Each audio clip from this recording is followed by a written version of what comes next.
Center of the runway is the end point. This is where the laser designator is pointed. This is taken at night with infrared sensors. And there the bomb goes off in the center of the runway. And heat shows up as white. And now you'll see the pilot switch to higher magnification and as he flies away from the target. This is the smoke plume from the bomb, and there's the crater. The next one is a Scud storage building in Kuwait, and keep your eye on the entrance to the storage. Again, the pilot has released his bombs about 2 miles away. He's banking away from the target, leaving the target area, lasing the target, and you'll see 2 bombs fly into the door of the storage bunker.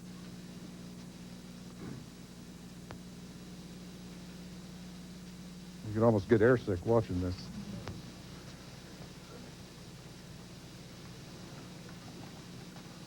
And you'll be able to count each bomb. 1, 2. Those are 2,000-pound bombs. This is the Air Defense Headquarters in the vicinity of Baghdad. These are air shafts that provide best access into this concrete structure. And keep your eye on the front door, the airlock door, as the debris comes out the door from the bomb going in this lead-in air shaft.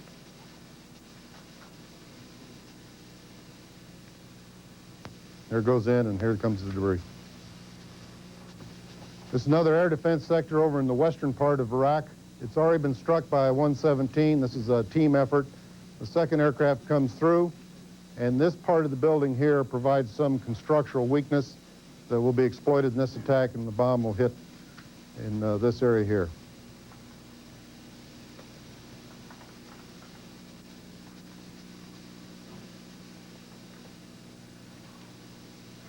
And this is my counterpart's headquarters in Baghdad.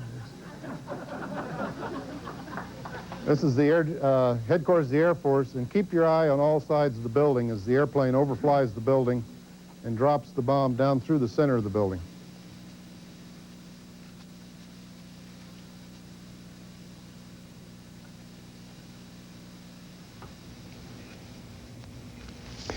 Those pictures were videotaped by cameras mounted on the Air Force F-111s and F-117 stealth fighters. And CNN has this just in. CNN Jerusalem reports that air raid sirens briefly sounded in Jerusalem, but have now stopped. Sirens have not been heard in Tel Aviv. As of right now, there is no sign of attack. I repeat, no sign of attack. CNN is investigating the source of the sirens.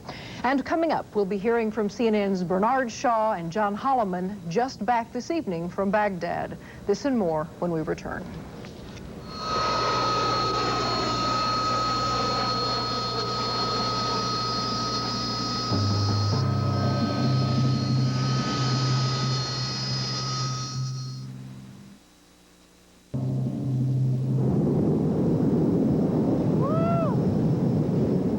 Just a few short hours ago, 2 of CNN's correspondents in Baghdad, Bernard Shaw and John Holliman, arrived safely in Amman, Jordan.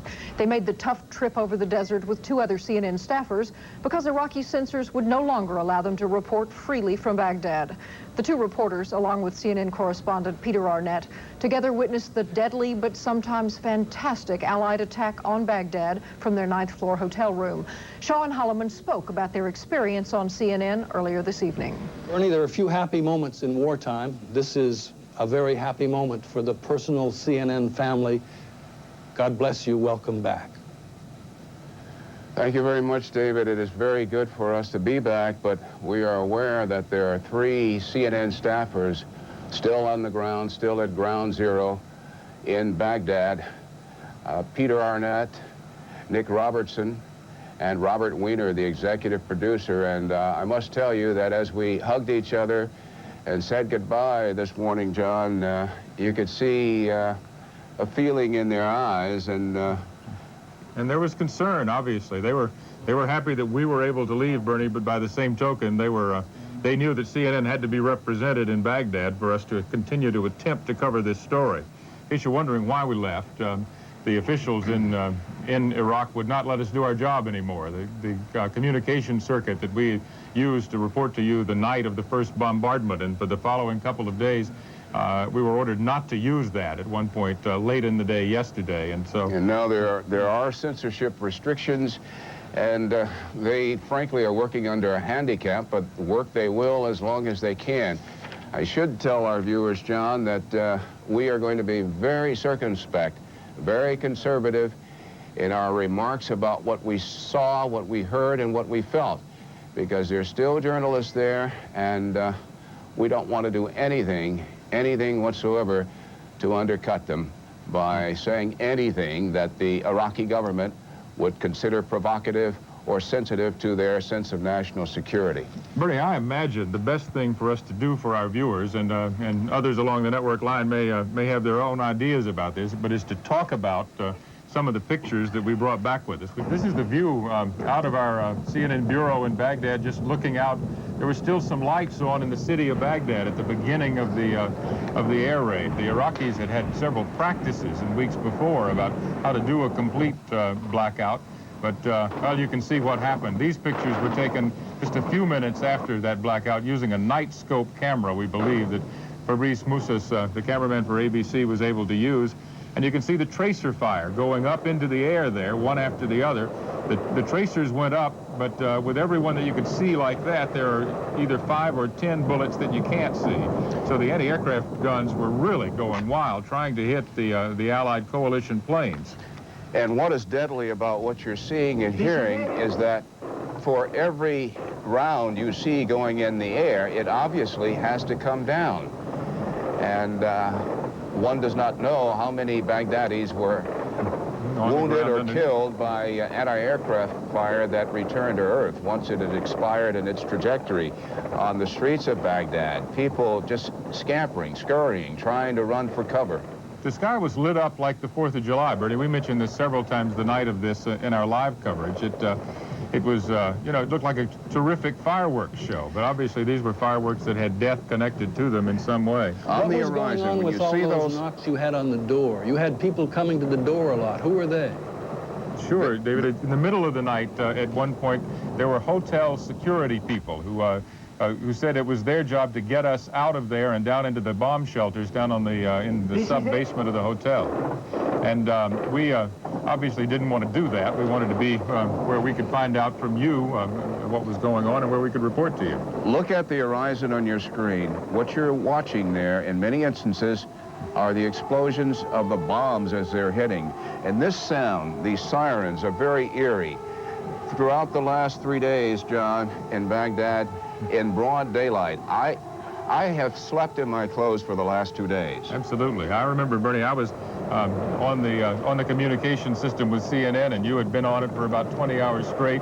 You'd go down to lie down and get a little sleep, and another siren would come, some more anti-aircraft fire would come, and these huge, loud explosions out in the distance would occur. That's a revolving restaurant, by the way, that you saw there. It looks a little bit like a mushroom lit up by the blast of a bomb in the background. Is that Peter saying this is it? No, I think that's footage from another network. That's their reporter, I believe, or maybe okay. one of their people out there. But you can see the sky lit up there with the anti-aircraft fire going up.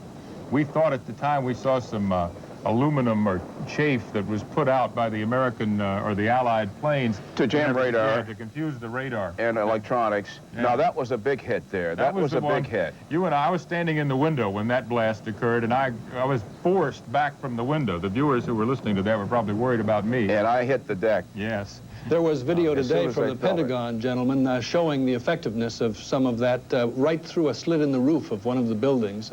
We heard about that video. Just outstanding stuff. Your trip across the desert today, how long was it? I'm not going to ask you what you saw, but how long was it? Were you ever in any danger? I don't think we were ever in any danger. We left about 1 o'clock in the afternoon.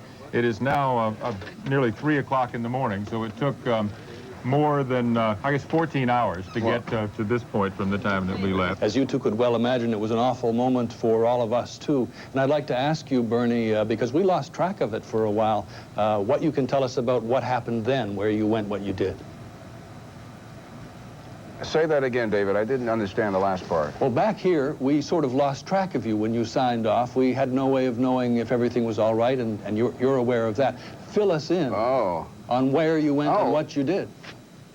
Well, it occurs to me what David French is asking us about is how we spent last night. We spent 12 hours in a bomb shelter last night at the hotel where we stayed with elderly people, crying babies, husbands, wives, widows, widowers, and I would roughly estimate there were about 300 or 400 people there in 2 different bomb shelters. And what really made me angry was that I went to the men's room, and when I came back, this French woman, you remember the little old lady on the other side of the door? Yeah. When I walked back, she was sitting right in my place. And I looked at her, and obviously you're not going to tell an old lady in a bomb shelter, you're in my spot, you have to move. So that's why I moved out into the hallway, And you were I sat trying on to sleep in a chair like this for hours and hours. So, that's where we were last night. As Bernie Shaw mentioned in the interview, CNN's Peter Arnett remains in the Iraqi capital at the Al Rashid Hotel, where he will continue to report as much as he can. We'll be replaying the entire interview with Bernard Shaw and John Holliman at 3 a.m. Eastern Time, midnight Pacific. Still to come, Snapshots USA. More tearful goodbyes, these from San Diego.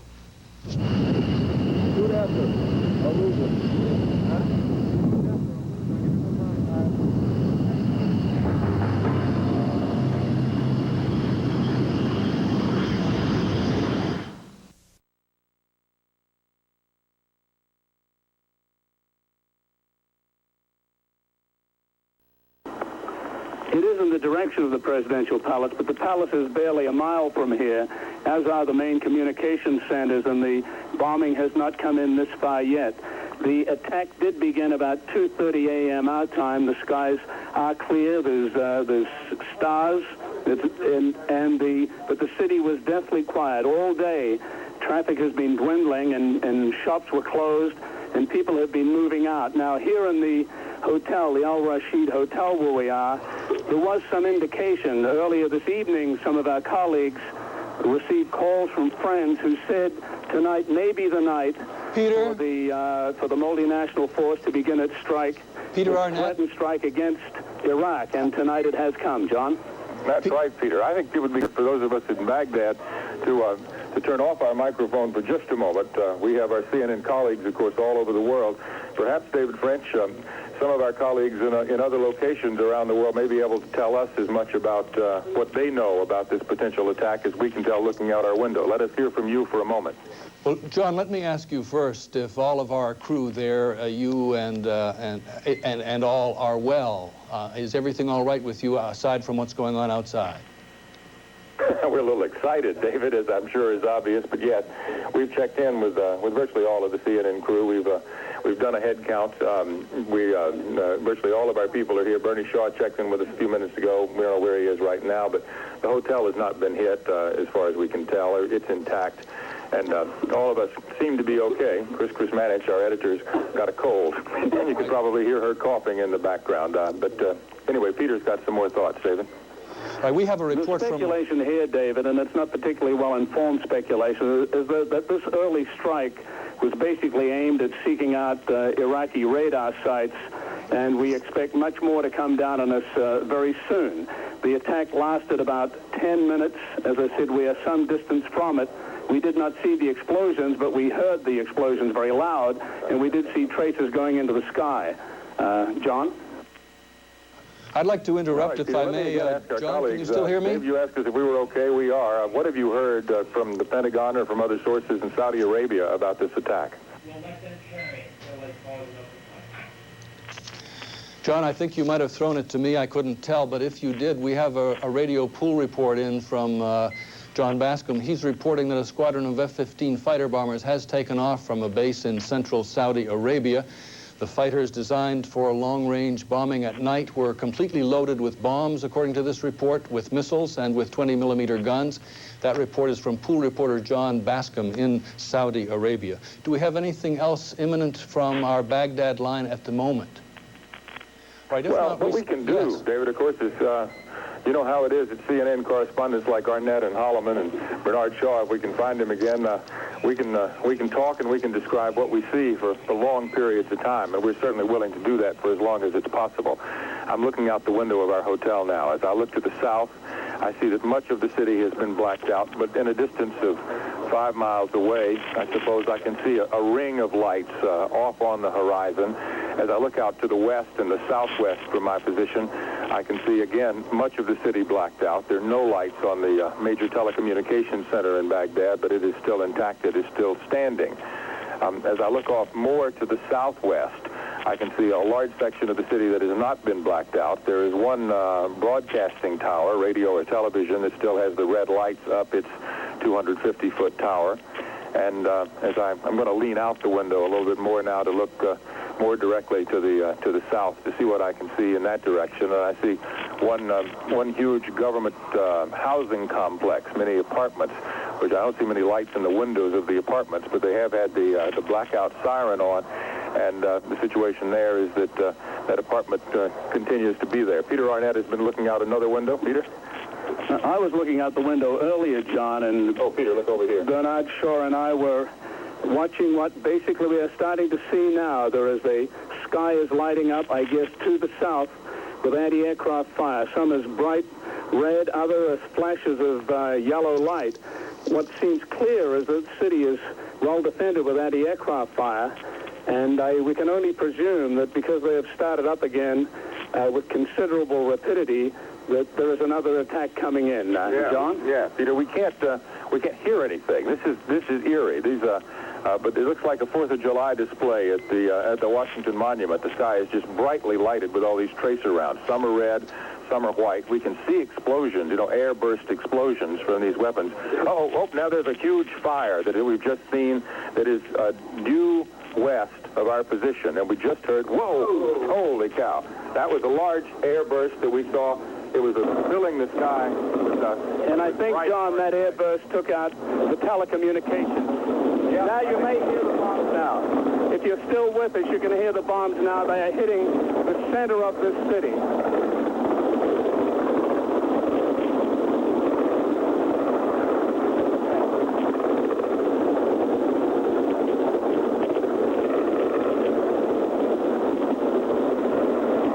Crouched behind a window in here. We're about 3 miles from where the center of action at this point seems to be. The anti-aircraft is erupting again. We've seen about 4 bomb flashes. I guess the planes are circling and coming back in eventually for more targets. John? All right, Peter, I believe we just did see a blast at the main telecommunications center, which may be the center that controls our access to you over this particular circuit. I'm going to ask if you can still hear us in Atlanta and on CNN. Are you still able to hear us? John, we do still hear you. Continue. We do hear you. All right, Dave, thank you. When you see your main communications link to the outside world hit with a bomb, you have to keep checking in to make sure we're getting out. But we'll go back to the window so you can at least hear these sounds. We have a CNN cameraman, Mark Biello, by the way, is taking pictures of this, and as soon as we're able to establish a video link to you, which we're sure won't be anytime soon, but will be hours from now, we'll be able to show you the pictures that we're talking about right now. But it really is a sky filled with the bright red and white flashes from the anti-aircraft fire here around Baghdad. John, U.S. armed forces in Saudi Arabia have now confirmed that war has begun in Baghdad. I suppose that information may be superfluous to you. You're watching it. We'll go back to you. At that time, but it was similar, but it was much more minimal than this. As I said earlier, Baghdad is obviously a very well-defended city. Now, the anti-aircraft fire has slowed down again. What we saw are about 5 bombs dropped in the center of the government part of the city. The gunfire is quietening down again, and the skies are quiet. John? All right, Peter, and David, back in Washington, as we continue to try to describe this for you as best we can, it's good to have a colleague like Peter Arnett to help out, I'll tell you that. My experience in being under attack is very limited, I'm proud to say. But I think by the time the sun comes up tomorrow, my experience will be much improved in this regard. Our cameraman, Mark Biello, has just come to the window. Mark, you've been taking pictures of all this. What does it look like through your viewfinder? Basically, this is the second wave of many, I think, to come. On the other side of the hotel, we have some of the buildings that have incredible damage and also a lot of anti-aircraft batteries there. Yeah. A lot of action on the other side. Okay, our microphone cable is long enough for us to go over there, David. If we get a chance to get away from where we are right now, which seems pretty interesting to watch from a reporter's point of view. We might go over to the other side of the building. As we say, we're looking out toward the west side of downtown Baghdad, where these airbursts continue. Peter, you want to run over to the other side, or and just come back and give me a report, see if we should be over there or over here? Peter Arnett's going to go over to the east side of the hotel and look out there to see what he can see. There's still huge airbursts visible here. We've seen two major explosions, one near the major telecommunications center, another one at a location that's not that major communications center, but somewhere else in downtown Baghdad. It's just we don't know what might have been where that bomb hit, but it did appear there was a bomb. The sky continues to be filled with tracers as the anti-aircraft weapons continue to fire. This whole event started, well, I'm trying to tell what time it is, about 35 minutes ago, about 2:30 Baghdad time. Another huge, loud burst from the ground, more tracers going up into the air over the city, and there's a lot of fire going up, and as I say, these bombs continue to come down occasionally on the ground here. There's no sign that any of the aircraft that are involved in this, leading down to Kuwait, have suffered any damage. We've seen no sign that any of them have been hit. Peter? Well, John, it's just the same to the east as to the west. There is a bomb every few minutes. There's lots of anti-aircraft fire going up. I don't know the caliber, some large, some small. It's firing in all directions. I don't know how well directed it is. We haven't seen any hits on any aircraft. In fact, we've hardly heard the aircraft. They're not coming in low tonight. They're bombing, obviously, from quite a height. They're not coming down to meet this anti-aircraft fire, and it's you don't have any of those swooping dive bomb attacks. This seems to be more of a strategic approach. Peter, in your career, have you ever experienced this sort of a thing on a live broadcast before? The only equivalent was in Beirut in 1982 when the Israelis were bombing parts of West Beirut, but the targets were much smaller, it was much more predictable. We have no idea here the extent of what this U.S. multinational force rating will be. We don't know how much of the city of Baghdad has been targeted. We can say now that nothing has landed very near the hotel. Oh, that sounded like a rocket. Even though there's lots of noise, but the rocket, I think, was going up and not coming at us, John. Peter, it's good to have you here, as I've said before. I'm going to check in with Atlanta now with CNN headquarters and see what they can tell us. John and Peter, we're going to the White House for just a minute. Presidential spokesman Marlin Fitzwater is about to address the nation and therefore the world. He's preparing now to appear at the White House press room, and we're there for him. And we'll be right back to you as soon as we can. You can see the reporters gathered, some prepared to go live. And Marlin Fitzwater is about to come in and make history with his announcement. We've already heard the reports from Baghdad. Here's Marlin Fitzwater. I have a statement by the President of the United States. The liberation of Kuwait has begun. In conjunction with the forces of our coalition partners, the United States has moved under the code name Operation Desert Storm to enforce the mandates of the United Nations Security Council. As of 7 o'clock p.m. Eastern Standard Time, Operation Desert Storm forces were engaging targets in Kuwait and Iraq.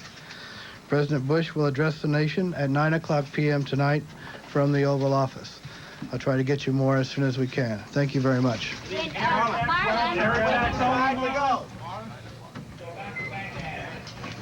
All right, Marlin Fitzwater not taking any questions. The President of the United States will address the nation in a little less than 2 hours from now at 9 p.m. Eastern Time. We're going back to the wire that we have to Baghdad.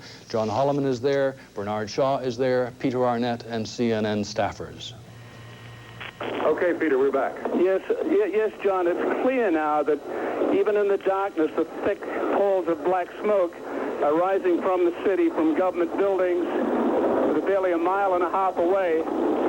The bombing is intensifying now, and the explosions are coming closer to this part of town. There's lots of targets here that the U.S. may be interested in terms of communication centers, presidential palace, and other matters. The sky is illuminated now by very large flashes of explosions that I really don't know what they are. Yeah, well, that's true, Peter, and now the entire city of Baghdad has been blacked out. All the lights, except on the very outer periphery of the city, have been blacked out. Peter, why don't we see if we can make that light go out? If we have to smash it, let's do it. Let's get that light out. There's one light on in our room, which makes us more visible than we might like to be as we report. That was a bomb that came down fairly near our hotel. We don't know how near, but you could feel it shaking the building a little bit as it came down. There's still more tracer fire. Yeah, all right. Peter says it's not a major problem, so I bow to his experience. The attack continues, of course. Peter, Arnett, and I were able to hear Marlin Fitzwater's statement announcing the beginning of the attack, and there's a very bright flash at a refinery building. It appeared that there were several explosions at once near a refinery. I'm going to guess this refinery is 5 or so miles away, but there's much activity on the ground there. Yeah, what we are seeing, John, is a series of explosions, probably 8 to 10 sharp white explosions that illuminated the towers, and obviously they're aimed at destroying that particular refinery, one of several around Baghdad, and seen as a strategic target by the multinational forces. They are continuing to bomb that particular structure, a very large refinery with gray towers that is illuminated now with frequent explosions as the bombs land. John? That's right, Peter. It's obvious that the people who are doing the attack here have a very very tight method involved. I mean, we can tell that they know what they're doing by the way the attack is going on. We saw a series of attacks due west of the city from our vantage point, and now we're seeing a lot of activity in the area of this refinery. One thing after another, one bomb apparently coming down in the area of this refinery. It is not on fire. Oh, now there's something on fire. That was an explosion fairly near our location at near a mosque in downtown. We could sort of feel the report from that. Another refinery closer to our hotel, which is under attack. This one is in the close vicinity of the presidential palace here in Baghdad. The anti-aircraft guns near our hotel are now pointing their fire almost straight up. Peter? I think what is most interesting to me, John, is that these bombs seem right on target. During the Vietnam War, there was a major problem with bombing targets in North Vietnam. Many bridges survived for years. Tonight, every bomb we've seen land seems to have hit something. They hit the refinery directly. They hit a communications tower directly. They have these laser-directed, the guided bomb systems now, which are certainly proving very effective here tonight, or they seem to be proving effective here tonight. That's right. If our colleagues in Atlanta could find some photographs from Iraqi television in years past of the major military day parade, the major parade ground where they do military parades, is directly in front of us now, and some of the bombing has occurred fairly near that location. Peter's going to go to the east side of the hotel and see what we can report there at this point, and we'll continue to look out the window. There's another, seems to be a lull in the activity now, and as we continue to look out the window, we hear more reports from an area we can't really see any activity, but we can continue to hear the sound of the incoming bombs in the early morning hours today. And as we look, there's a kind of a pallor of smoke over the city of Baghdad now from all the bombing that has taken place so far. No way to keep score on how many of these bombs have come down. The anti-aircraft fire is pretty well stopped at this instant, and you can continue to hear an occasional round go off in the background. Okay, the entire city has now gone black. There were some areas of Baghdad that still had some light on the west side, but no bomb. Here at our hotel, the city is almost in total blackness now. Peter? Well, the anti-aircraft fire has died down. It seems to me that there's been at least 3 waves of aircraft here so far. And while we can't see activity, we can hear bombs landing possibly to the north of our hotel. We cannot see it. Around this government center where we are living, the anti-aircraft fire has stopped. But as I said, further out in the city, out in the outskirts of the city, there seems to be more explosions taking place, multiple explosions. Yeah. Peter, have you been to the other side of the hotel? Is it the same over there as it is over here? Indeed, it's quiet over there, too, but I think it's probably just a lull if President Bush follows through with his threats to attempt to prove to Saddam Hussein that he should leave Kuwait. All right, we're going to check in with our other colleagues around the network now. David will give you a chance to come in with anything extra that you've got. We'd like to go now to Saudi Arabia, where Charles Jaco is standing by, the kickoff point for what the president has named Operation Desert Storm. Charles Jaco, please. Charles, can you hear me? This is David French. Yes, I can. Yes, I can, David. Charles, we're ready for your report, and you're on. All right, there was a momentary lapse. I apologize. What I can give you now is this pool report from Central Saudi Arabia, and let me just read it from you. It was filed by the Associated Press and the Chicago Tribune. The war with Iraq began early Tuesday morning as a squadron of U.S. fighter bombers took off from the largest U.S. air base in Central Saudi Arabia. They quote an Air Force Colonel Ray Davies as saying, quote, "This is history in the making." He said he watched a group of somber pilots board their aircraft, taxi down the runway, and take off. This was apparently a squadron of fully loaded U.S. F-15 fighter bombers that took off. There's obviously a great deal more firepower than that involved in this attack. All we can say is that earlier this evening, we did see several F-15s, afterburners on, arcing into the night sky, heading north toward Kuwait from here. It did not seem to be unusual because almost every day since this crisis began, there have been hundreds of flights a day in and out of this area that apparently was part of this attack that's taking place. According to the pool report that I'm again reading from, the pilots took off at approximately 12:50 a.m. Saudi Arabia time. That was approximately 2 hours and 20 minutes ago. All we can say right now is that the military here where we are in Saudi Arabia has no further information. They say all briefings will probably come from Riyadh, the capital of Saudi Arabia. But as we said right now, according to this wire report, the war with Iraq has apparently started. David? Okay, Charles, thank you very much for that report. As we heard from the White House, the liberation of Kuwait, in the words of the White House, has begun with Operation Desert Storm. We're going now back to Baghdad, where we have John Holliman and the others. Thank you, David. We've done a little housekeeping here. We've checked in with all of our CNN crew members, wanted to assure all our loved ones that we are all okay. CNN's Bernie Shaw has gone to a lower floor of the hotel. We're up pretty high, so we can get a bit better vantage point, but as several of our colleagues have told us, it might be a little safer, a little lower down in the hotel. But we like the view here. It's very quiet outside right now. There are a few cars speeding down the main drag in Baghdad in front of our hotel, but there's no more anti-aircraft fire. There appear to be, well, there was one little explosion that just occurred. Peter? John, I was just thinking, we've been waiting for this to happen since the deadline on the UN ultimatum passed at 8 o'clock yesterday morning in Baghdad. And certainly as the day progressed, it was clear here that the authorities seemed to be preparing for some kind of action. I'm sure they didn't have any kind of advance word, but as I speak to you, the anti-aircraft fire has started up again, and there is another wave of planes presumably coming in. We have yet to see the bombs fall, but it's the same pattern of the previous at least 3 rays that we have witnessed. John? All right, the anti-aircraft fire is now going toward the south. We're looking out to the west, and we see the tracer bullets going to the south. And we don't see any signs of approaching planes. The planes might be high, but the tracer bullets are still going up into the sky, and there's no sign of anything coming down from the sky right now, which for those of us in Baghdad is offering some comfort. But we've seen these bombs come down before, and so the situation is that the attack on Baghdad continues, and we'll continue to provide you with what coverage we can. You can hear the sounds of the anti-aircraft guns in the background as I look out the window here and continue to just describe what I see. It's very dark in Baghdad now. Most of the lights in downtown are out.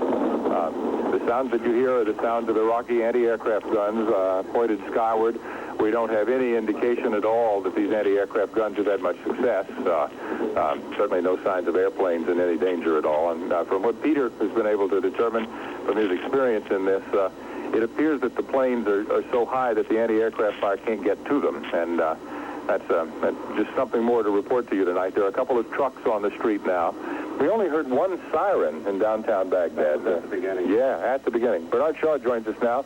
Bernie, you and I have a rule from the days that we both anchored. You always warned me, don't ever go on television out of breath. I'll give you another moment to catch your breath. Well, the reason why I'm winded is that I've just come from the bomb shelter, checking on the people here in the hotel, and checking on the employees and everybody else, and making certain where it is we should go. Yeah. How does it look down there? Does it look like there's a place of safety if we need it down there? Yes, it's very appreciated. Everyone is calm down there. The hotel officials are going about their business in a very orderly manner. No one is being allowed in the lobby, of course, because that's like walking a gauntlet of glass. Oh, really? There's a lot of broken glass there? No, I don't mean that it's broken, but if anything happens, if a bomb goes off near the hotel, you'll have shards of glass, and it would be very, very dangerous. Yeah. I was just thinking, Bernie, what does it say for the planes that the hotel has bulletproof windows? Maybe they're bulletproof, but they won't survive an explosion from some of the ordnance that they're putting down on this city tonight. Absolutely.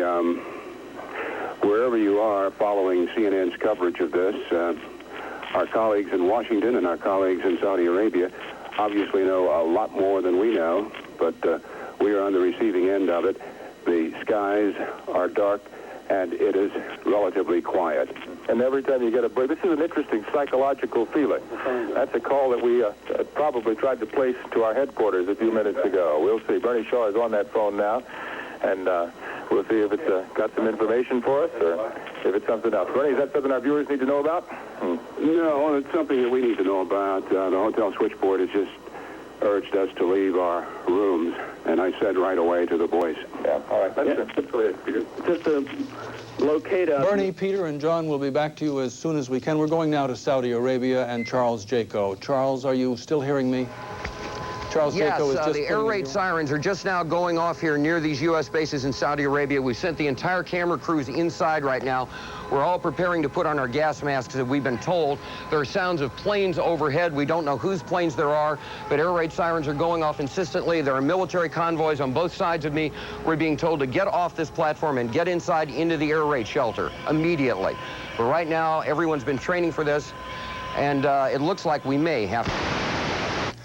All right, Charles Jaco, that doesn't mean that he is in any imminent danger. Of course, we can't know that. He does have a place of shelter to which to go, and that's where we believe he is going. He is well equipped and cared for. We're going now back to Baghdad and our reporters at the Rashid Hotel. Baghdad, Yes, please come in. Peter Arnett reporting. I'd just like to give you a locator where we are. We're in the Al Rashid Hotel. It's a 14-story hotel. We're on the 9th floor. They say the windows are bulletproof. We're not sure about that, but it does give a great ringside view of what's been happening here this evening. The skies have been calm here for the past 10 minutes. There were at least 4 waves of bombers came in. They bombed an oil refinery, at least one. They seem to be bombing near the airport. There are other military installations it seems were hit.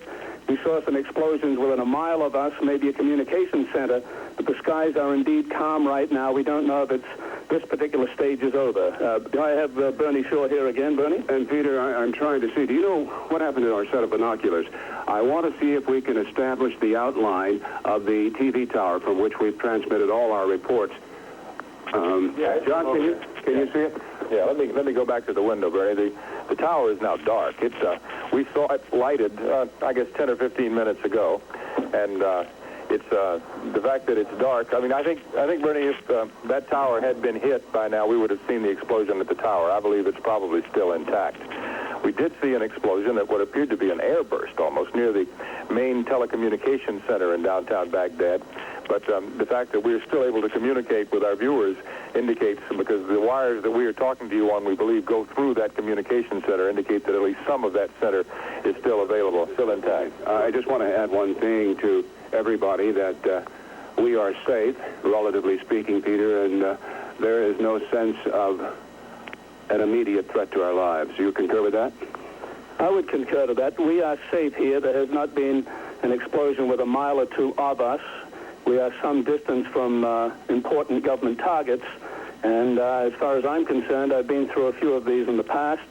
I think we're safe enough here for the time being. Within a minute, we can get to a shelter downstairs. I'd like to make one comment. It was said that when the U.S. air attack started, all communications would be totally blanked out. We presumed that we wouldn't be able to talk to you like this, but whatever that plan was, or whatever that proposal was, or system was, it doesn't seem to have worked, because we still have communications with you. John? I'm wondering why the hotel chooses to turn on all these fluorescent lights downstairs in the garden. My goodness. I think, Bernie, they don't have anybody willing to go out there and turn them off. I think that's what it is. The hotel has emergency power, and when the main electricity goes off, as it did to our broadcasting system here, we could This tracer fire here is going very high in this guy over the hotel. Peter, I've had a sense all along during the initial raid and then the second run and the third, I had a sense that the anti-aircraft gunners were shooting at what they could not see. Well, I commented earlier that I think these planes are flying very high. It's basically strategic bombing. That's why I'm not really concerned about the lights in the garden. I think these planes coming in have designated targets. They're locked onto them. The fact that they have been so successful, it seems, with their bombs indicates that they have prearranged targets, and I hope that one of them is not the Al Rashid Hotel. We all certainly hope that. We had been told by some officials several weeks ago that for some of the aerial assaults that the United States and the coalition forces were planning, our hotel, because it is a major, tall, very recognizable building, was a point that the planes would come to before they turned in one direction or another. We don't know if that's true or not, but that's what some of our colleagues were told, and we've seen no signs of any airplanes around the hotel. Let me describe for you what I see out the window now.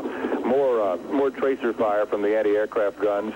Another entire section of Baghdad went dark for about 2 seconds just now, and then the lights came back on, I guess as emergency generators were turned on or as whatever caused the lights to go out was restored. And we continue to see the tracer fire, and off in the distance we can continue to hear what may be the sound of bombs coming down, but there are no very noticeable explosions in our position. We're not being rocked and rolled by anything here by any means at the present time. Yeah, Bernie? John, it occurs to me that this attack is going to just shake the psyches of the Baghdadis here. This is unprecedented, and I'm really anxious for daybreak to come so that we can get out and see what has been wrought here. Right. Daybreak is only 4 hours away, and if we make it that long, we'll certainly be able to do that. I'll tell you, in my conversations, Bernie, with the people of Baghdad, they've always said, oh, we had all these rockets come in the Iran-Iraq war, and I kept telling the people who I spoke with, well, you know, the American and the coalition forces have bombs much stronger than the ones that came during the Iran-Iraq war. Oh, no, we'll be all right, they say. I have a feeling that when dawn breaks here in Baghdad, the Iraqis are going to have a whole different level of feeling and potential respect for the Allied forces. Let's check in with Atlanta just for a moment to see if they can give us some more information from any of their outposts around the world. Dave French in Washington, CNN colleagues around the network, what can you tell us? Well, John, thank you. This is David French in Washington. The president is going to address the nation at 9 p.m. Eastern. We will be carrying that live. There will be followed by a briefing. Secretary of Defense Cheney with Joint Chiefs man Colin Powell, General Powell, right after the president speaks. We're going now to a report from Riyadh, where our John Sweeney is waiting. Please come in. In Riyadh, the official military information bureau is still closed. However, as of a few minutes ago, the air raid sirens in the Saudi capital went off. They're still going off at this time. We have no visual indication that any incoming artillery or missiles have arrived or indeed are on the way, but we can report that the air raid sirens are going off. The military, as I say, has been silent. About 2 hours ago, we heard a huge noise, and it was confirmed that 4 KC-135 super tankers had left the airbase. These are the planes, of course, that refuel other fighter planes and bombers, American fighter and bomber planes over the area. So they're in the air. They also could be deployed to refuel the B-52s, which presumably could be coming from Diego Garcia, the island of Diego Garcia, although we don't know that. John Sweeney, thank you. We're moving on now. We also heard from Charles Jaco at his point in Saudi Arabia at an undisclosed air base that there was an air raid underway and he was being taken to shelter. Richard Blystone is in Jerusalem now. Richard. Richard Blystone is standing by in Jerusalem. Probably a little difficult to hear. Richard, please come in. I hear you fine, David.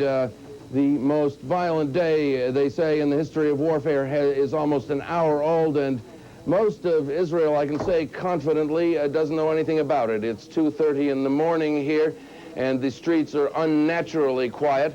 The Israeli government, of course, does know about it. The Prime Minister says he has been informed. The military will be making a statement very soon. There is no sign whatever that Iraq has intends or is making good on its threat that if war breaks out, it will send missiles and/or bombers against Israel.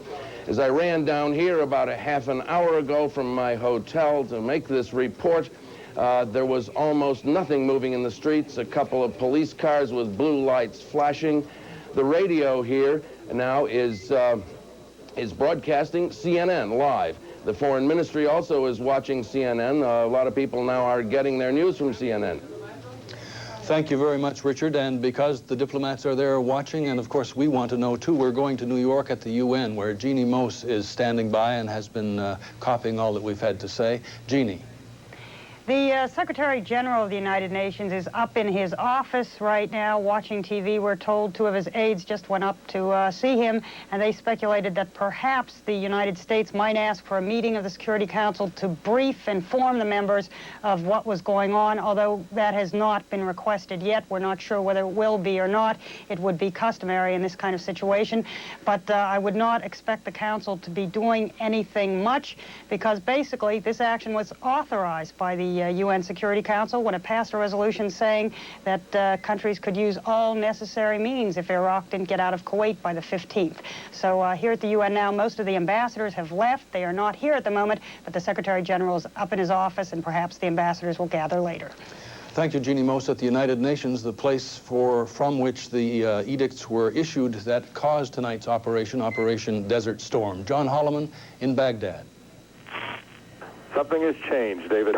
All the lights in the city of Baghdad are now out, from everything we can tell. My colleague Bernie Shaw is with me as we look out on this now dark city. It's absolutely pitch black. And even though it's pitch black, for some curious reason, the emergency lights are working here at the hotel, but I can definitely see smoke. Yeah, you see that flicker of light out there. Yeah, there's a pallor of smoke over the whole city, Bernie. There were several explosions, pretty big explosions, maybe 5 or 10 miles away from where we were standing a little bit earlier this evening in the attack. And there's been a lot of smoke from that. And also, don't forget that early morning fog that we were talking about early this morning, it's about the time for that fog to begin to roll in again. So, well, I know the people here on the ground are praying for fog. It was very thick. Our charter couldn't come in yesterday morning, and I know they must be praying for fog. I want to go back to a description.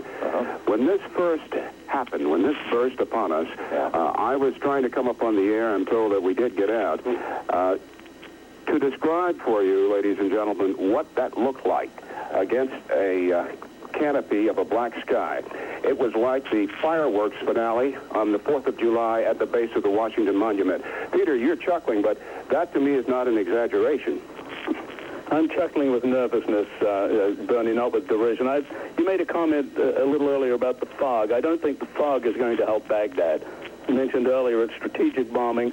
These American planes know exactly where they're going and what they're going to hit. And fog isn't going to help anyone if they're in those gun sites or in those bomb sites.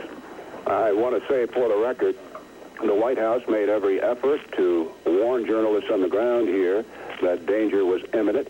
You could not expect the President of the United States to say, I'm going to do thus and so at a time certain.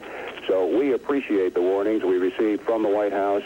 We're safe. I don't know whether the airport here has been knocked out. We'll find out in the morning. I was awaiting a charter to take me out of here along with some of our CNN colleagues, but for now we're hunkering down, and we'll see what daybreak brings. John? Yeah, I'm looking out the window and can again see some flickers of light off on the horizon to the west of Baghdad, maybe 10, 15 miles away. I have my head in the window. I'm looking out over the street now. There are a couple of vehicles down there on the streets below that have bright lights attached to them. And it may be that the Iraqi authorities on the ground are looking around trying to do a little damage assessment. It's a cool night. It's probably 40, 45 degrees. While you're reporting, I just want to pull your head out of that window. Bernie, you're a good friend. The best way to see, though, is to look. And as I do look, I'll try to keep my head as far down as I can. All my friends have been giving me advice for months. When you go back to Baghdad, keep your head down. I'm trying to do that. There's a sound outside now. It might be a motorcycle or it might be a helicopter. I can't tell. Maybe even a truck. A truck. Yeah, a truck. And it's down on the road below. Maybe the July the 14th bridge that goes across in the area where the United States Embassy was before the embassy was shut down here. As we you know, that fellow the driver of that truck must know something we don't know, because I damn sure wouldn't be on the road right now. I'm not real happy to be in this hotel, Bernie, but we're here. And let's do this. There's still a few lights on the streets below. There are obviously some government vehicles down there doing some damage assessment, but the skies over Baghdad are quiet now. And, you know, Bernie, maybe very soon we should check back with our colleagues and see what else they can tell us about what's going on. Before we cut away from Baghdad, I just want to say, if you were just joining CNN anywhere in the world, we are reporting on the third, was it the third wave, Peter Arnett? Probably 4 or 5. We are reporting on the 4th or 5th wave of bombing runs and the reaction on the ground of Iraqi anti-aircraft guns. And Bernie, I believe they were the F-15Es from Saudi Arabia that were reported on CNN earlier. They were apparently coming in this direction, but it has been deathly quiet here for about 20 minutes. It seems that this initial raid is over. Let's take John's suggestion and go back to Atlanta now, just in case our colleagues on the network have more information for you.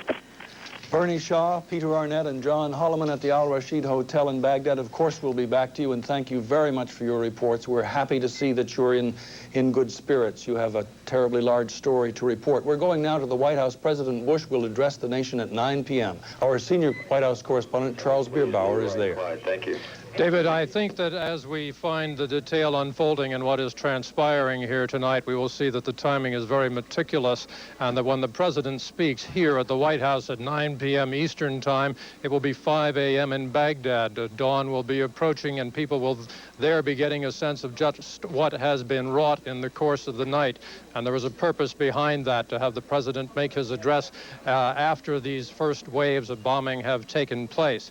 We're also given to understand that the president will try to seek a tone of reassurance in this speech, reassurance to this country to be sure, and an explanation that diplomatic efforts had been exhausted before taking this step.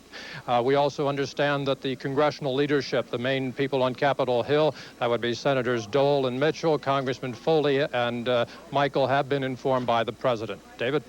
Thank you, Charles. We'll be back to the White House again, the presidential address to the nation at 9 p.m. We go now to Jerusalem and Richard Blystone. David, here in Jerusalem, the Israeli army has just made an announcement over the Israeli radio. It has advised Israelis to stay home and to open the kits, these boxes which contain their gas masks. It has told them to stay there and keep listening to the radio. However, there is no alert here, there are no sirens, and there is no indication that the possible Iraqi attack for which the gas masks are intended is even underway or planned. Back to you, David. Thank you very much. Richard Blystone reporting that Israeli citizens are being advised to break out their gas mask kits and have them nearby. We're going back now to Baghdad at the Al Rashid Hotel. Bernard Shaw, Peter Arnett, and John Holliman. This is Bernie. Go ahead, Bernie. I'm just crouching down here on the floor to get a better point of observation. The sky over Baghdad is black. You can hear an occasional truck or car go by, but you wouldn't know that there's life outside these windows. We no longer see tracer bullets. We can tell that there are fires off in the distance. It is eerily quiet right now. There's a very cool breeze blowing through the window here, and we are sweating in more ways than one. Peter Arnett is here. John Holliman is here. You know, it occurs to me I didn't get dinner tonight. We have tuna fish, Bernie. Lots of tuna fish. We have put in stores of supplies here. We've got tuna fish and crackers and lots of water. Now, if this is going to be a short war, as experts in the United States suggest, maybe we won't need to eat too much of that. Yeah, John, here we are to you. I just would tell you, Peter, that I hope we do, because I had a very difficult time at Iraqi customs at the airport bringing in a huge case with 100 pounds of canned tuna fish in it. I hope we get to use it. Anyway, let me stick my head up near the window again and look out and tell you, as my colleagues have reported to you in the past, it is extraordinarily quiet here now. There are no signs of anti-aircraft fire. One thing that seems singular to me is that, 4 weeks ago, there was a major drill in Baghdad for blackout procedures. And they were able to black out one side of the city one night and then the other side of the city the other night, and were able to do it very efficiently. The Iraqi government is so well organized. It's just singular to me that it took them nearly an hour to black out the city. Well, they are well organized, but Peter? No, my feeling is that this was a surprise attack. I think the impression was given to us and maybe the rest of the world, we're in a cocoon here, that there'd probably be 48 hours of possible negotiations, renewed attempts to get some peace movement going. And that's why, while there was tension in the city today, there wasn't too much concern. There wasn't much concern around this hotel. Many journalists had made leisurely plans to leave in the morning on a scheduled Iraq Airlines flight. Don't forget the CNN charter. And there was a CNN charter coming in for Bernard Shaw. So the fact that the president did order the raids tonight seems to me to be a surprise attack. It could well have caught the Iraqis off guard. We don't know that, though. Well, we have to wait to hear President Bush's address, not only to the United States, but to the world. But, Peter, my instincts tell me that this, what we've experienced the last 2 hours, this is meant to be a sample. Yeah, I think that's right, Bernie, because if the Iraqis, or rather if the coalition had wanted to destroy Baghdad, they would certainly have been able to do a lot more than they did here. And we don't know, of course, what's going on in Kuwait right now. We won't know till we learn from either somebody there or from government United States or coalition officials in Saudi Arabia. Peter? Well, now that we're speculating a little, my interpretation of the analysis of the last few weeks is that the president wasn't interested in another, what they call Vietnam situation, where you would have bombing and then an assessment, hope for a political move on that hand. I thought it was all going to come at once. In fact, in the very distant horizon, we can see the sky lit up with bright, seemingly bright yellow, I hesitate to say explosions. It's light. It seems to me that planes are pounding targets possibly 15 to 20 miles south of here. Bernie? Well, of course, we should label our speculation for what it is. It's going to be daylight here in about 3 hours, and we'll have a much better idea. And, of course, in less than 90 minutes, President Bush will be speaking from the White House, and we'll have a specific idea of United States intentions. Yeah. I think all of us, Peter, Bernie, and I all feel that because we are in Baghdad, we're the middle of the story. And I think probably from certainly the aspect of the red, yellow, and orange pictures that you're going to be seeing on television tomorrow, if we can get them out, most of them will come from here. But we should again check in with our colleagues around the network to see what else we can find out about this. Here we go. We'll go back to the rest of CNN. Go ahead, fellas. Thank you very much, John and Bernie and Peter, reporting from the Al Rashid Hotel in Baghdad, where Operation Desert Storm has struck with air power attacks by the multinational forces. And for that update, we'll go now to the Pentagon and Wolf Blitzer. David, Pentagon officials say it should have come as no surprise that this attack started tonight. They say that the United States wanted to start the attack at night. There are specific targets. For almost 5.5 months, the United States has outlined virtually every strategic target in Iraq and occupied Kuwait.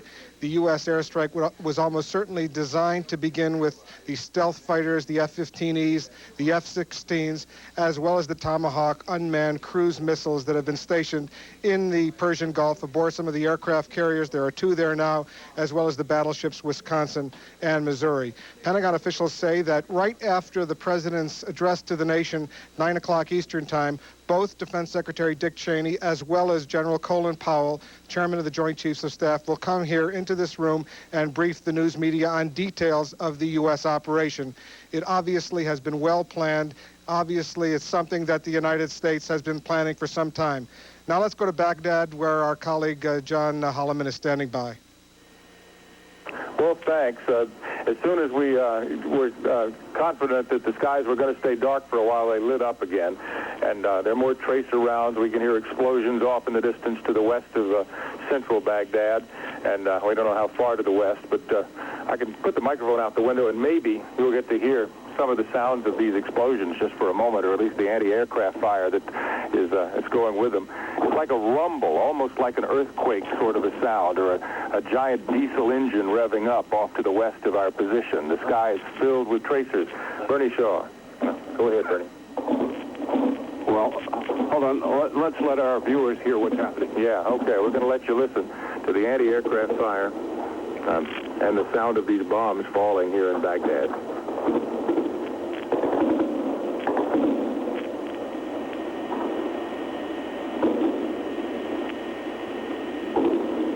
The intensity of the Iraqi anti-aircraft fire is not as great as it was an hour ago, is it, Peter? No, it's not intense in that part of the city, and what interests me, John, is that there doesn't seem to be any surface-to-air missiles going up. Now, whether these were knocked out in early strikes, I don't know, but the Iraqis do have several hundred SAMs that are capable of knocking down any aircraft up there. Bernie? And, Peter, the Iraqis could be holding their SAMs in abeyance. Yeah, that's a possibility. We had heard from a briefing that we got some months ago that there were 2 surface-to-air missile sites in the area, and it's one of those things that the Defense Department officials are probably not wanting us to talk about, but the government of Iraq is certainly doing what it can here to fight back. Well, not only the Defense Department, I don't know if the Defense Department cares, but the government of Iraq probably is concerned about us talking about information. I want to point out that anything we've gleaned basically is from U.S. news media and experts, and we've found nothing here that we haven't been allowed, in fact, to see much here. Certainly. We are confined to the hotel. We can give this report tonight because we're on the 9th floor of the Al Rashid Hotel, which has a commanding view of this very flat city to the north, south, east, and west. And for about the last 2 hours in the north, south, east, and west, there's the last hour to the north, south, east, and west, there has been enormous activity. And now we hear planes actually going over here. Yeah, well, I'll see if I can see anything. All right. There's a plane nearby. Bernie, you can see something? Right. It's broken out on either side of us here at the hotel. And I'm just going to be quiet and let you listen.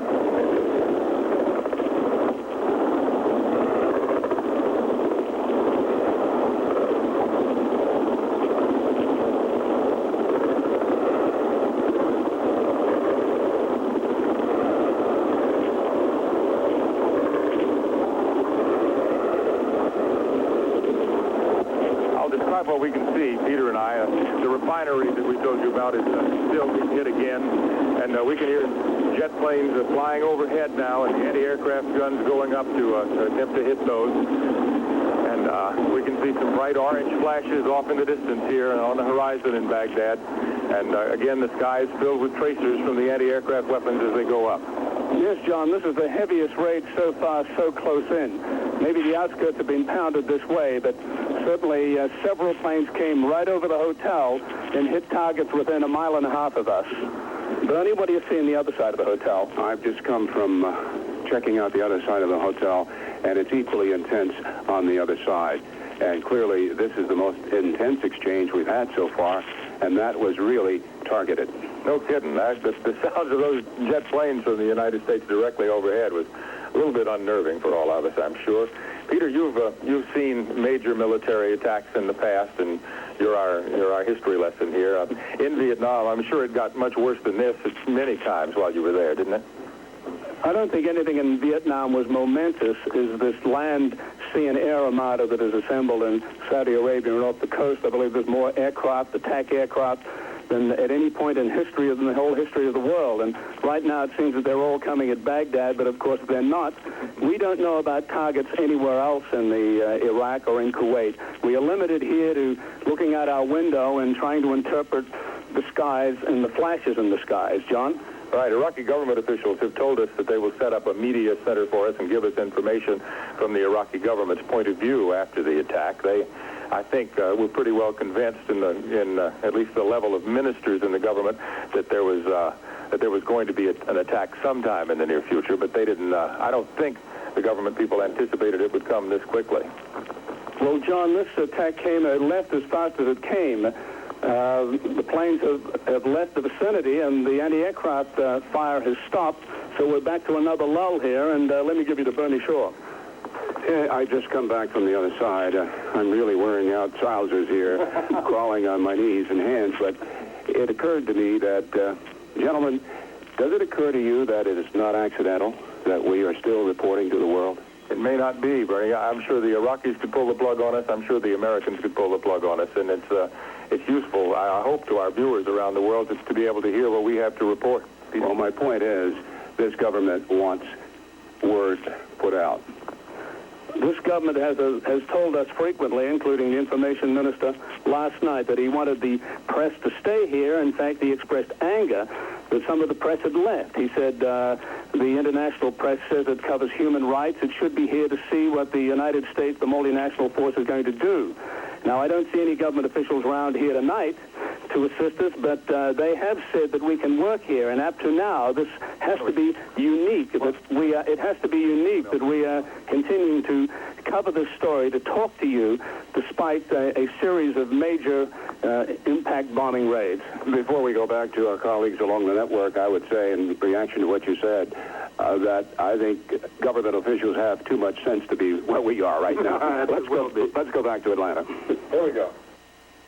Very much, gentlemen. We'll be back with you. Operation Desert Storm is now 1 hour and 18 minutes old. The President of the United States is going to address the nation at 9 o'clock, and we'll be hearing from the folks at the Pentagon right after that.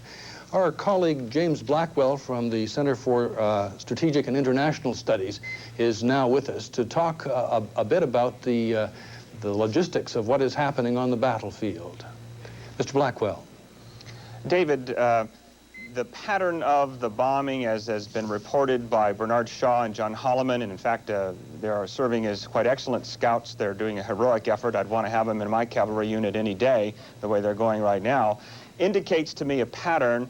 While it's far too early to judge from here what's going on in the rest of Kuwait and Iraq, it indicates a pattern of strategic bombing aimed at severing the command and control links between the political leadership and the army, and no doubt similar types of strategic targets down the operational chain of command are being struck at the same time. The President's statement said that the liberation of Kuwait has begun. I doubt this is a symbolic or I doubt there will be a pause to allow Saddam Hussein to capitulate. I think this exhibits a pattern of a very serious war that's going to unfold. I think they can expect continued waves of this nature to hit in Baghdad, hitting strategic targets, just as they've already seen some of the government buildings go up in smoke, the refinery, and off in the far distance, the low rumbling sound is probably 2,000-pound bombs coming from B-52s. All right, James Blackwell, thank you very much. We'll be back with you a bit later. Let's go to the White House now and our senior White House correspondent, Charles Bierbauer. Charles. David, President Bush, as you know, is going to make a speech tonight to explain just what it is that is going on and why he has given these orders. In fact, we were told by White House spokesman Marlin Fitzwater that this is a speech the President has been working on for 2 or 3 weeks, that he has gone through about 4 drafts and has done most of the work on this himself. It'll be about a 10 or 12-minute speech. What is indicative of this kind of approach by the President is that this has been a process that is building. Mr. Fitzwater said decisions have been made incrementally leading up to the decision to launch the attack today. Indeed, the spokesman says that the President has had 5.5 months to prepare for this, and so what we've also heard from a number of people in the White House is that George Bush was amply prepared to use force almost from day one back in August when the attack on Kuwait itself was launched. The President, at a little before 7 o'clock, was in the Oval Office with some of his key advisors. He was watching the reports coming out of Baghdad from ours and other reporters there. The view was that this was happening exactly as scheduled rather. At 7 o'clock, he told his spokesman, Marlin Fitzwater, to go out and announce it. The President was described as calm and matter-of-fact. Prior to 7 o'clock, in the hour between 6 and 7, he called the congressional leadership to inform them of the actions he has taken. He has placed a number of calls to other world leaders. We don't know exactly who yet. That also took place in that same 6 to 7 o'clock time frame. So again, we will hear a speech that has been largely crafted by George Bush himself in anticipation of the action that he was going to call for this evening. David? Charles, thank you very much. Of course, a very nervous part of the world also is in Jordan. We remember that Saddam Hussein threatened that if he was attacked, he would attack Israel. And of course, lying between the two places is Jordan. Doug James reports now from Amman. Doug, we've been told that Jordanian... Go ahead, Doug. Sorry. We've been told that Jordanian officials, like many others, learned first of the attack on Kuwait and Iraq by watching CNN. The average person here, of course, does not get CNN and so far has not heard of this attack. There will be a radio announcement in about 7 minutes' time, and then a television announcement over Jordanian state television at 10 o'clock local time. The only reaction so far from Jordanian officials is that the attack has taken them by surprise. They said they were led by the State Department to believe that there would be at least a little bit more time for Iraq to decide to pull out of Kuwait before any action of this type began. Of course, here in Jordan, there is considerable concern because the country is wedged between the two powerful neighbors, Iraq and Israel. At the moment, everybody is waiting to see what kind of reaction there might be from Iraq and what response Israel might have to that. This is Doug James reporting live from Amman, Jordan. All right, we've just had a report from the pool reporter in Daman who reports that he believes that coming into Dhahran now are missiles. That is a large Saudi oil town on the coast in the eastern province. Once again, the pool reporter from Dhahran in Saudi Arabia believes that he hears incoming missiles. Reporter Jim Hickey making that. Now let's return to Baghdad. We have 3 reporters in the Al Rashid Hotel. Come back in. Okay, Dave, it's John. I'll start. Bernie and Peter are here. Just as you came to it, the skies lit up again with anti-aircraft fire. All right, we're going to let you hear it.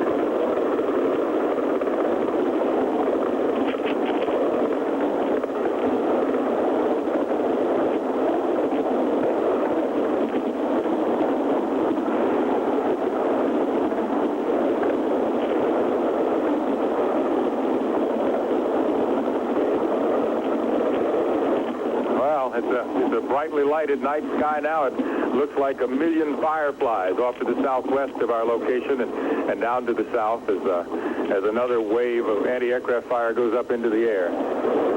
It's like the beginning of it, John. There's all this anti-aircraft fire in our vicinity, but the explosions, this one a huge rose-red explosion probably 10 miles away, lighting up the sky. The guns near us have stopped firing. I get the impression that planes are just coming right over the city and these anti-aircraft are picking them up, but they're just going on to their designated targets. And as I said, as we have noted, there's been no apparent hits on any of the attacking aircraft that we can see. Gentlemen, we are seeing an example of surgical bombing. Explain that, Bernie. There have not been any wild bombs going off out of pattern. You can barely hear the planes. And throughout the last 2.5 hours, 3 hours, whenever there were exchanges, they were in specific areas. It seems like 2.5 or 3 hours, Bernie, but I think it's been about an hour. I don't want to be frivolous about this, but we actually, Bernie, you may be right, but we won't know till tomorrow how surgically precise these bombs were. I'm sure tomorrow the Iraqi authorities, I hope, they will let us go out and see some of what's been going on, and I think that if any civilians have been hurt in these raids, we will probably get to see them, maybe not some of the more important targets. What I meant by that is bombing in Baghdad proper. Yeah. Well, it's still a remarkable sight out the window here. The noise has calmed down, as I'm sure you can tell. I've got my head in the window, or at least in the vicinity of the window again, so we can look out here and get a better view of things. There's another string of tracer rounds going straight up into the air, pointing straight up out in the west of our location, and it's continuing to happen. There are other air bursts going up and exploding up in the air, and from time to time the night sky will light up brightly. In the area of,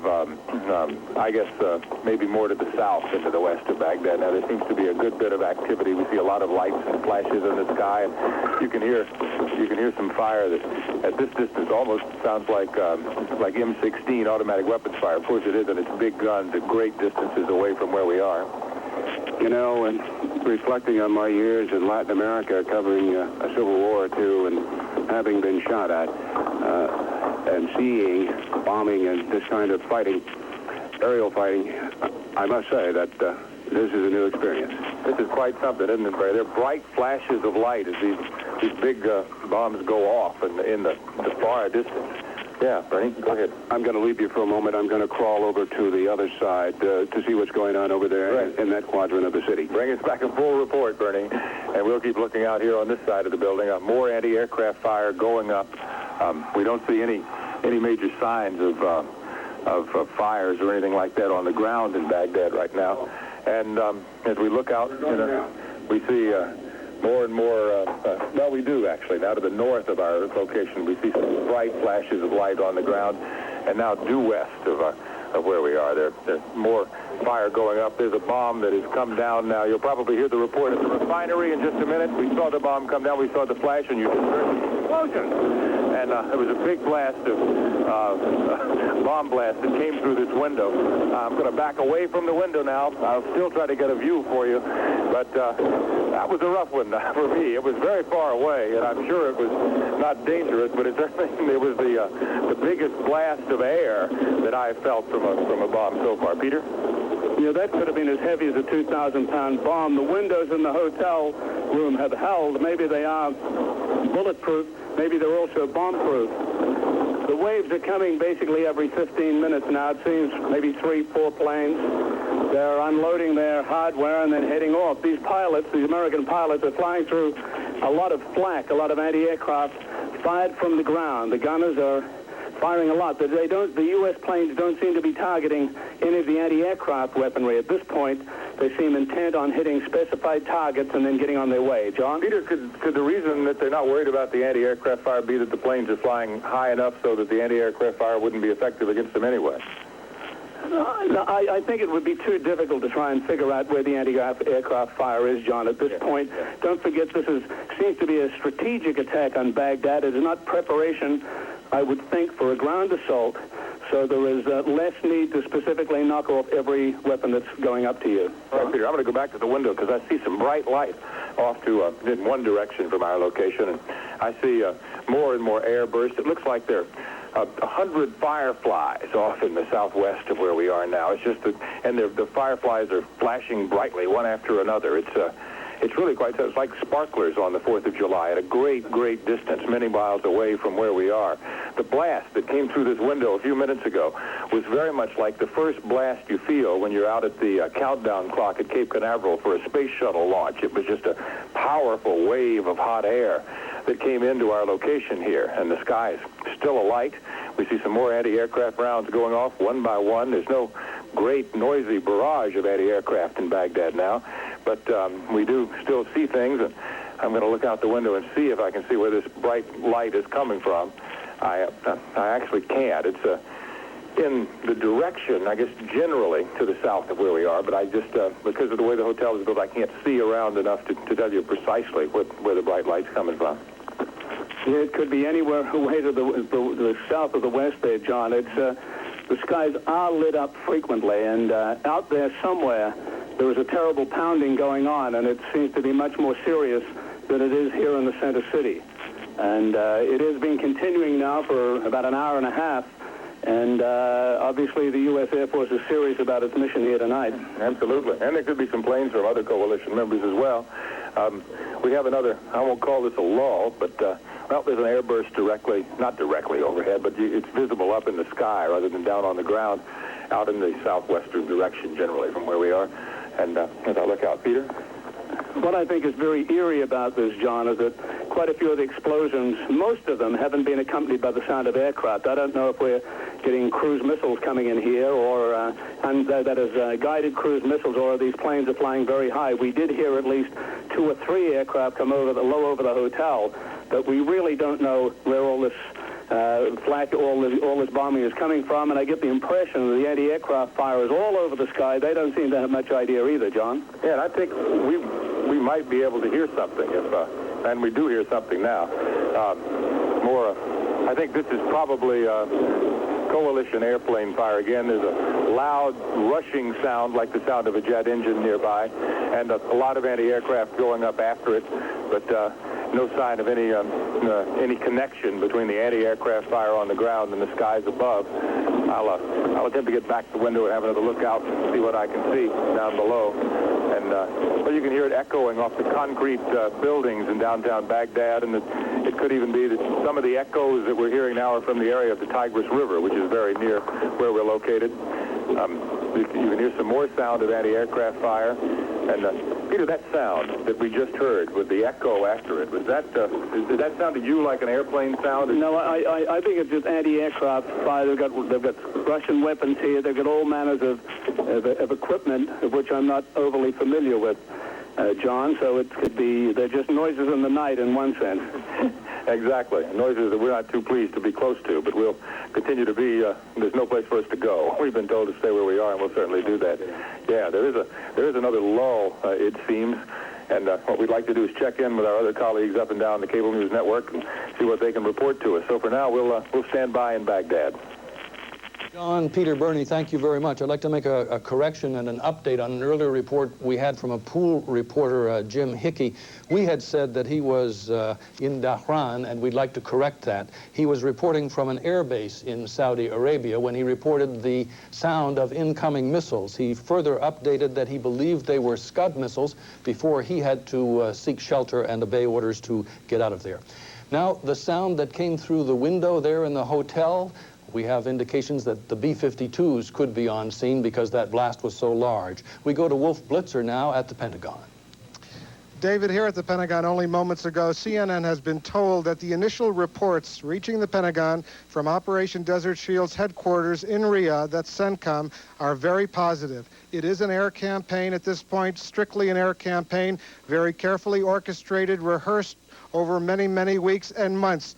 The officials with whom we have discussed say that there are no reports so far of any U.S. fighter aircraft or bombers destroyed, anything along those lines. Indeed, there is a confidence. There is at this point here at the Pentagon all the indications that this United States assault is moving just as it has been planned now for many, many weeks. Back to you, David.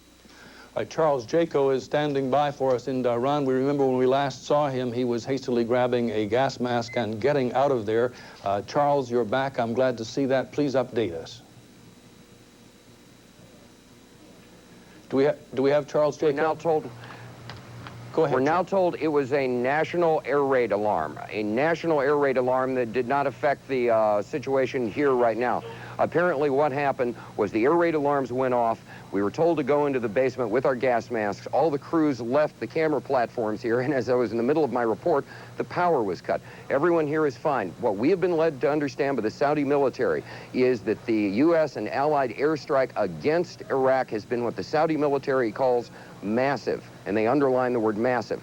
They say there has been no indication of any sort of Iraqi retaliation so far, that no missiles and no planes have been sighted coming from Iraq towards Saudi Arabia or indeed any place else. They emphasize that this could change and that we are to stand by. I have here the remainder of the Pool report on the launching of the strike that basically fills us in a little bit that the first wave of F-15s took off about 3 hours and 10 minutes ago.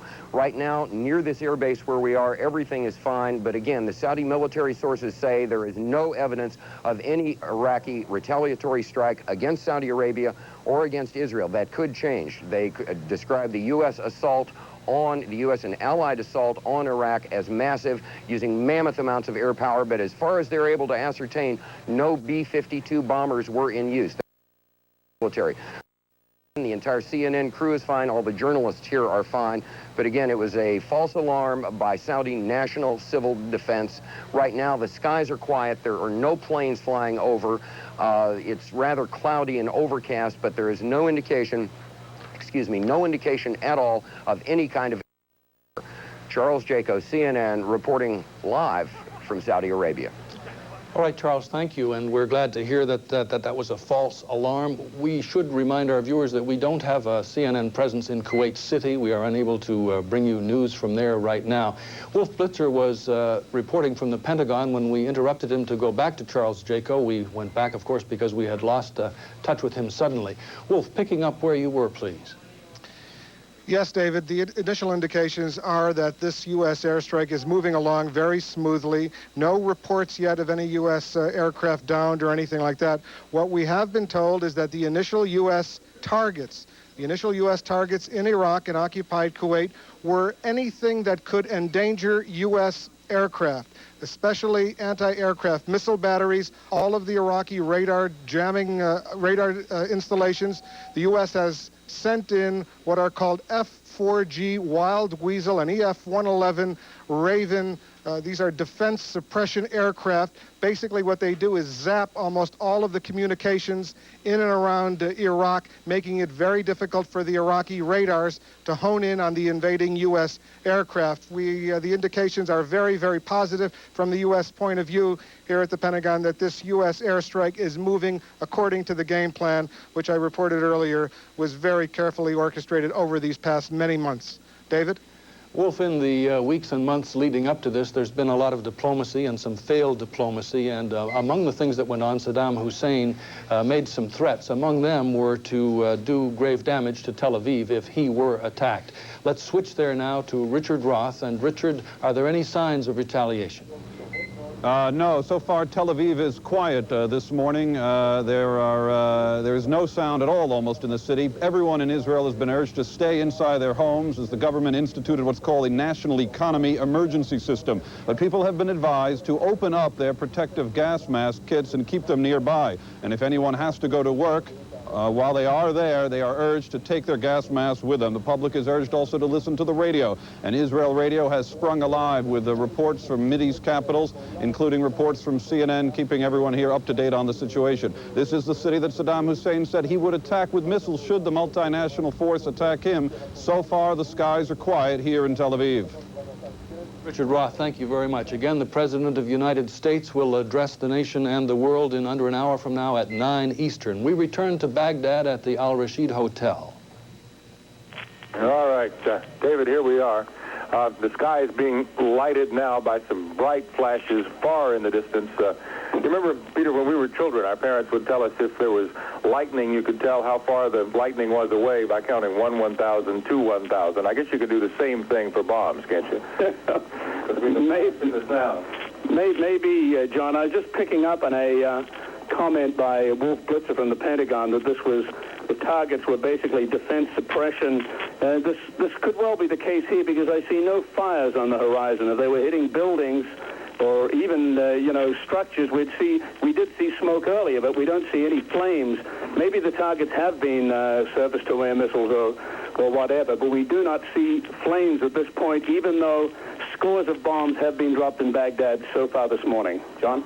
Peter, we should try to help analyze, if we can, for at least our own edification, these bright white lights that seem to be moving across the sky from south to north right now. The lights look like the lights you'd see from helicopters, but there's no sound out there. It could be radar suppression material dropped from planes or from spotter planes of some kind. It could be to disrupt the radar defenses of Baghdad. That would probably be my guess. That's the only reason I'd be up there, John. Yeah. Bernie Shaw is going to come over and talk to us now. Bernie? Well, I just wanted to chime in on this speculation. They could be choppers, those choppers that have the very, very quiet engines. Yeah, and they could be at a great distance away from us. You mean our choppers or their choppers? I mean U.S. choppers or Iraqi choppers? I don't know. Yeah. Well, I very much doubt that multinational force choppers are this far into the country. If they are, it would be another kind of operation. Then they would have to be Iraqi choppers. Yeah. I know that I saw 2 choppers go by this hotel window. Yeah. Well, I know early in the morning we've seen several runs by choppers by the hotel helicopters. Of course, the Soviet Hind helicopters are the ones that they use mostly here in Iraq. Now, way off in the distance, many, many miles away, you can hear these blasts again coming through. Some more anti-aircraft fire.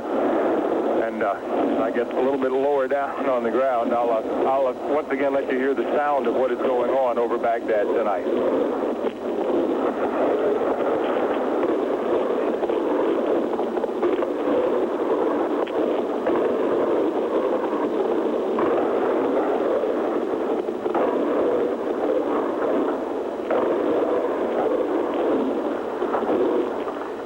thing about this is you still can't hear the airplanes. You can't hear any sign of these planes that the anti-aircraft guns are being fired at. Yeah, well, I'm anxious for daylight to come. Maybe we can get some visibility. From what we can see, the populated areas of Baghdad where all the people live, there doesn't seem to be any bombing activity at all. The bridges are still standing. In fact, the bridges over the Tigris River they are still lit.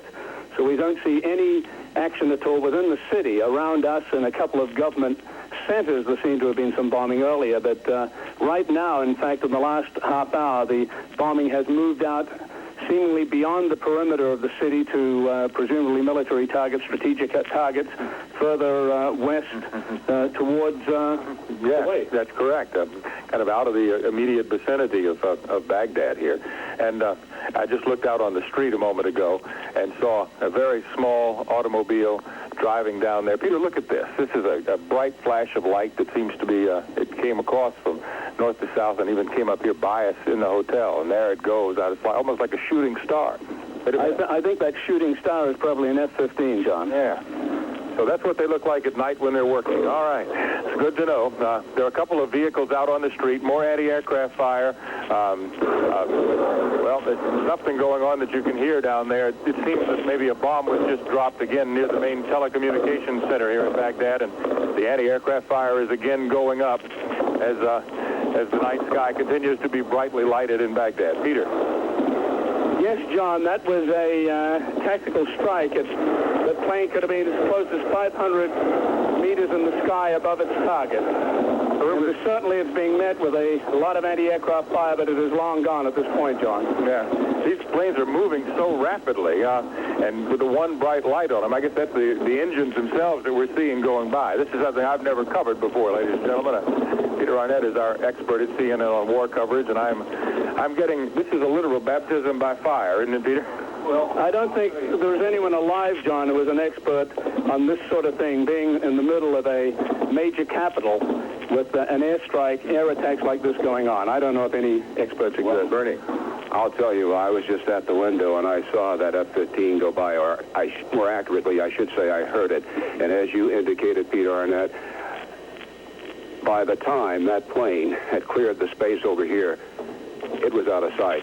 Only then could the anti-aircraft batteries respond to it, and as you said, it was much too late. All right, since we did see another bomb go off near the major telecommunications facility, we better make sure that our viewers are still able to hear us. Let us just check in, make sure that you guys can still hear us in Atlanta and around the network.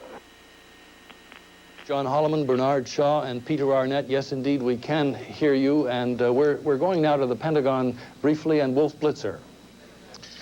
David, here at the Pentagon, we're in the press briefing room where there is going to be a briefing with the chairman of the Joint Chiefs of Staff, General Colin Powell, and Defense Secretary Dick Cheney shortly after the president addresses the nation. That is in about 45 minutes.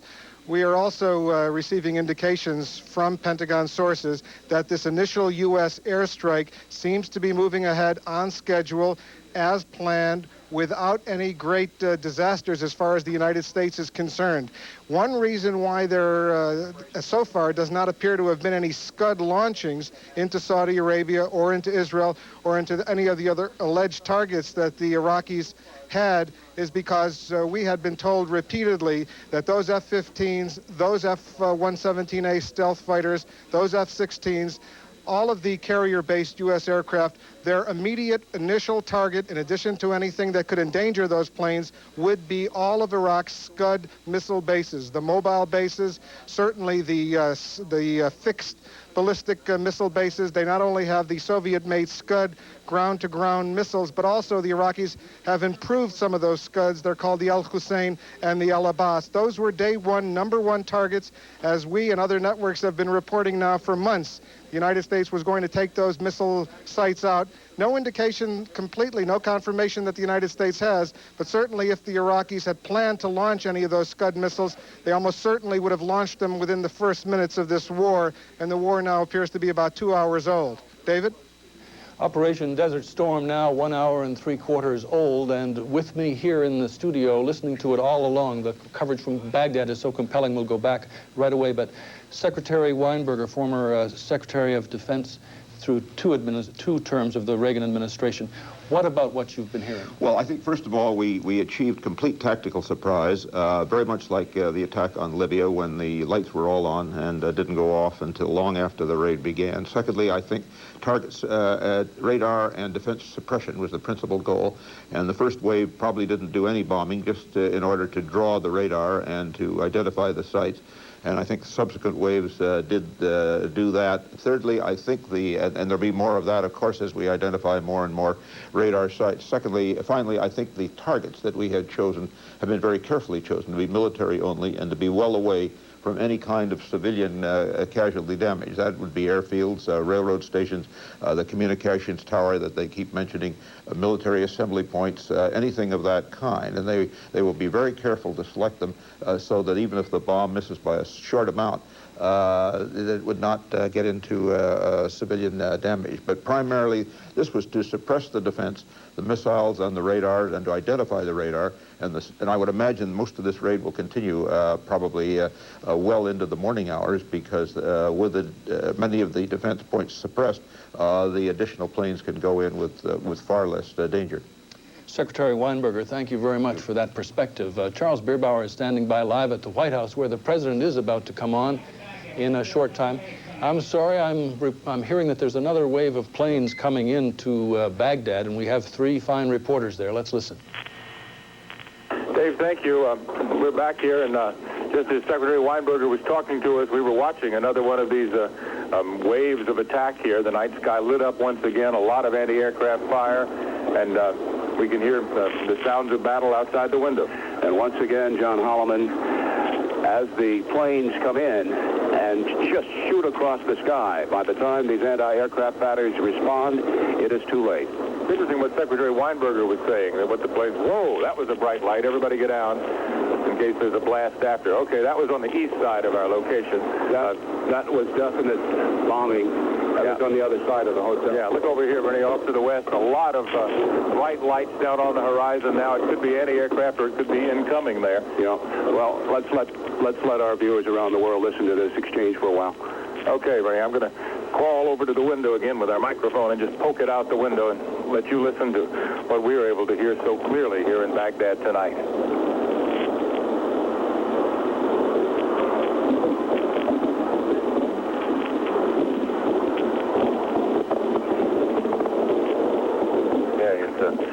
Beginning to get quiet again. Peter?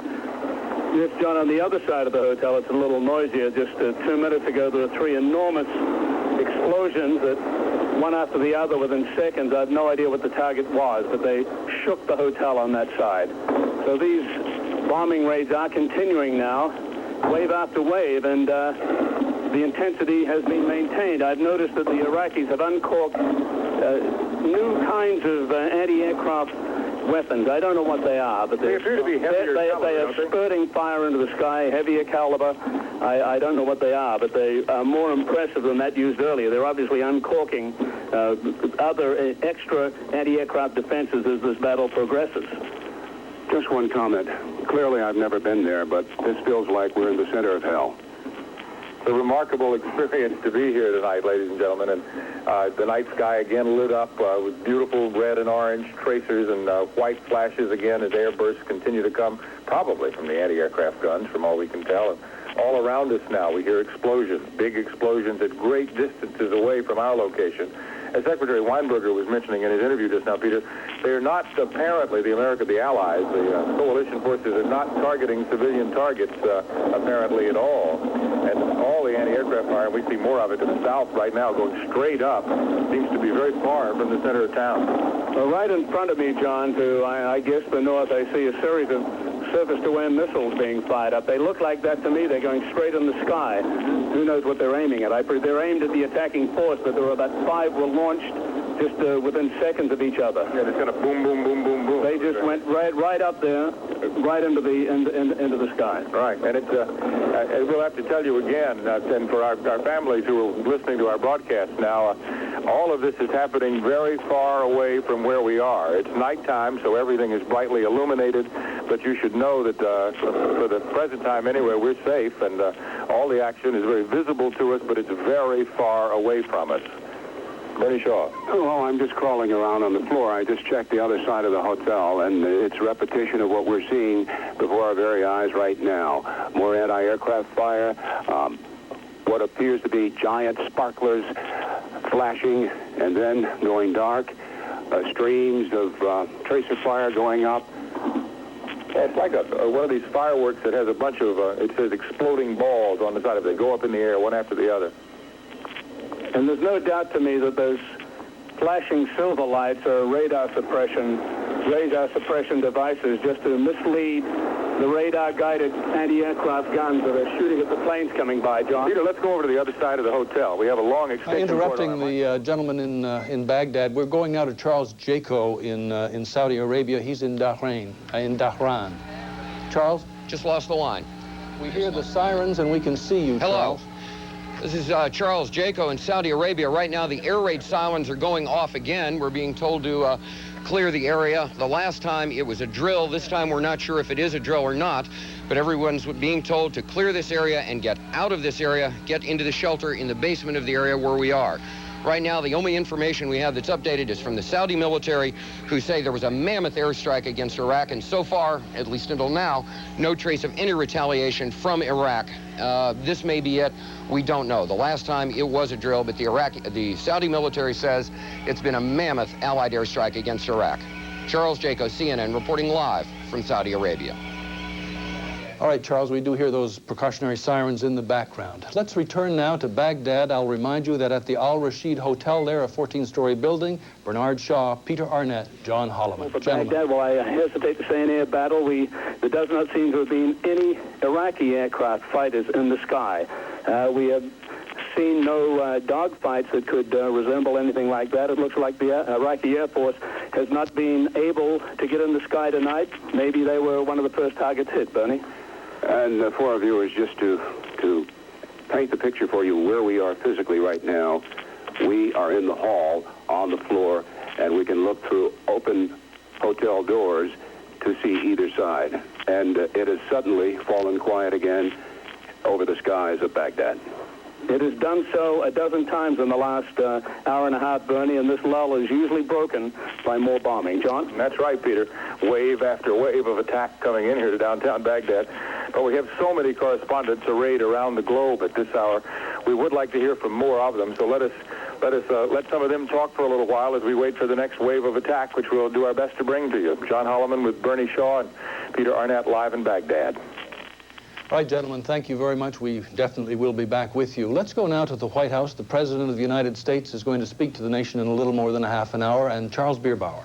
Well, the president has been in the Oval Office throughout the evening. We're told that National Security Advisor Brent Scowcroft is in the Situation Room here at the White House and keeping the president apprised.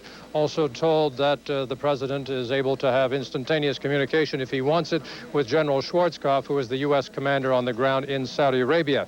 A couple of points. As we know, the president was watching television shortly before 7 o'clock. Officials say there was some concern about the attack being aired live on television, but the president, as he watched and heard the reports coming out of Baghdad, noted that things were moving right on schedule. That's when the announcement was made here.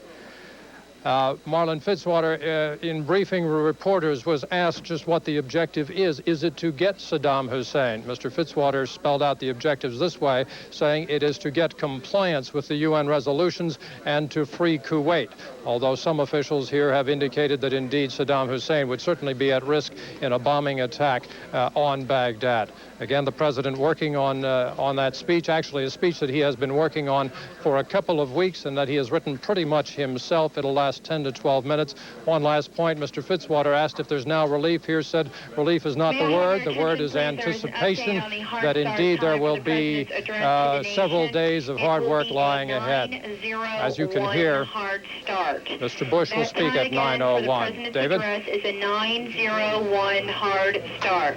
Thank you. Okay, Charles, thank you very much. We're going now to Richard Blystone in Jerusalem. We'll be back with you later. Richard. It's going to be live. David, we have with us here in the CNN office in Jerusalem a high-ranking member of Israel's cabinet, Ehud Olmert, the Minister of Health. Let me ask you first, Mr. Olmert. Was Israel informed of when this attack was going to take place? Well, I was not entirely surprised that it took place tonight, that I can say.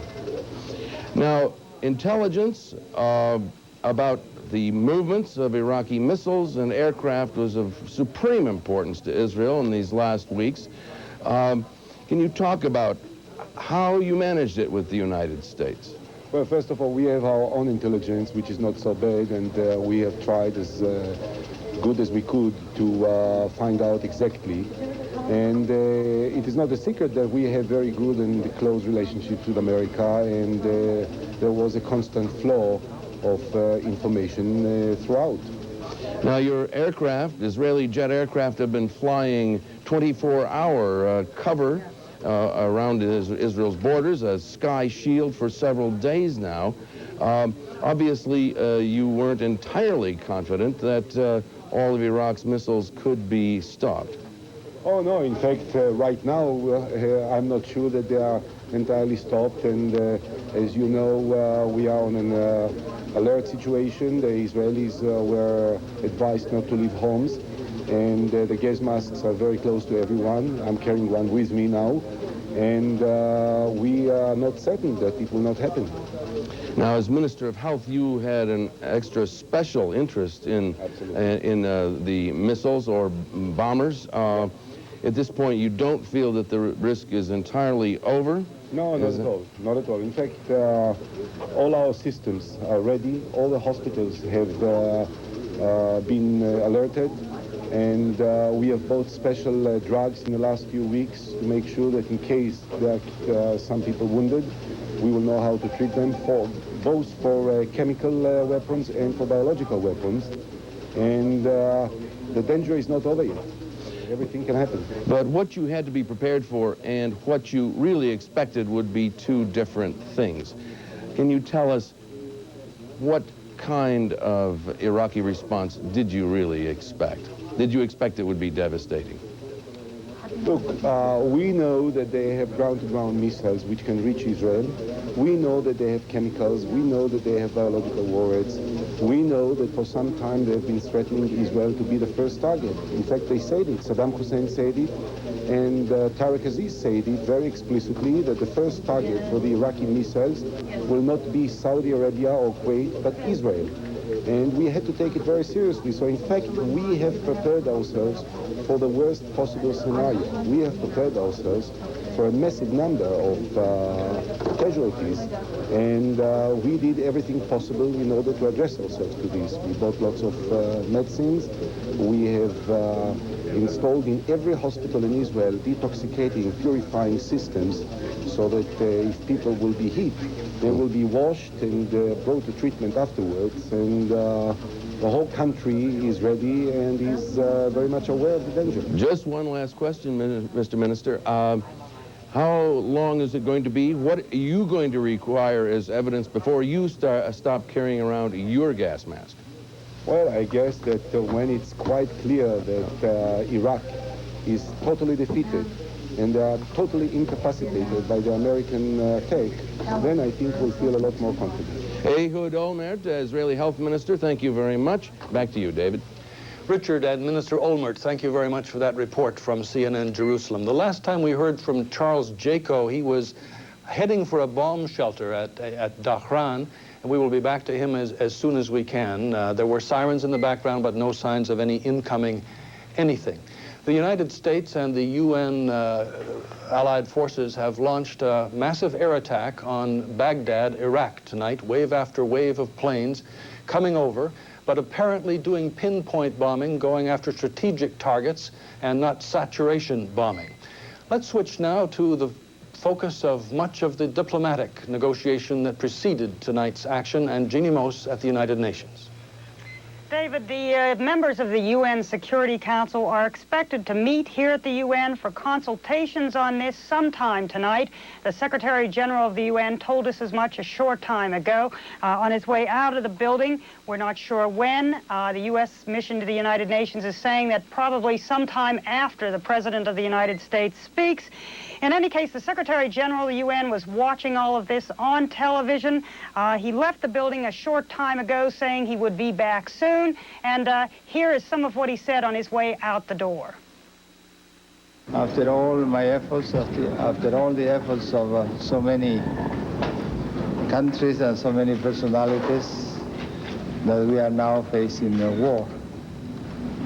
And then at this very moment, only 1 hour and a half after the hostilities, I am not well informed. I have not a lot of details of what has happened. But I think it's for me to express my deep sorrow because of as Secretary General of the United Nations, the peace organization, I can only be saddened by the beginning of hostilities. The Secretary General saying he was saddened by hostilities. He also sounded a bit upset that he was not informed. He does not seem to be terribly informed in advance about this by the United States. As for action by the Council, we expect the United States to probably brief members of the Council on what it is doing. The ambassador from Cuba, which was one of the two countries that voted against the use of force resolution, as he left the building a few minutes ago, he said that Cuba would try to get the Council to do something to stop this war, although there's not much the Council can do. After all, it was the Council that authorized this action. And a CNN crew a short time ago went to the Iraqi mission to the UN to see what kind of response they would have at this early time in the hostilities. Someone merely closed the door on CNN people saying no, no, no. It was interesting, actually, when word of this started to come through here at the UN, filter out here at the UN. It wasn't confirmed. I happened to be near some of the Iraqi delegations, some of the lower level people that were sitting in the UN, and I told them what we had heard, that the hostilities were starting. They were serious, calm about it, and they simply at that point thought it probably wasn't true. Well, it is true. The Kuwaiti ambassador, by the way, welcomed the attack and said he wished victory to the U.S.-led operation. I'm Jeannie Mose reporting live from the United Nations. Thank you, Jeannie. I might make note now for our viewers that we have temporarily lost contact with Baghdad. I don't wish to alarm anyone. We did expect to have this come in and out. But our three correspondents, Bernard Shaw, Peter Arnett, and John Holliman, are there in the Al Rashid Hotel. We expect to, and we hope to be bringing you some more of their reports later. The NATO foreign ministers have announced an emergency meeting at 9:30 p.m. Eastern Time. They will be meeting at their headquarters in Brussels, Belgium. That comes 1/2 hour after the meeting here in Washington with the nation on television of President Bush, the Commander-in-Chief of the United States, addressing the United States on what has been called by United States officials Operation Desert Storm. Wave after wave of Allied planes attacking tonight the city and capital of Baghdad. Let's go now for an update to the Pentagon and Wolf Blitzer. David, here at the Pentagon, we are broadcasting now from the CNN office at the Pentagon. They're getting the studio in the Pentagon ready for a briefing in about 1 hour, shortly after the President's address to the nation. They're getting it ready for a briefing by the Secretary of Defense, Dick Cheney, and the Chairman of the Joint Chiefs of Staff, General Colin Powell. I want to reiterate what you said. The loss of communications, hopefully only temporarily, from Baghdad should not necessarily be a source of great alarm. For days, Pentagon officials have been telling us here at CNN that in this initial airstrike, once it happens, the U.S. will be zapping most of Iraq with so much electronic jamming equipment, so many electronic signals, that almost all of the communications, telephone, satellite, everything else, certainly television, almost everything is going to go out very, very quickly. It was a high priority target for the U.S. military, not necessarily to go after civilian targets, but to make sure that all of the command and communications facilities in and around Baghdad, certainly in Basra, in the south of Iraq, closer to Kuwait, all of that would be knocked out. The major reason being that the 540,000 Iraqi troops in and around Kuwait, what's called the Kuwaiti Theater, Kuwait and southern Iraq, that they would be isolated from command headquarters, from the bunkers where presumably Saddam Hussein personally is giving orders. So I just wanted to reiterate that we should not be overly alarmed by the loss of communications, and we should not be surprised if those communications with Baghdad are derailed, at least for the duration, at least for the time being. Let me also say that this airstrike is an airstrike. We have no indications that any U.S. land forces have actually moved in to liberate Kuwait. It has always been assumed that it would be several days, maybe even a week or two, could be longer, before any of those ground forces would be used. Certainly the initial reports reaching the Pentagon from CENTCOM, Central Command Headquarters in Riyadh, from General Norman Schwarzkopf, the commander of Operation Desert Shield, those initial reports appear to be very favorable as far as the U.S. is concerned. The orchestrated U.S. airstrike with all of the targets, the Scud missile bases, the anti-aircraft facilities, all of the Iraqi air bases, anything that could endanger the invading U.S. Air Force and the Navy fighters, all of that would be destroyed in this initial airstrike. David? Well, thank you very much. It is 8:37 in the East. President Bush addresses the nation at 9 p.m. Eastern Time. Just moments ago, the White House spokesman Marlin Fitzwater described the president as calm, expectant, very matter-of-fact. He has been watching the first reports of the action which he initiated. We're going now to New York. The financial markets are reacting. Certainly there have been some jiggles in the oil markets. Bill Hartley reports now from New York. Well, David, the outbreak of war is, of course, dominating world financial markets at this hour. Japan's stock market, though, down only very slightly in morning trading. Apparent relief that something has finally happened. Nikkei average is off just over 75 points. That's about a third of a percentage point. Oil prices are rising right now on fears of what war will do to Middle Eastern fields, but spot traders say there are very few buyers or sellers. The quoted range is anywhere from $7 to $12 a barrel, higher than closing New York prices. That would put a barrel of light sweet crude just over the $40 mark. And the dollar is sinking against most major currencies, off 1 1/4 yen against the Japanese currency, falling about 2 pennies on the German mark and 1 1/4 cent on the British pound. We'll be following other markets in Asia and Europe through the night. David? Bill Hartley reporting from the financial desk in New York. Thank you very much. I'm pleased to report that we can go back to Baghdad now and our 3 correspondents there. Let's see who picks up the phone. Yes, this is Peter Arnett here. We're just temporarily off the air. There has been a lull for about 15, 20 minutes now. There has not been one tracer bullet in the sky. We don't see any more bombing in the distance, so for the time being anyway, it is quiet. I'll give you over to Bernie Shaw. Thank you, Peter. Just to explain to our viewers why you did not hear from us for a nervously long time. For the past 20 minutes, I've been hiding under a table, and what happened was the security people made a sweep. They got very upset that there were 3 mortals on this floor, just 3 men standing in a hotel room. So I scampered to hide to make sure that if they pulled Arnett and Holliman out and took them downstairs into custody, at least there would still be one CNN person on the air. John? I did the same thing you did, Bernie, only I hid under a bed, and it's amazing that somebody as large as I am can get under a bed that close to the ground, but I was able to do it at least, and the situation here now is, the Iraqi authorities now know that we're here, and I don't know that they've been able to tell. I don't know whether their satellite dishes that are tuned to CNN work in the blackout conditions. I'm concerned that we not be summarily picked off one by one, so I'm going to yield the microphone to you, John, and to you, Peter, and I'm going to go back and hide under this table, not because I'm fearful of what's happening outside in the air, but I want to be sure that if there's another sweep, if you two get picked off, at least one of us will be here, and perhaps it might be a good idea to rotate this. Sure, good idea, Bernie.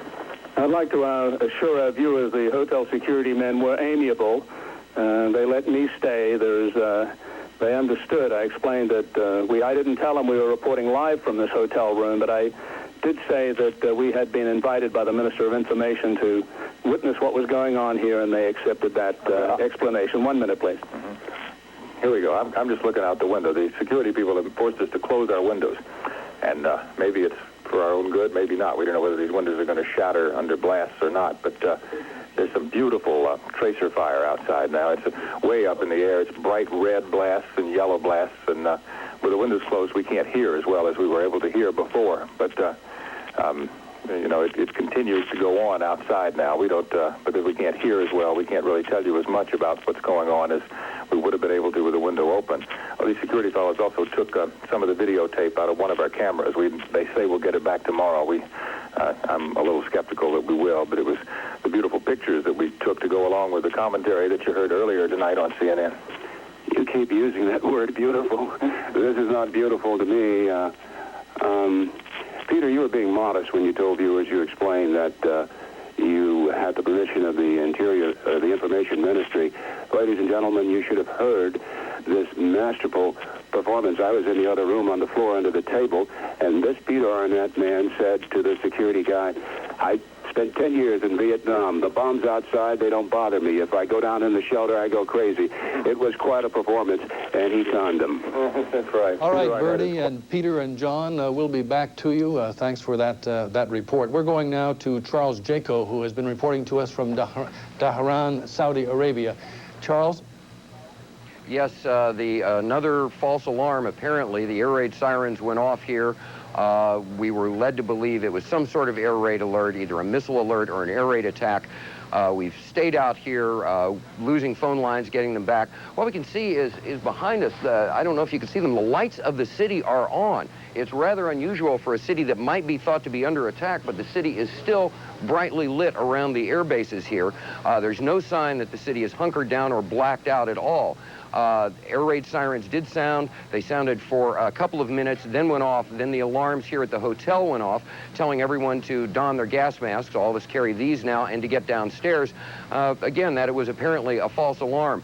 What we know, again, we can repeat, we heard earlier from Saudi military sources, which is that the first one was a false alarm. Apparently, this one was a false alarm. It was a national air raid alert. The last we heard from the Saudi military, and we say Saudi military because no information has been forthcoming here from U.S. military sources, is that the airstrikes against Iraq by Allied air forces, primarily the U.S. Air Force, have been massive, and they kept emphasizing that word, massive, and that they have detected no retaliation, either missile or jet, against Saudi Arabia from that.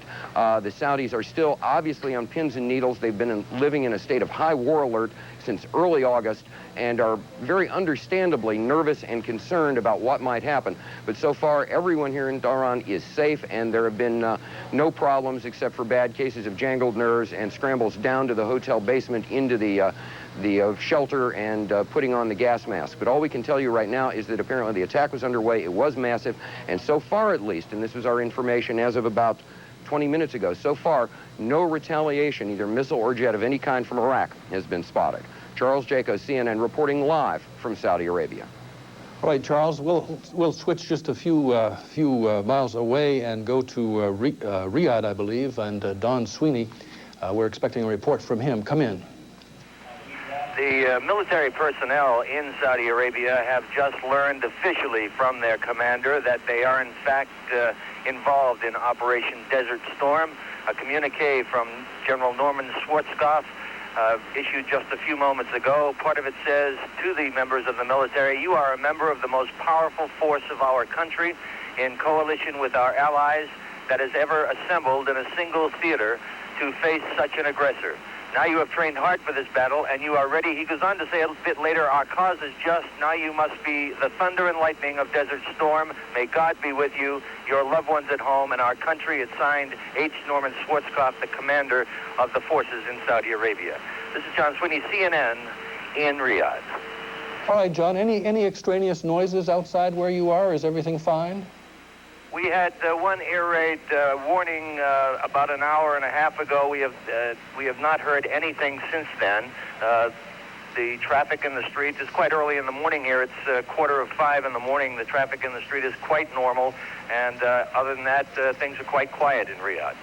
All right, thank you very much. And now a moniker that I hope doesn't stick. Let's go back to the boys in Baghdad. Thank you, David. The boys in Baghdad are here. And we want to tell you a couple of things. There have been calls we've learned from CNN, from other networks, asking about the safety of their people. There are 45 journalists still in Baghdad tonight, according to the Minister of Information.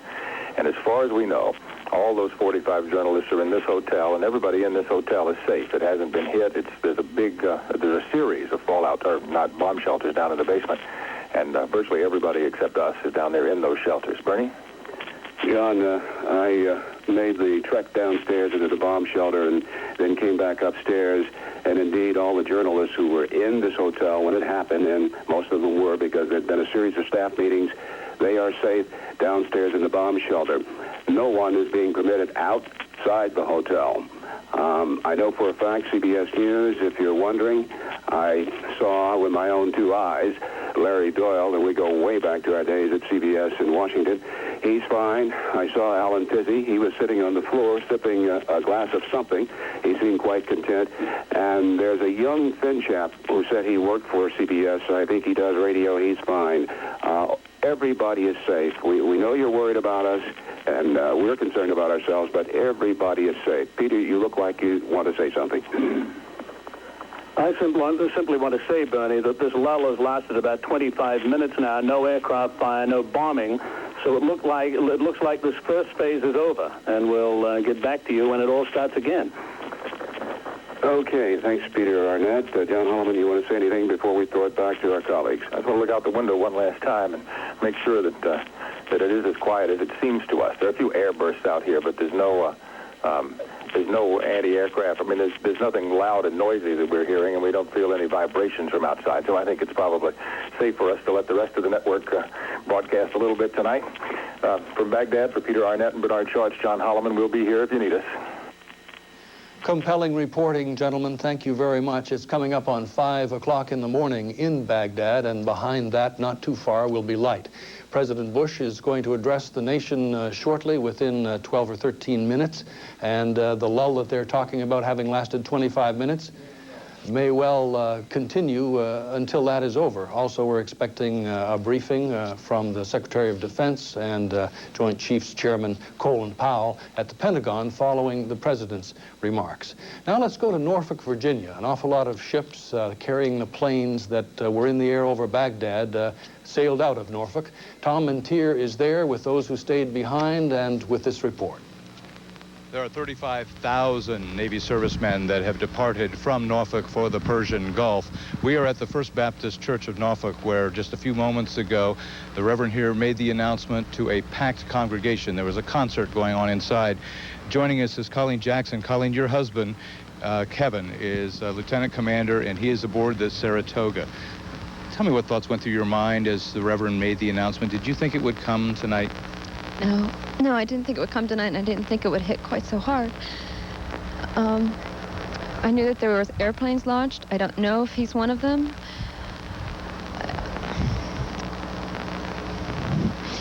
I'm scared.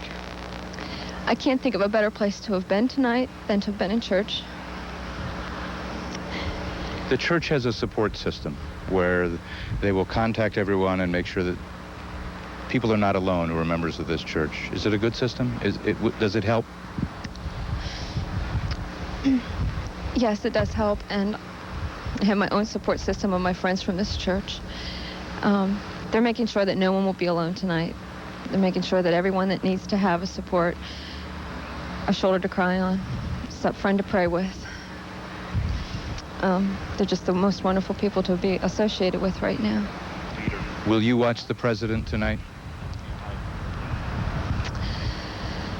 Yes, I probably will, just to see if there's any information that I can find at all about what's happening with my husband and with the men in his squadron.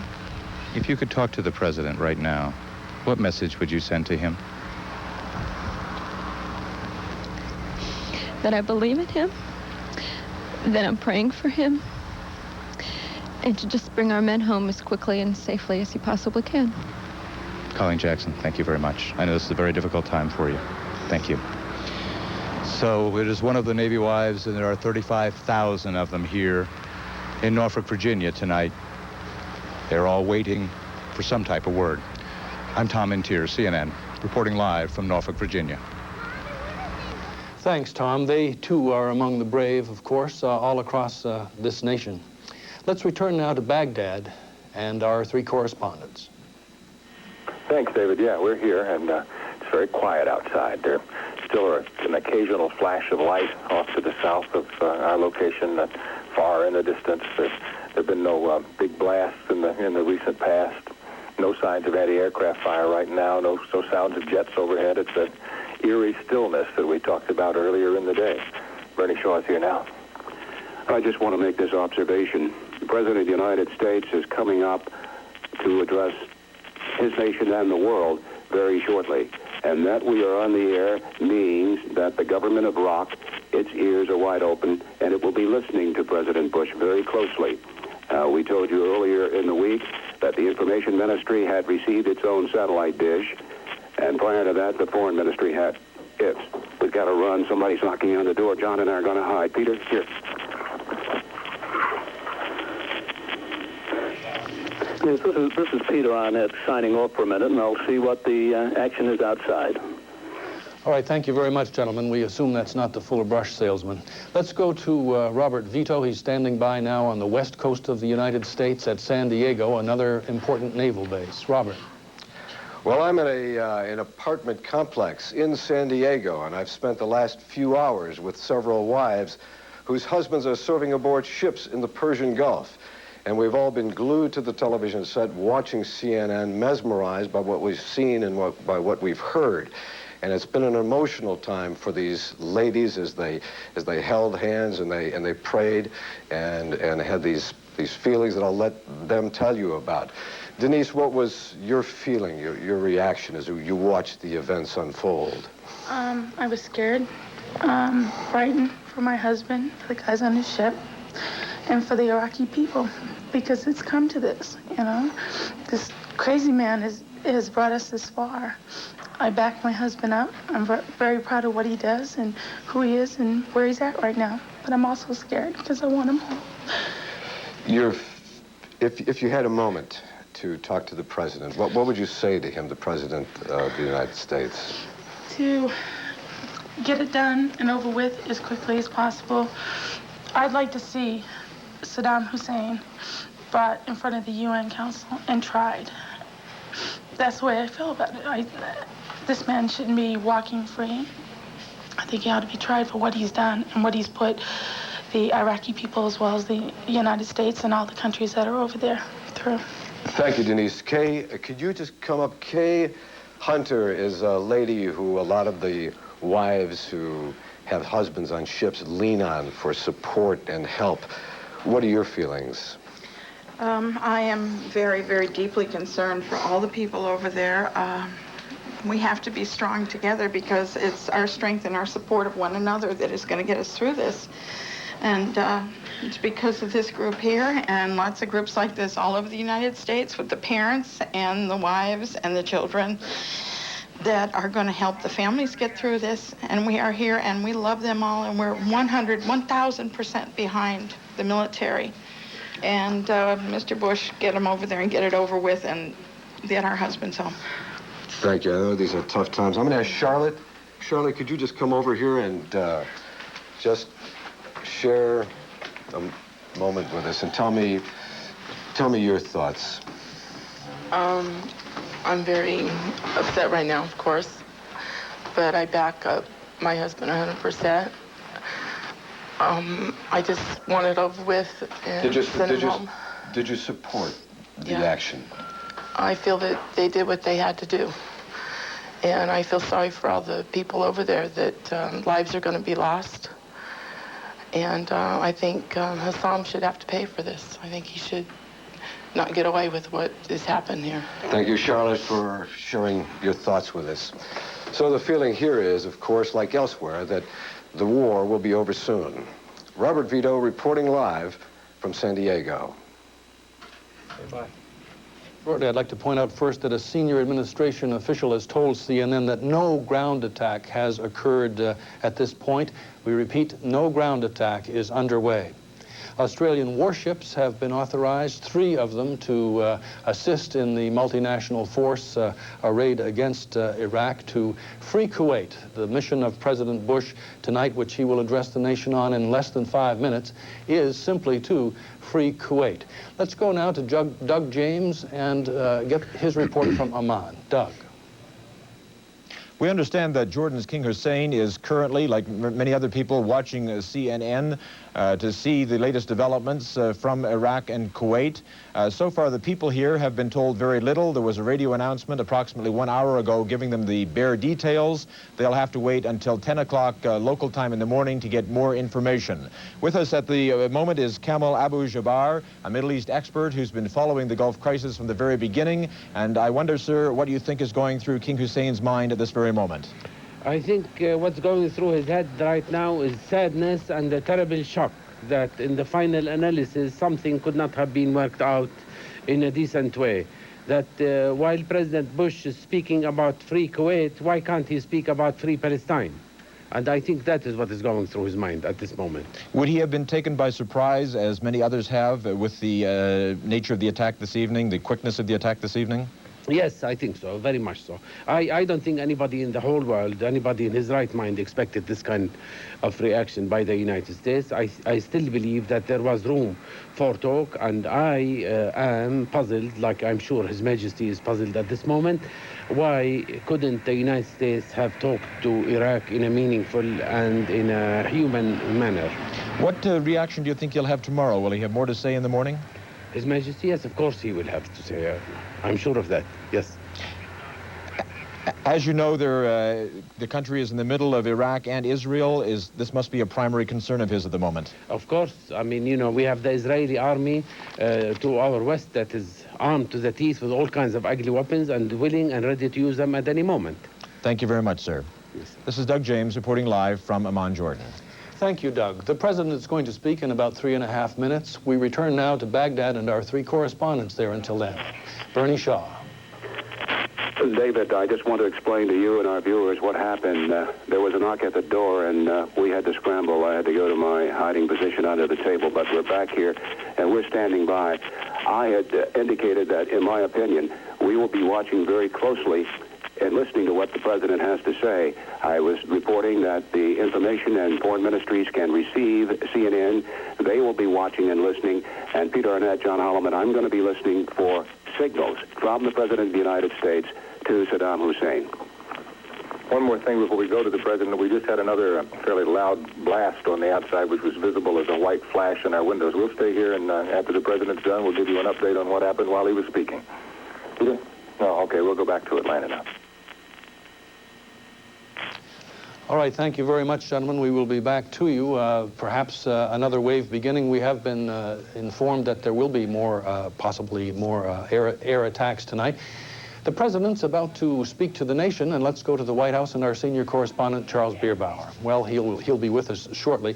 The president has been described earlier this evening as expectant but calm and resolute, and he has said that this mission is to free Kuwait. Charles is ready now. Charles, come in. David, President Bush, as you indicate very shortly, the speech anticipated. Perhaps we will get a little more detail as to just what it is that he has set in motion here. We know that he has been in contact with a number of his allies in this mission. One of them, the Australian Prime Minister, Mr. Hawke, has indicated he's received a call and ordered Australian ships to go into action as well. We do not have broad detail yet as to just how international this operation may be. I have heard some reports that the British are involved on the Kuwaiti side of the equation. Perhaps we will get more detail, actually more likely out of the Pentagon on that.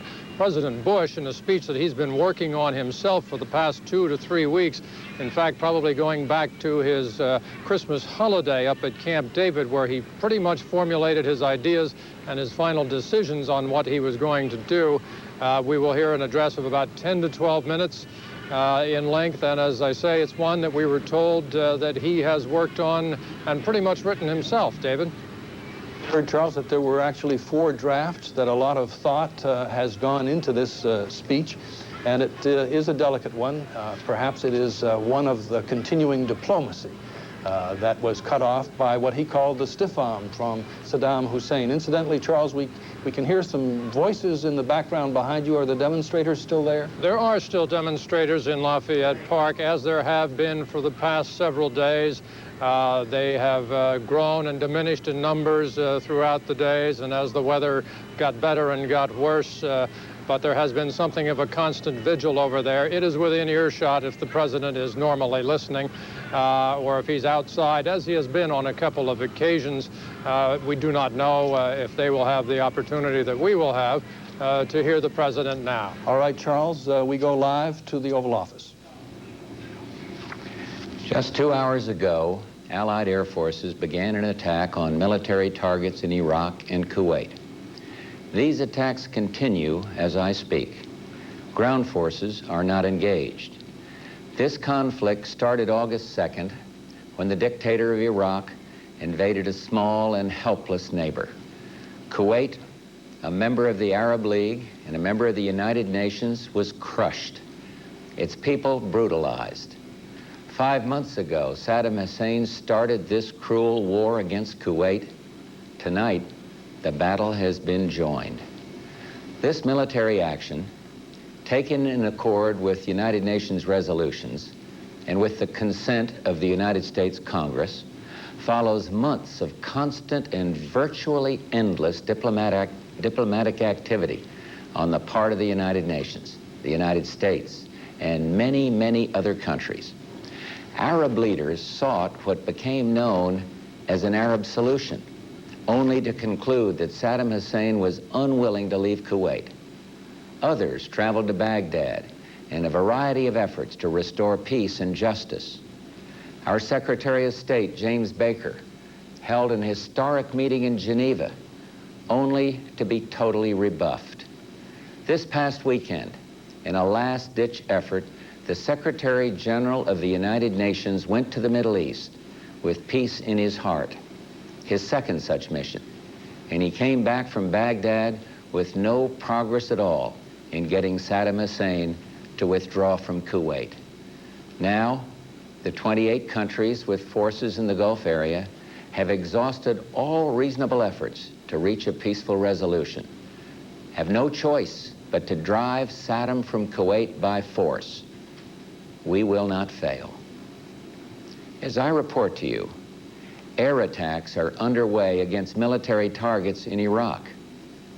We are determined to knock out Saddam Hussein's nuclear bomb potential. We will also destroy his chemical weapons facilities. Much of Saddam's artillery and tanks will be destroyed. Our operations are designed to best protect the lives of all the coalition forces by targeting Saddam's vast military arsenal. Initial reports from General Schwarzkopf are that our operations are proceeding according to plan. Our objectives are clear. Saddam Hussein's forces will leave Kuwait. The legitimate government of Kuwait will be restored to its rightful place, and Kuwait will once again be free.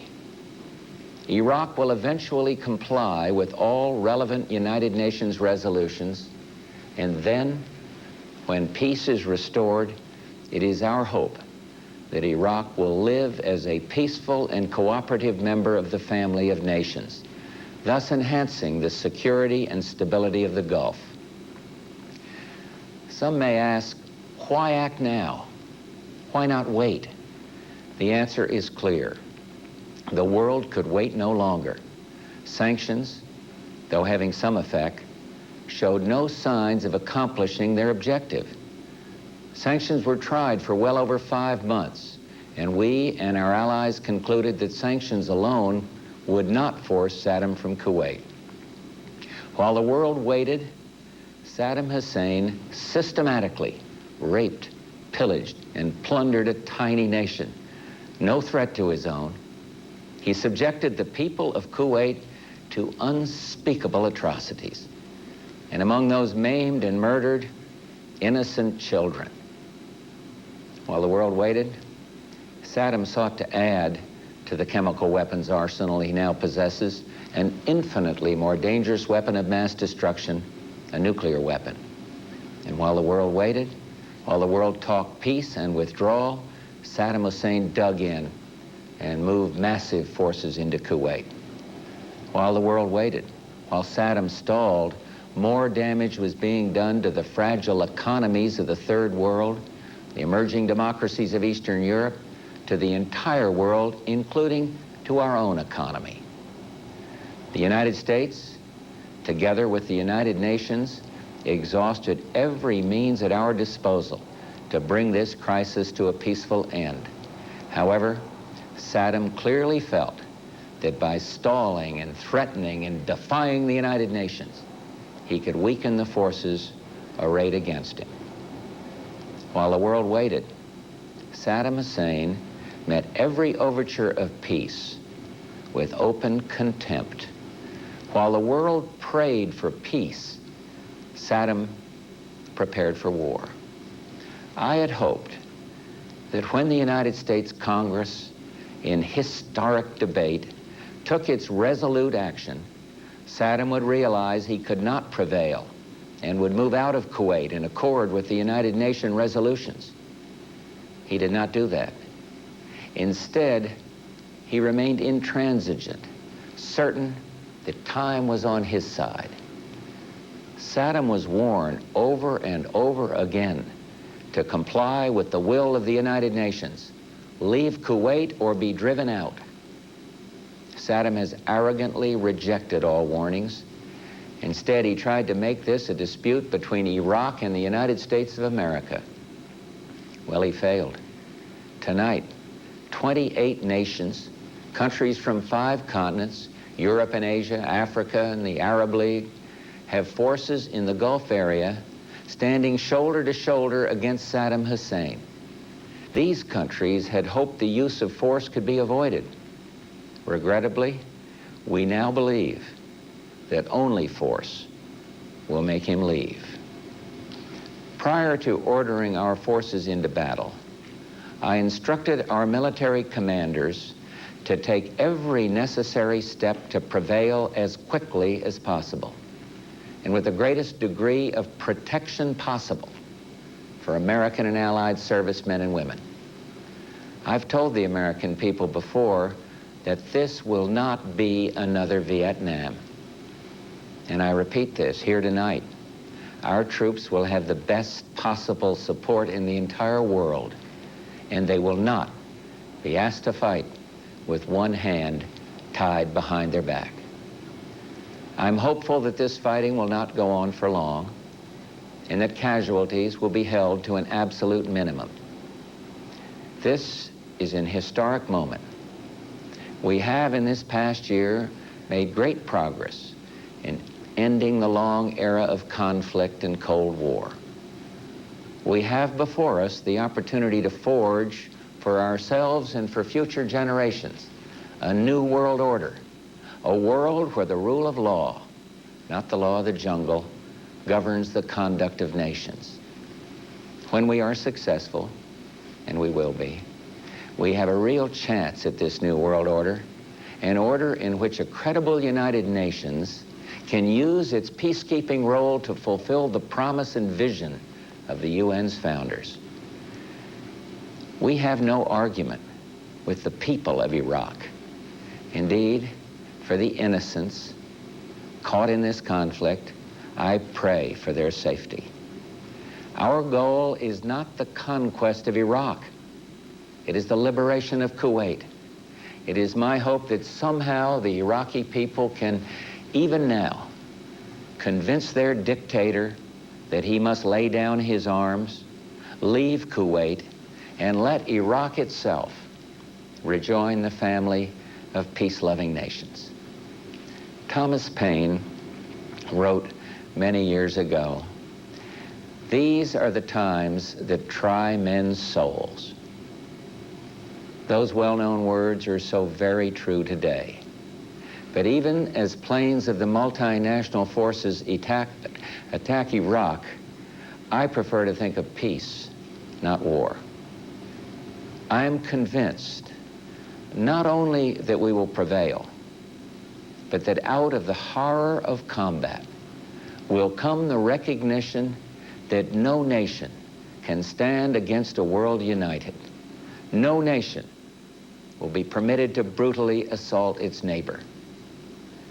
No president can easily commit our sons and daughters to war. They are the nation's finest. Ours is an all-volunteer force, magnificently trained, highly motivated. The troops know why they're there, and listen to what they say, for they've said it better than any president or prime minister ever could.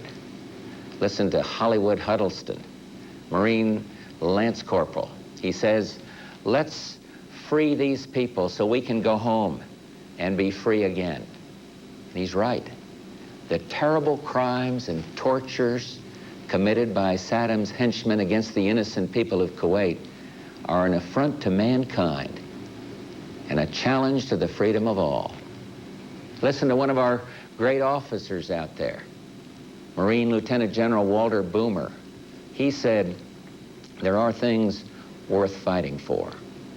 A world in which brutality and lawlessness are allowed to go unchecked isn't the kind of world we're going to want to live in. Listen to Master Sergeant J.P. Kendall of the 82nd Airborne. We're here for more than just the price of a gallon of gas. What we're doing is going to chart the future of the world for the next 100 years. It's better to deal with this guy now than 5 years from now. And finally, we should all sit up and listen to Jackie Jones, an Army lieutenant, when she says, if we let him get away with this, who knows what's going to be next? I've called upon Hollywood and Walter and JP and Jackie and all their courageous comrades in arms to do what must be done. Tonight, America and the world are deeply, deeply grateful to them and to their families. And let me say to everyone listening or watching tonight, when the troops we've sent in finish their work, I'm determined to bring them home as soon as possible. Tonight, as our forces fight, they and their families are in our prayers. May God bless each and every one of them and the coalition forces at our side in the Gulf, and may he continue to bless our nation, the United States of America.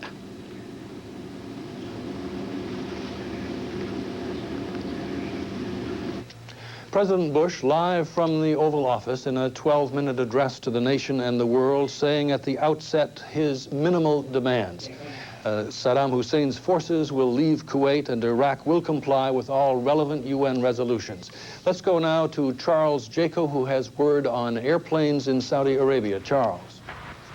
Yes, David. One high-ranking Saudi official has told us that he has been in touch with the highest levels in Riyadh, the capital of Saudi Arabia. According to this information, he claims that all the planes from this first raid, Saudi and U.S. planes, have returned safely with no loss of planes and no loss of pilots. That's according to a high-ranking Saudi official here with contacts in Riyadh. King Fahd, the King of Saudi Arabia, is said to be meeting right now in Riyadh with members of his court and members of his government. I asked one Air Force officer here about the raid, how it went. Information was very hard to come by, but he would only tell me that the raid was, quote, more successful than we imagined, close quote. We can only imagine what that means. So the preliminary, and I must say these are preliminary indications we're getting here from a high-ranking Saudi official and an Air Force officer, is that the first wave of the raid on Iraq at least was successful, and that at least all the Saudi and United States planes have returned without any loss. David? Saudi Arabia, thank you very much. The force may indeed be larger than we had been led to believe, and with word on that is our correspondent who covers world affairs for us, Ralph Begleiter. I'm sorry for that lapse. Ralph, what have you for us? David, according to Saudi officials, the number of Saudi planes in the air tonight was 150, joining the American fighters. And according to the Saudis, the air attacks were much more extensive than merely Baghdad. We, of course, had our reporting only from Baghdad because of the limitations of coverage in Iraq. But according to these Saudi sources, the attacks were countrywide throughout Iraq. Involved in the mission tonight, along with British and American forces. The Saudi sources also say that Saudi Ambassador Prince Bandar was here at the State Department this morning at 8 o'clock for a meeting with Secretary of State Baker, a very brief meeting, about 10 minutes long, during which Baker asked for the Saudi green light to go ahead with the attack today. Prince Bandar telephoned King Fahd from Baker's office itself, received the green light, gave it to Baker immediately. That was the prearranged signal that the United States and the Saudis had decided on in order to get the Saudi government on board for the attack. In fact, that was the language used by King Fahd. He said, "We are on board." In addition, we've learned that Israel was pre-notified of the attack as well through several channels. The Saudis here in the Soviets here in Washington say they were not informed through the embassy in Washington, but presume that direct channels between Washington and Moscow were utilized for pre-notification. David? World Affairs correspondent Ralph Begleiter, thank you very much, reporting live from the State Department. Everyone wants us to go back to Baghdad, and so do I, where Bernard Shaw, Peter Arnett, and John Holliman have been reporting this dramatic evening. Gentlemen. This is Bernie. We have listened to the President's address, and as he indicated in speaking, or while speaking, hostilities were going on, and indeed, we could see far off in the distance lights flashing. We could hear the bombs, and we could see the tracer fire from the anti-aircraft batteries. As I listened to President Bush tonight, it seemed to me that he was telling Saddam Hussein, you are going to quit Kuwait. But I also heard Peter Arnett and John Holliman an implied threat to this man that the forces have gone against the nuclear plant that was a building. The forces have gone against the chemical arsenal. But I heard the President saying that we might not stop here. He did declare that this was not an invasion of Iraq. He wants to cripple this man's military capability. I should also tell you that we do not know where President Saddam Hussein is at this moment, nor do we know where other members of his government are located. I'm going to pass the microphone around because each of my colleagues has something to contribute. John Holliman. Bernie, I think you're right about the President's message to President Saddam Hussein. It's a message of this is it. This is the beginning of what we're going to do. I'm sure the President would like very much if President Hussein would respond right away by, offering to pull out of Kuwait or something, but we'll have to wait and see what he's going to do later on. The last time we saw President Saddam Hussein was on television tonight in video that we know was at least a day old from a tour that he made of Kuwait. Excuse me. I'm now looking out the window of our bureau here, and I can tell you that off in the distance there continues to be the sounds of what appear to me to be bombs. During the President's message, there were flashes of light from a distance probably as much as 15 or 20 miles away, probably to the south of where we are. And at this moment, there are no signs of anti-aircraft fire in the downtown Baghdad area, but there continue to be these flashes of light off in the distance to the south. Peter Arnett, your reflections. Yes, John, I couldn't help thinking as I heard the bombs, the distant bombs, punctuating President Bush's speech, his reference to Vietnam, this will not be another Vietnam. And I was thinking back to Vietnam, where I spent many years, to a similar raid in 1972, a B-52 strike on Hanoi. The interesting thing was that raid came at the end of the Vietnam War, near the end of the Vietnam War, and many say it helped end that war. This raid on Baghdad and elsewhere in this region tonight is at the beginning of this war, and maybe it certainly won't be a Vietnam. John? Peter, while you were speaking, the sky lit up again with some more apparently chaff to fool Iraqi radar in the sky. There are bunches of groups of white lights and yellow lights that go through the sky and then blink out mysteriously, apparently designed to confuse the anti-aircraft guns. And at this point, the anti-aircraft guns are not firing, so if they're intended to confuse, the guns are not firing. Well, as I speak, off in the distance, I see some anti-aircraft fire is going up pretty far away from our location, and you might be able in the background to hear some of that out the window. Yeah, Bernie Shaw is back again, and then we want to talk to someone who's just come up from the shelters downstairs who will brief our loved ones about how things are there. Bernie. Yes, I was just, Ingrid has been sitting here on the floor. I don't know how you managed to get past those guards and make that long hike up those 14 stories that I made about an hour ago. But what is the situation in the bomb shelter? And Ingrid, you know all of the members of the press corps, the other American networks, ABC, NBC, CBS, they've been highly concerned about their people. So take your time now and give us a fill on what the situation is in the bomb shelter. Well, what you can see from up here, you can hear down in the shelter is low, very low and quiet thumps. There was a little bit of confusion at the beginning. The press went down there, other hotel guests, hotel employees who also live in a compound nearby. A number of mothers and their children at a certain time, perhaps half an hour after the attack started, you heard chants of down, down, Bush, so we even had a little demonstration down in the shelter. The interesting thing was that some of the government guys that accompany us during the day when we try and work, and some of the hotel security people are walking around with Kalashnikovs and gas masks. which is something that was a little bit of a surprise to see. And I did see a lot of our colleagues down there, some of them who had been up on higher floors taking pictures, and they were taken by security people downstairs to a shelter, ostensibly for our own protection. Bernie? And what is the mood of the people in the shelter? Well, it's actually quieted down a lot. The confusion has ceased. Some of the people have gone to sleep. There's still a lot of milling around, but people are trying to get the BBC or anything to know what's going on in the outside world. There's a lot of questions about what's going on in Kuwait, Jordan, Israel, other spots that may be involved, and people are very curious to come above ground, waiting for daylight just to see what has happened. Even in the midst of these raids around Baghdad, life goes on, and as incredible as it sounded incredible to my ears, John Holliman, a rooster crowing about 20 minutes ago as the bombs were going off out there over the horizon. Very strange sound. I'll say, Bernie, and it's a long time before sunrise here. It's still a couple of hours before we're going to see the first rays of sunlight off to the east. But this rooster was obviously confused by all the military hardware arrayed and displayed in the skies of Baghdad. Peter Arnett standing by to talk to us some more, but I'm just going to look out the window once before I give the microphone to Peter. You can still see flashes in the sky, but still, strangely, eerily, there are no fires, which is an indication. President Bush said in his speech that they were not attacking civilian targets here. They were attacking specific military targets, and it appears that's correct from everything we can observe from our window. Yes, thank you, John. By my watch in this dim light of this hotel room, these series of raids have been going on for about 2 hours and 50 minutes.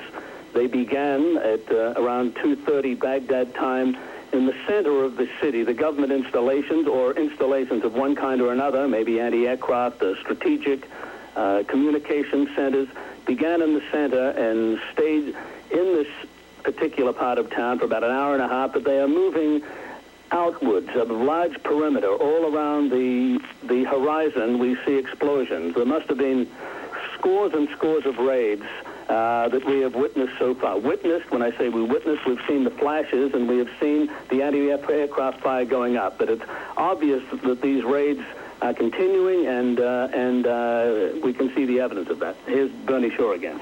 Peter, I'm trying to clear my mind of everything to keep the chronology of events uppermost.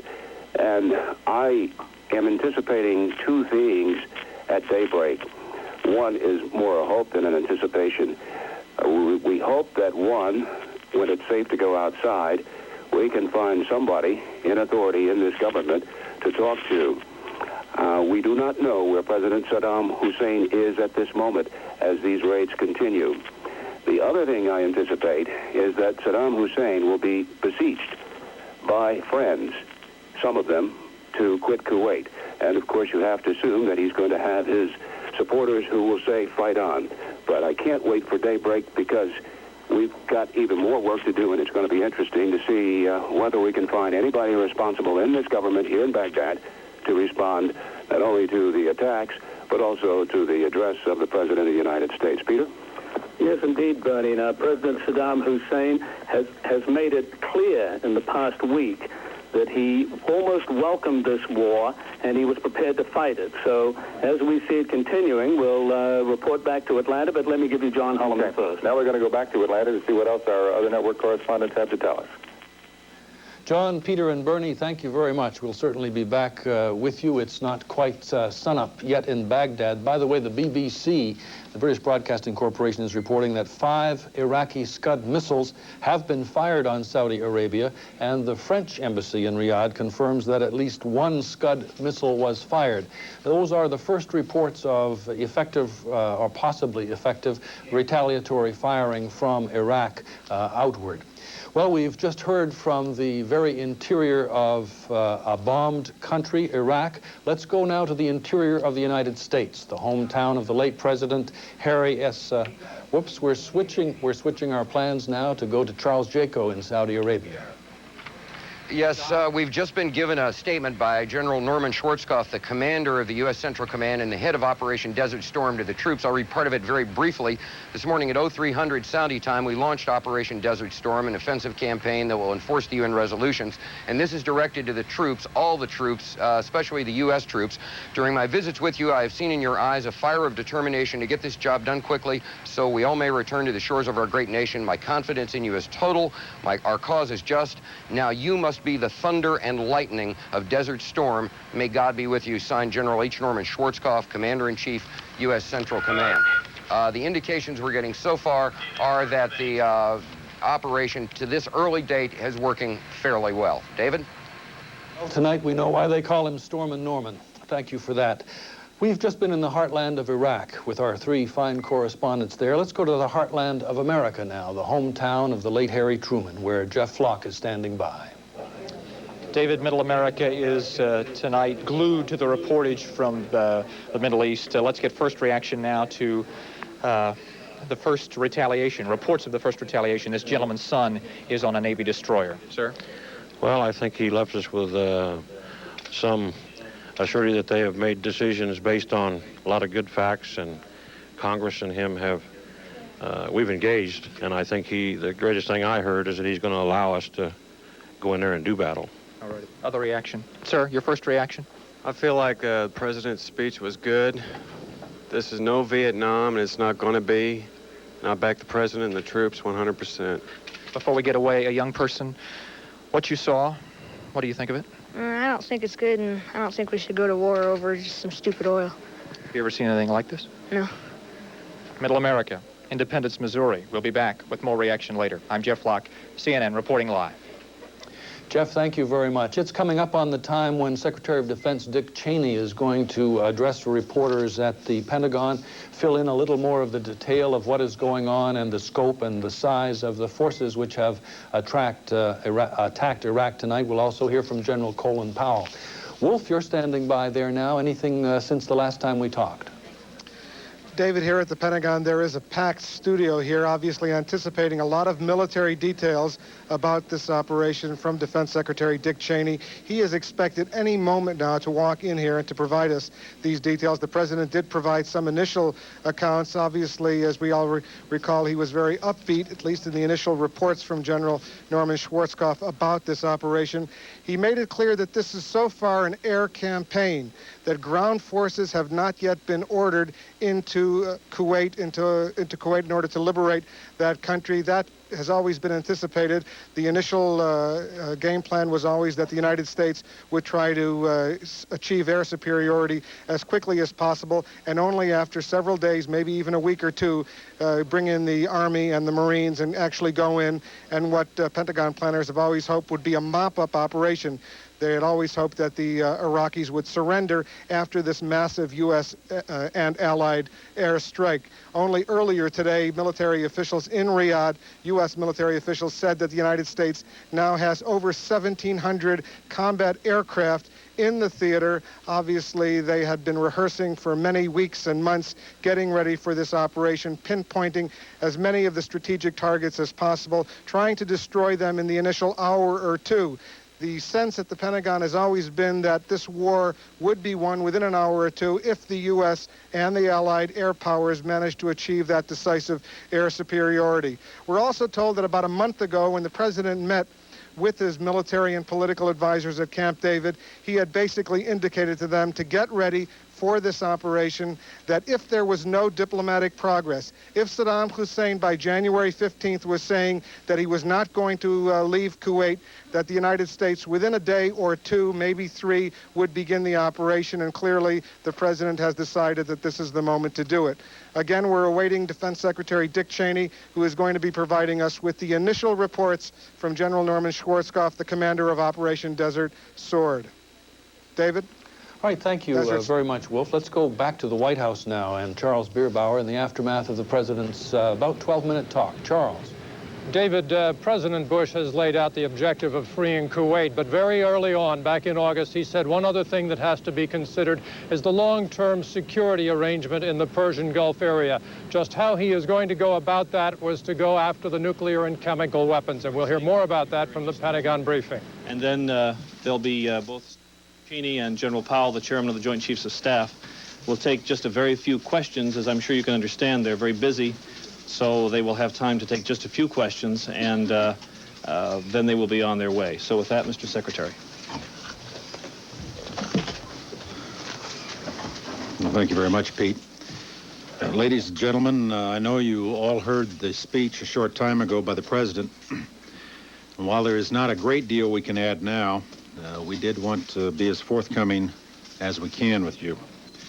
At 7 o'clock tonight, as you all know by now, Eastern Time, 3 o'clock Thursday morning in the Gulf, the armed forces of the United States began an operation at the direction of the President to force Saddam Hussein to withdraw his troops from Kuwait and to end his occupation of that country. At the direction of the President, I signed the execute order yesterday afternoon to undertake this operation, subject to certain conditions. It was to begin only after we'd met the terms of the resolution passed last Saturday by the Congress. Those conditions have been complied with and proper notice has been given as required. And the operation was not to take place if there had been any last-minute diplomatic breakthroughs. The operation underway tonight, taking place in the pre-dawn darkness of the Persian Gulf, involves Allied air forces of 4 nations: the United States, the United Kingdom, Saudi Arabia, and Kuwait. As they undertake their missions, they do so after months of careful planning. At the direction of the President, great care has been taken to focus on military targets, to minimize U.S. casualties, and to do everything possible to avoid injury to civilians in Iraq and Kuwait. The targets being struck tonight are located throughout Iraq and Kuwait. Our focus is on the destruction of Saddam Hussein's offensive military capabilities, the very capabilities that he used to seize control of Kuwait and that make him a continuing threat to the nations of the Middle East. These are the same capabilities that now threaten American and Allied forces in the Gulf. Our goal, the same one we have maintained throughout Operation Desert Shield, is to liberate Kuwait and enforce the resolutions of the UN Security Council. This portion of the campaign, directed against Saddam Hussein's offensive military force, is an enormously complex undertaking.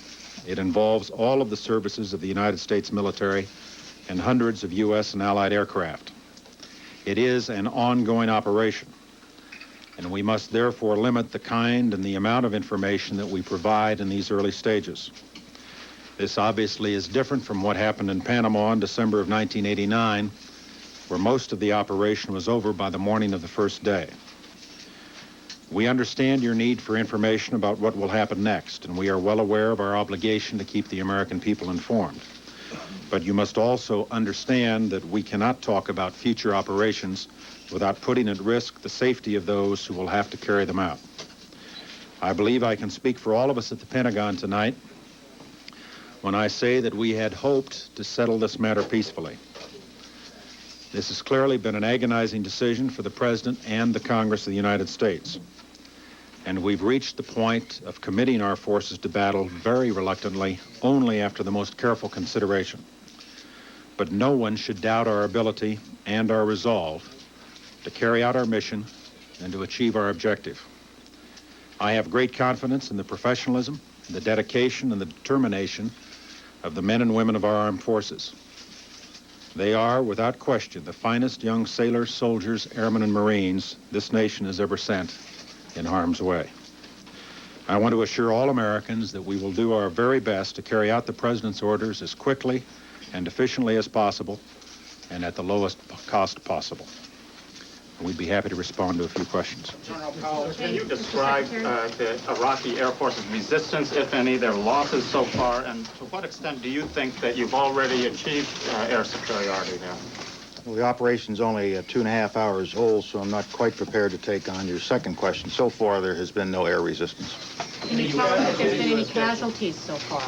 We will, at the appropriate time, be releasing information on casualties. We're not prepared to release any specifics now. I will simply say that the preliminary reports we have received in terms of the success of the operation, and that includes the possibility of casualties, have been very, very encouraging. The operation appears to have gone very well. Has there been any Iraqi response of any kind? What can you tell us about the Scud missiles that have been reportedly launched by Iraq? There have been a number of reports of Scud missiles, but insofar as I am aware, they basically are false reports. General Powell may want to say that. Give us a rundown on the types of aircrafts and numbers that were involved in the raids. I really can't at this time because it is an ongoing operation. Let me just say that it involved the Air Forces mentioned by Secretary Cheney and sorties in the hundreds. Could you tell us were there cruise missiles involved with that? I won't comment on specific weaponry. It's an ongoing operation. What targets were we bombing near Baghdad, and have we bombed any facilities where we think Saddam Hussein might be? We have not been targeting Mr. Saddam Hussein. The purpose of our bombing facilities in the area of Baghdad is essentially to go after the command and control system of the Iraqi armed forces. And we're looking at principally military targets, command and control installations, air defense sites that could put our planes at risk, but they are militarily oriented targets. Have you heard any Iraq response of any kind? The response of the Iraqi forces at this point has been limited, I think would be the best way to characterize it. But again, let me emphasize, as General Powell did, we're in the very early stages of this operation. It is likely to run for a long period of time. I realize you've all got legitimate questions about it, but there simply are things we do not know yet because it is an ongoing operation, because pilots are just now returning, and there'll be a lot of work required to assess the success of the initial efforts, and there'll be a lot of follow-up work required as well. Could you tell us, please, whether or not there have been any indications whatsoever that the Iraqi troops, the 540,000 Iraqi troops in the Kuwaiti theater, have been cut off from their command and control headquarters in Baghdad? I wouldn't want to speculate on that at this point, Wolf. What about, Mr. Secretary, could I follow up, please? Sure. Could I follow up? The president said this was strictly an air operation for the time being. When does the U.S. decide to send in the ground forces? It is strictly an air operation for the time being, and I wouldn't want to speculate on the point at which additional forces might be engaged. Have your targets tonight, or did any Navy planes take place? said on the McNeil Air News Hour this evening that we're, quote, now prisoners of our own country, in our own country. Now that we've defended ourselves from naked aggression in the Middle East, how do we defend ourselves here at home from terrorist attacks? I'm confident that we can deal with the terrorist threat. Have our targets thus far included tanks and artillery?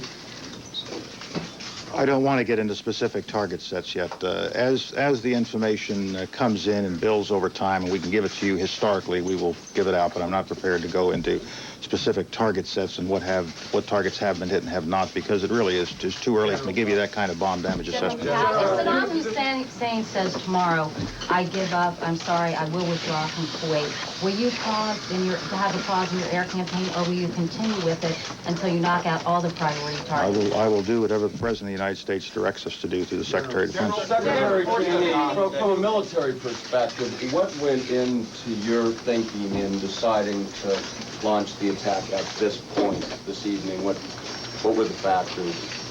Well, I think there were several factors. Of course, the President made the basic decision to commit the force. It was affected by, among other things, the expiration of the United Nations deadline that had been set on November 30th when the Security Council voted for the use of any means necessary to get him out.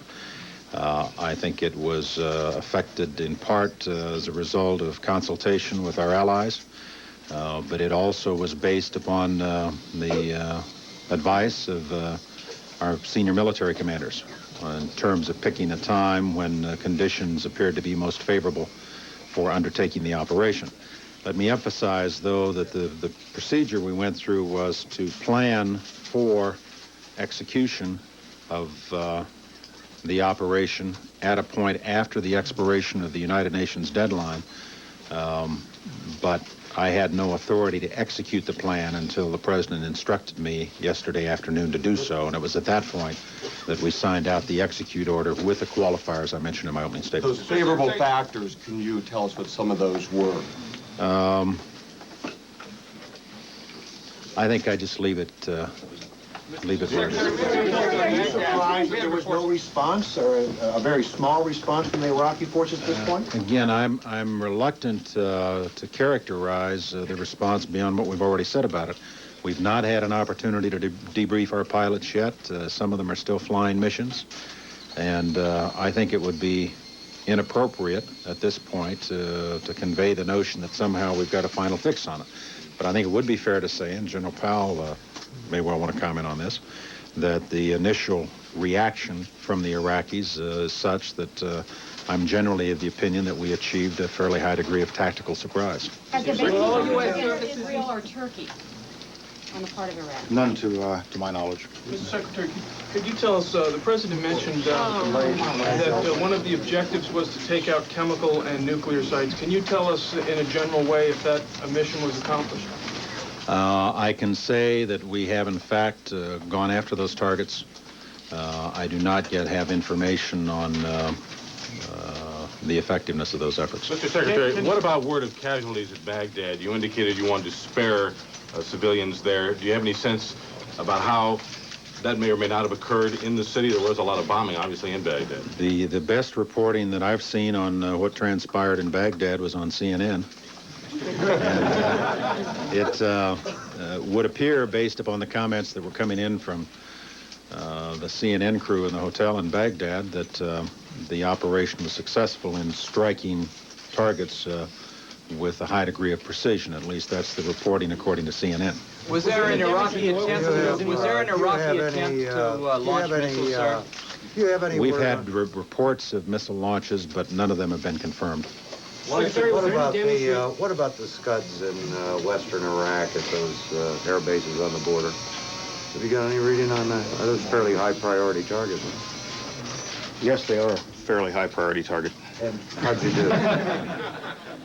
I'm not prepared to say how we did or what we've done so far. I'll follow up on this. At the end of this operation, this phase of the operation, when you get a little better picture, and could you come back or have someone of your staff come back and give us a briefing on it? We'll be getting regular briefings, and we'll be, as the Secretary said, we're going to be as forthcoming as we possibly can, while at the same time preserving operational security. Are you confident that your targeting of command and control sites has left Saddam Hussein the ability to, number one, know what's happening to his forces, and number two, to communicate to you that he wants to quit if he does decide so? Again, Melissa, I don't have any information at this point on the overall effectiveness of the operation. What I said was the preliminary reports are very positive, but we are in the very earliest stages of this, and therefore there's not a lot of detailed information we can give you on what the effect of the bombing campaign has been on specific strategic categories of targets. Is there a Navy aircraft participate? Pardon? Is there a military commander like Saddam Hussein still alive to surrender if there is such a decision? I really don't have anything I can give you on that. Did you know where Saddam was? Did you know where Saddam was when the attacks began, and was that a target even though he was not the target? We have not been tracking Mr. Saddam Hussein for the purpose of targeting him. General, can you characterize in any general way how long the current beginning phase of this operation will continue? That is, the air operation will be the rest of I guess, tonight and tomorrow morning, or throughout tomorrow? Give people any kind of general idea how long this first phase will... The air part of the campaign will continue until the whole campaign is completed. It doesn't end. Do you believe the threat of a missile attack by the Iraqis has been eliminated at this point? I cannot answer that at this time until we get some assessments in. Damage to the oil facilities at all? I don't have bomb damage assessment yet. I can't answer that question. General, how massive is this first wave? Are we talking 500 missions, 1,000 missions tonight? I think tomorrow we'll be in a better position to try to give you a handle on that, but this early in the operation, I'm reluctant to give those numbers out until I've had a chance to talk to General Schwarzkopf in greater detail. General Powell, when you say hundreds of sorties... All U.S. services were involved in this part of the campaign. When you say, General Powell, that there were hundreds of sorties, does that mean that there were not more than 1,000? I think I'll leave it at that, between a bread box or something else, hundreds of sorties. Thank you all. Thank you. Hey, why don't we get next update? The Secretary of Defense, the Chairman of the Joint Chiefs of Staff, leaving a briefing where they had to leave a lot of questions unanswered on Operation Desert Storm, but the one message they did want to convey was that it's likely to run for a very long period of time. In the words of the Secretary, when asked about air power and when the bombing might stop, he said, "It doesn't end." I would like to thank all my colleagues who sat in with me for this segment of the broadcast on a very historic night, and end my portion here in Washington with thanks to them and thanks to you. As we go now to Atlanta and Lou Waters and Catherine Crier. I'm David French in Washington. Thank you, David. We've certainly been following your reporting throughout the evening. Now, I'd like to, at this point, go over some of the things that Secretary of Defense Dick Cheney had to say. We've been listening to his remarks. He apparently received authorization from President Bush yesterday afternoon to sign the order authorizing military action against Iraq. That military action began some 19 hours after the passage of the UN resolution deadline date. Secretary Cheney clarified the goals of this military operation. A surgical airstrike, as expected and anticipated, would be against military targets, specifically command and control targets, those targets that could damage incoming U.S. and international coalition aircraft, apparently which included British and Saudi Arabian aircraft in that initial bombing run into Baghdad and throughout Iraq and Kuwait. Also to protect Iraqi citizens and minimize civilian casualties as the airstrikes attempted to destroy Iraq's offensive military capabilities throughout Iraq and Kuwait. He stressed that the operation thus far was deemed very successful. Of course, information from the Secretary and General Powell is necessarily limited according to the ongoing nature of this military operation, but we have correspondents standing by across the United States and throughout the Gulf region to continue our updates on events as they unfold. Luke? We did learn that 4 nations were involved in the air operation tonight, the USA and the UK, as Catherine reported. Also Saudi Arabia and 150 planes of the Kuwaiti Air Force were involved. We have been taking a slight check here of strategic targets in Iraq, many of which are in the Baghdad area, which we have been reporting on throughout the early evening. We note that there are at least 2 nuclear facilities, 2 biological, 3 missile-producing facilities, and 5 chemical facilities. This comes from a list of strategic targets that's available to us, I would imagine, in addition to the command and control targets in the Baghdad area. There may be many more sites that were hit tonight, but we must stress the fact that we're only getting a small part of the information because this was an operation in all of Kuwait and all of Iraq. Now, Wolf Blitzer, who was at that Pentagon news briefing, is joining us from the Pentagon. Many questions went begging. Wolf. Well, Lou, the Defense Secretary and the Chairman of the Joint Chiefs clearly want to avoid providing too much operational detail, anything that could yet help the Iraqis in this initial air wave, this initial air assault. But clearly, by the tone of what they said, earlier hinted by the President, the United States is obviously very pleased by the initial reports coming from the Central Command in Riyadh. The U.S. targets appear to have been met, clearly the most important ones being the Scud missile batteries. In fact, Defense Secretary Cheney said that while there have been reports that the Iraqis have managed to fire some of their Scuds, the United States cannot confirm those reports. Indeed, the initial indications are that the U.S. fighter aircraft, the bombers, probably destroyed almost all of those strategic targets in Iraq within a matter of minutes, certainly within the first hour or two of what was certainly a very coordinated, polished U.S. airstrike, one that the United States has been rehearsing now for many months. The indications also are, of course, from these initial reports that those Scud missile bases in the western part of Iraq, what the U.S. calls H2 and H3, almost certainly have been destroyed. Those were the ones that endangered Israel. Those were the ones that could have reached Israel.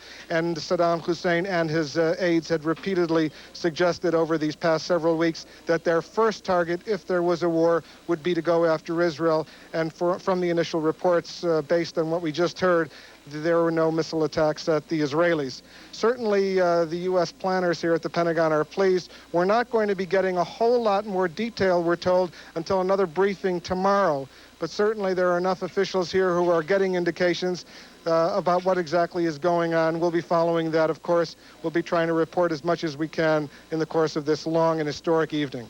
Lou? All right, Wolf Blitzer, who remains at his post at the Pentagon, will be back to you. Catherine. Now let's return to the Al Rashid Hotel in Baghdad and CNN's Bernie Shaw. Bernie?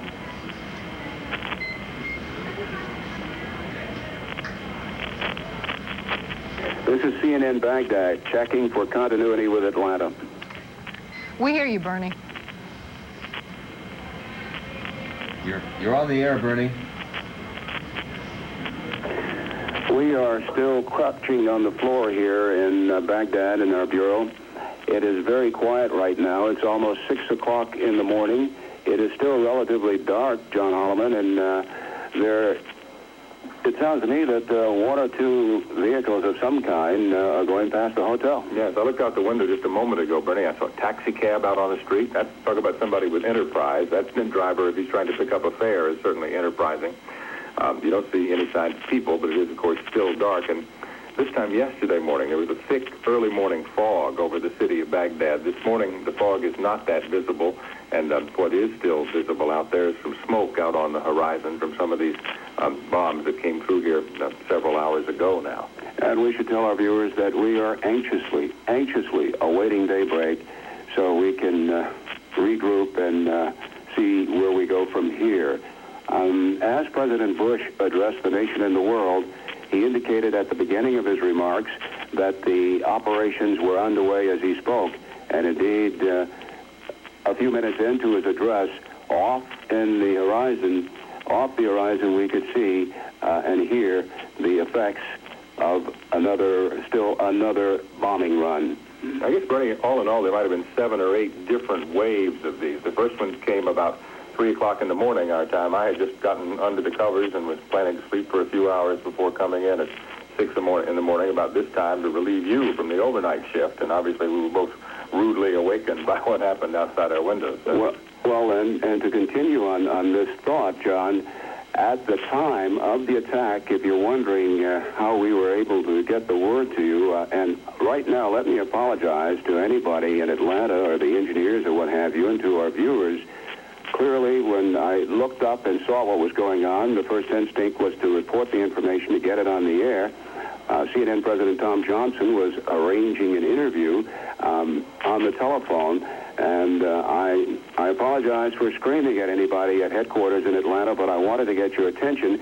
And then the network came up to us, came to Baghdad, and we sought to describe what we were seeing, hearing, and feeling. And then I rushed down to the bomb shelter to make certain that I knew where it was. And when I was worried down there, wondering, does the world know what's going on? And I'm told that indeed the world did know what was going on because they could hear the reports. We're composed and organized now as much as you can be when a city is under attack or certain targets are under attack. And right now, there's this eerie stillness in Baghdad. John? Also, Bernie, we should let our viewers know that we're in the dark pretty much. The hotel has no electricity. The way we were able to speak to you is we have some battery-powered equipment. Luckily, it'll work if you plug it into the wall and plug it into a battery, and it's now plugged into batteries, which we're able to scramble and find in the dark. And we think our batteries will last a while longer, so we'll be able to continue this report. And it's possible, I suppose, that by sunup, the officials in Baghdad might turn the lights back on, so we might be able to recharge our batteries and go out on the streets and do the job that we came here to do, which is show you the pictures of this place. We do not know where President Saddam Hussein is, nor do we know the whereabouts of his key advisors. We are hoping sometime later today to hear from the government, to hear what they're saying, what they're thinking, what they're feeling, what their reaction is to the series of bombing raids on strategic targets during the night. Let me pause for a moment to see whether our colleagues want to go elsewhere with our continuing coverage of what's happening in the Gulf. We'll be back with you. At this point, let's go to Lou now. Lou? And I'm going to check it right over to the White House where Charles Bierbauer is standing by. President Bush has told us repeatedly that he did not think Saddam Hussein was getting the message about what was arrayed against him. The president tried to send a letter to Saddam Hussein. He sent his Secretary of State, James Baker, to Geneva with that letter. This is the one that the Iraqi Foreign Minister, Tariq Aziz, refused to accept. The letter basically said to Saddam Hussein, if you do not withdraw, I am going to level your military capacity. I am going to attack your military ability to wage virtually any kind of war. That's a paraphrase, but beyond that paraphrase, George Bush has now sent a much more distinct message to Saddam Hussein. And we got the first inkling of just how massive this was in the president's speech when he said that he's taking out the tanks, but he also said he's going at the chemical facilities, the nuclear facilities. He is dealing with not only Saddam Hussein's ability to occupy Kuwait, but also his ability to wage further war at any point in the future. This is what George Bush was talking about when he said not only is the objective to get Saddam Hussein out of Kuwait, but to guarantee some sort of regional stability arrangement that gets beyond this situation. There was considerable concern about Saddam Hussein being at some point, maybe it's months, maybe it's years from having a nuclear capacity. But what Mr. Bush has done tonight in describing this kind of a military attack on Iraq is to also describe what he is trying to do in terms of rendering Saddam Hussein incapable of waging war for quite some time to come. And the second message in this attack is the message, or at least in the president's words, was his message to the Iraqi people. He said to the Iraqi people, perhaps you can convince Saddam Hussein to end this now. Lou? Yes, Charles, I was wondering about that. What kind of a signal is he sending to Iraq by making a statement like that? Well, it will have to get there somewhat indirectly, but he has done this before. He has said that he hoped that the Iraqi people would have some ability to convey to Saddam Hussein that they didn't want a war. You could, I suppose, in the extreme, say that he's fomenting an insurrection against them. There had been certainly tacit hopes here at the White House among the Bush administration that someone would oust Saddam Hussein, but the signals that were given out verbally were ineffective, and perhaps no one is of that sufficient strength. Now he would hope that the people of Iraq might in some way, shape, or form say to Saddam Hussein, enough is enough. This is as strong a message as George Bush can probably send. All right, Charles Bierbauer at the White House. Catherine. Of course, people across the United States are watching and waiting. Let's go now to John Zarella, who's standing by at Shaw Air Force Base. John? Catherine, we are just down the street, actually, from Shaw Air Force Base, not too far away, right, Lee? And I'm with Lee Esmonde, Thank you. and her daughter Shannon, and Kitty here sleeping. And Lee's husband Bill is in Saudi Arabia, and he's been over there since August. He's an air traffic controller, so there's a possibility that tonight he may very well have been directing some of the attacks that were going on against Saddam Hussein. And we've been talking while sitting here watching the president since about 8:30 tonight. And Lee, what did you think first of what the president said, and then, of course, what Secretary Cheney said about what's been going on? Well, I was very impressed with the president speaking, and I believe that everything is systems go, if you will. Things are running smoothly, on schedule. We are achieving our goals as we had set out to do as a result of the failure of diplomatic solutions to come about. You think then, from talking to you earlier, that the president has taken the right course of action? Absolutely. I think this has been going on long enough. We have had, the coalition has been doing their best to achieve some sort of a solution to this situation, and nobody seems to have been effective when it comes to Saddam Hussein. You seem so strong through all of this. How do you manage? Well, bless your heart. I guess since Bill's been away for several months, it's sort of seasoning. But with what's going on now, I am very, I hate to say this, but I'm glad that this has occurred. Not only the sooner it gets started, possibly the sooner Saddam will realize that we mean business, and rather than annihilate his country, we can come to a solution prior to going to that last step. What are your feelings tonight as far as, I mean, you haven't gotten much sleep, though, in the last couple of days, and as far as your husband and where he is and what the troops and all the people are going through right now? Well, from what I get from Bill, the morale is high, although the waiting can get to grate on the nerves. And I spoke with some wives today, and they said that the people that are over there that used to be best of friends are now starting to squabble with one another, even under the best of conditions. I guess living in close quarters like that, that can occur. What do you tell Shannon about all this, about what her daddy's doing over there and the job that he's performing, the service for his country? How do you put it to her? Well, I try to be as honest and as upfront as I can. Sometimes you just have to say the truth regardless of the outcome. When it comes to kids, you can only shield them so much. She knows that her daddy runs the risk of not coming back home, but she also knows that what he is doing is vital and it is necessary, and that is what he has trained 15 years to do. And we're patriotic in this family, and we believe that what is going on now is necessary. Lee, thank you very much for letting us invade your privacy at what is probably a very private moment for you and your family. Actually, I'm proud that I could voice my opinions. Thank you, Lee, again.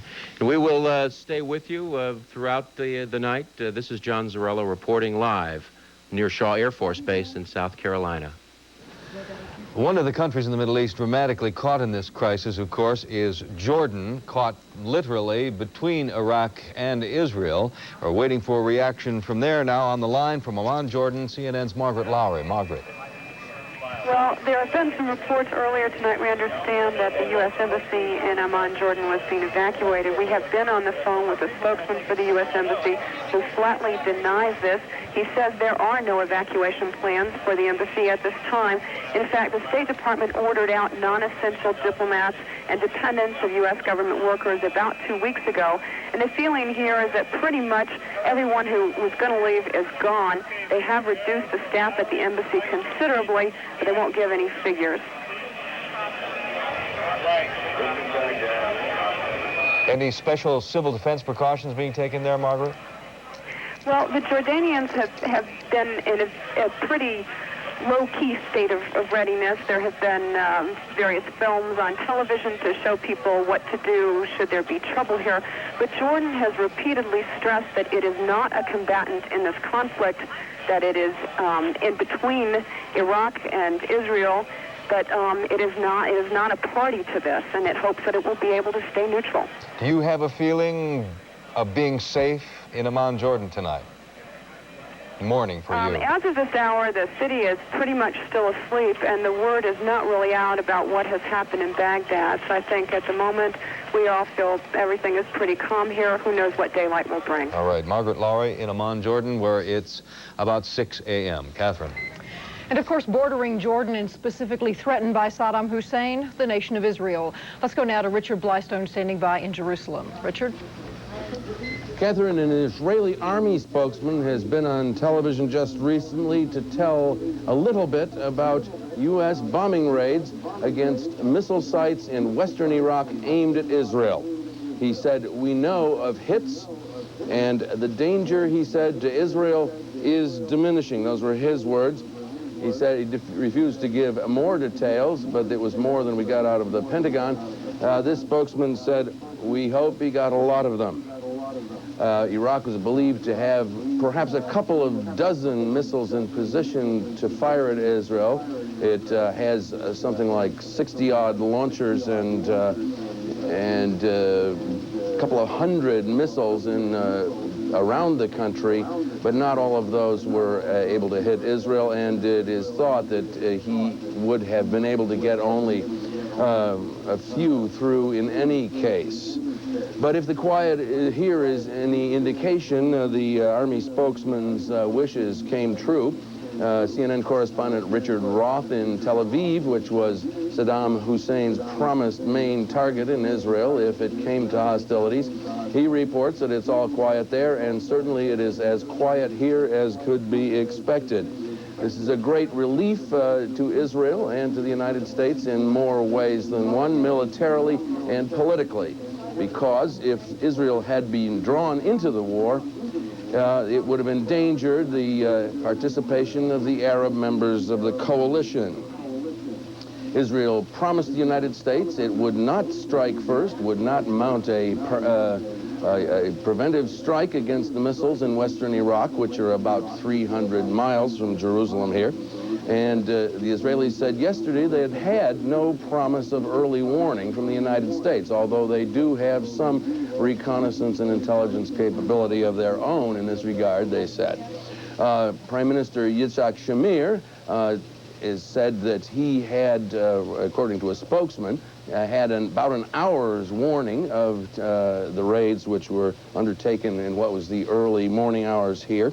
The health minister was in CNN's office here recently and said, despite the apparent success of the campaign so far, he is still carrying his gas mask and will until he knows that Saddam Hussein is finished. I haven't opened my gas mask yet, and I just hope that I won't have to. Catherine? Thank you, Richard Blystone in Jerusalem. Luke? We are now going to switch to Dhahran, Saudi Arabia, where many of the planes launched in these early raids of the operation were from. Charles Jaco is there. Charles, what have you got for us? Well, it's very quiet here right now, but I'm here with Khalid Al-Maenna, who is the editor of the Arab News, the largest publication in Saudi Arabia. Sir, thank you very much for taking some time to spend with us. Your reaction very briefly to the attack on Saddam Hussein in Iraq. I think it was a sense of relief for all of us because the tension, the waiting period was over. Saddam had all the chances, he didn't use them, so I think people felt it's time for him to go. You know, a lot of people have speculated this military campaign could last 6 months or 6 days. You've observed Saddam Hussein for years, know his capabilities. What do you think? I think if there will be strategic strikes at all his bases and installations, it could take about 2 weeks. I also think the army could fold up and they could surrender en masse. Well, now that's an interesting question because a lot of analysts have said that Saddam's army is paralyzed by fear. They know what will happen to them if they surrender, and a lot of people are discounting the fact they might surrender. Why do you think they might give up? Well, they would give up because they are in close proximity to the Allied forces and they're far away from Saddam, so I think they will defect in thousands. Now, so far, Saddam has tried no strikes against Saudi Arabia. Are you and other people here worried about possible terrorist actions? Well, everybody in the Gulf is worried about any possible terrorist action, but I think people are ready. The government has issued a directive a couple of days ago warning any would-be terrorists or would-be defaulted of security that they will be suffering severe penalty. And one final question. You've observed Saddam, as I said, for years. If the campaign goes badly for him, do you think there's any chance he might surrender? The man is a man of many surprises. What do you think the scenarios might be? Well, I don't think so he's going to commit suicide in his bunker, but I think he could try his best to escape because Saddam basically is a coward at heart. So you think there would be no chance of him surrendering to the Allied forces? No way, because he doesn't want to be tied up in chains and taken to court, and I mean his ego wouldn't permit him to do so. Thank you very much. One view from here in Saudi Arabia in the very, very early hours of this campaign, which started approximately 6 hours ago here in Saudi Arabia. So far, the early reports militarily we're receiving is that at least the first flight of planes returned, U.S. and Saudi planes, without any casualties. That is from one Saudi official. We'll have to wait and see if that shows out to be true. Charles Jaco, CNN, reporting live from Saudi Arabia. Thanks, Charles. Well, it's just 8 minutes after 6 in the morning in Iraq. Dawn has not yet arrived. For 3 hours, U.S.-led forces in the Gulf have been bombarding Iraqi strategic targets in a massive and coordinated airstrike. After a tense 5-month standoff, war has come to the Gulf. 1 hour ago, President Bush addressed the nation and the world to explain what is happening and why. Our objectives are clear. Saddam Hussein's forces will leave Kuwait. The legitimate government of Kuwait will be restored to its rightful place, and Kuwait will once again be free. Iraq will eventually comply with all relevant United Nations resolutions, and then, when peace is restored, it is our hope that Iraq will live as a peaceful and cooperative member of the family of nations, thus enhancing the security and stability of the Gulf. Some may ask, why act now? Why not wait? The answer is clear. The world could wait no longer. Sanctions, though having some effect, showed no signs of accomplishing their objective. Sanctions were tried for well over 5 months, and we and our allies concluded that sanctions alone would not force Saddam from Kuwait. While the world waited, Saddam Hussein systematically raped, pillaged, and plundered a tiny nation, no threat to his own. He subjected the people of Kuwait to unspeakable atrocities, and among those maimed and murdered, innocent children. While the world waited, Saddam sought to add to the chemical weapons arsenal he now possesses an infinitely more dangerous weapon of mass destruction, a nuclear weapon. And while the world waited, while the world talked peace and withdrawal, Saddam Hussein dug in and moved massive forces into Kuwait. While the world waited, while Saddam stalled, more damage was being done to the fragile economies of the Third World, the emerging democracies of Eastern Europe, to the entire world, including to our own economy. The United States, together with the United Nations, exhausted every means at our disposal to bring this crisis to a peaceful end. However, Saddam clearly felt that by stalling and threatening and defying the United Nations, he could weaken the forces arrayed against him. President Bush says his objective is not the conquest of Iraq, but the liberation of Kuwait. He adds he hopes to bring home the U.S. troops in the Gulf region as soon as possible. The United States calls it Operation Desert Storm. CNN's Charles Crawford reports on what has happened since the anti-Iraqi alliance pulled the trigger less than 4 hours ago. Something is happening outside. The liberation of Kuwait has begun. Reports say the long-awaited airstrikes hit Iraq with mammoth force. The first targets, as many as possible of Iraq's command and control centers, the eyes and ears of the Iraqi armed forces. Also, missile bases, anti-aircraft weapons, airports throughout Iraq. The weapons believed to be F-15 fighters, also F-4 fighters, and FB-111 fighter bombers. Allied officials confirm Saudi and British warplanes took part also. The apparent goal of the first wave of Allied air attacks, to clear a safe path for continued raids on Iraq and cut off Saddam Hussein from his estimated 545,000 troops in the Kuwaiti theater of operations. Then, reports from U.S. officials in the Persian Gulf, a safe return of the first wave of U.S. warplanes. General Norman Schwarzkopf, commander of the U.S. forces in Saudi Arabia, issued this statement. You are a member of the most powerful force of our country in coalition with our allies that has ever been assembled in a single theater to face such an aggressor. Now you have trained hard for this battle, and you are ready. Our cause is just. Now you must be the thunder and lightning of Desert Storm. May God be with you, your loved ones at home, and our country. In the United States, as in the Persian Gulf, what was the far-off war has become a reality. No, I didn't think it would come tonight, and I didn't think it would hit quite so hard. I knew that there was airplanes launched. I don't know if he's one of them.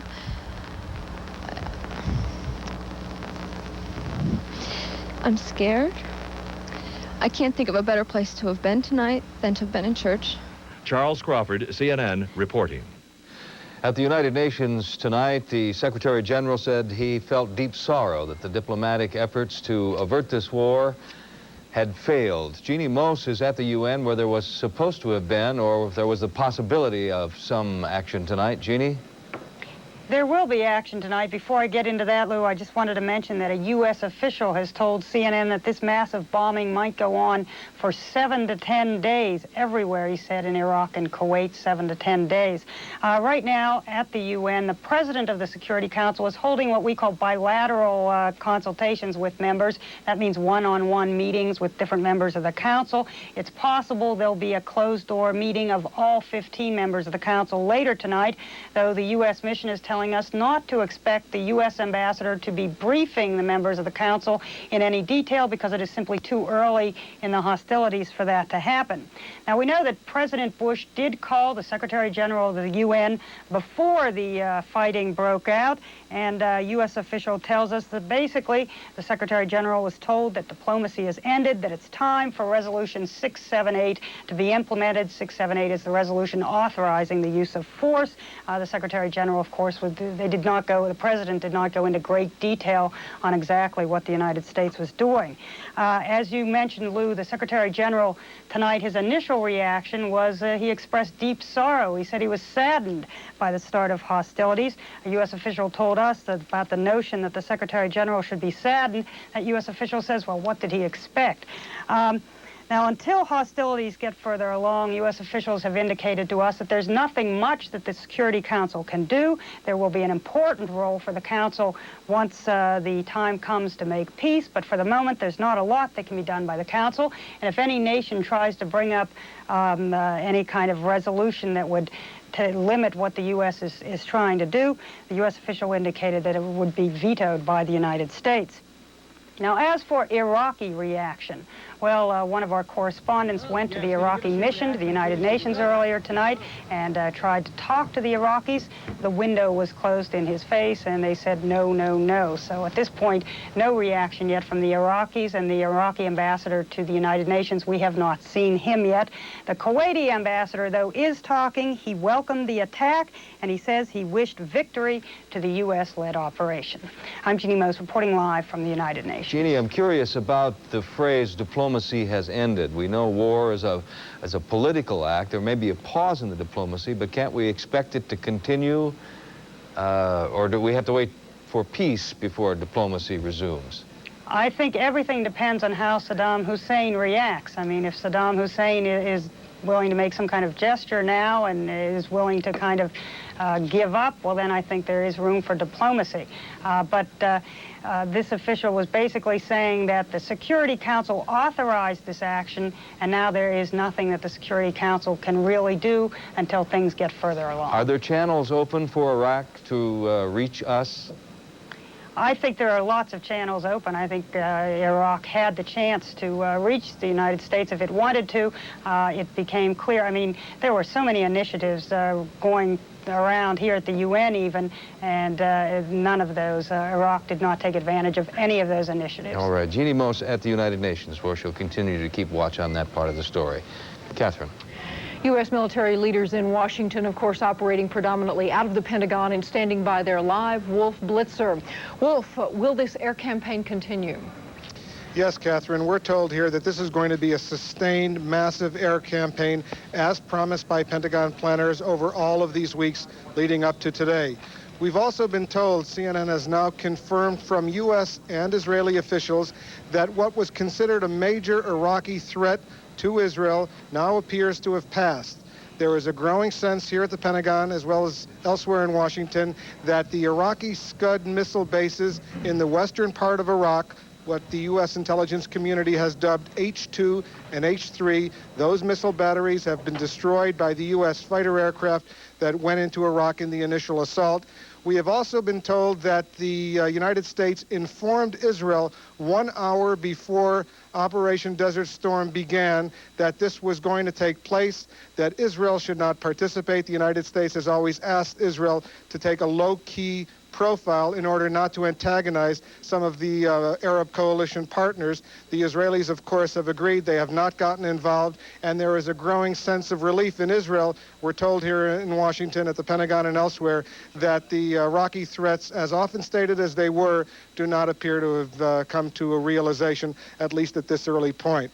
Catherine? Wolf, had there been any reports at all of any sort of Iraqi retaliation? All of the indications are that this was what one Pentagon official described to me just a little while ago as a blowout. probably the most massive, the most concentrated U.S. airstrike, or perhaps any airstrike in history. Certainly the most highly coordinated, using some of the most sophisticated high-tech weaponry, that there was very little, if any, Iraqi resistance. The Iraqis appear to have been caught by surprise on the ground, as Defense Secretary Cheney and General Colin Powell said a little while ago. There was tactical surprise. The Iraqis had always boasted that they would be able to deal with this U.S. threat. American officials, in countering that boast, always said the Iraqis would have no idea what was going on. General Powell only a week ago said in a speech here in Washington that the Iraqis should know they're not dealing with 15-year-old Iranians who were cannon fodder. And that clearly appears to have been the case, given the optimism coming here from Pentagon officials as we go into the evening. Thank you, Wolf Blitzer at the Pentagon. Lou? Operation Desert Storm began about 3 hours and 20 minutes ago. It's nearly daylight now in Baghdad, where some of our most dramatic reporting came tonight. Reports of brilliant flashes of light, thunderous explosions, heavy anti-aircraft fire, and air raid sirens. That's where three of our correspondents are: John Holliman, Peter Arnett, and now Bernie Shaw. Bernie?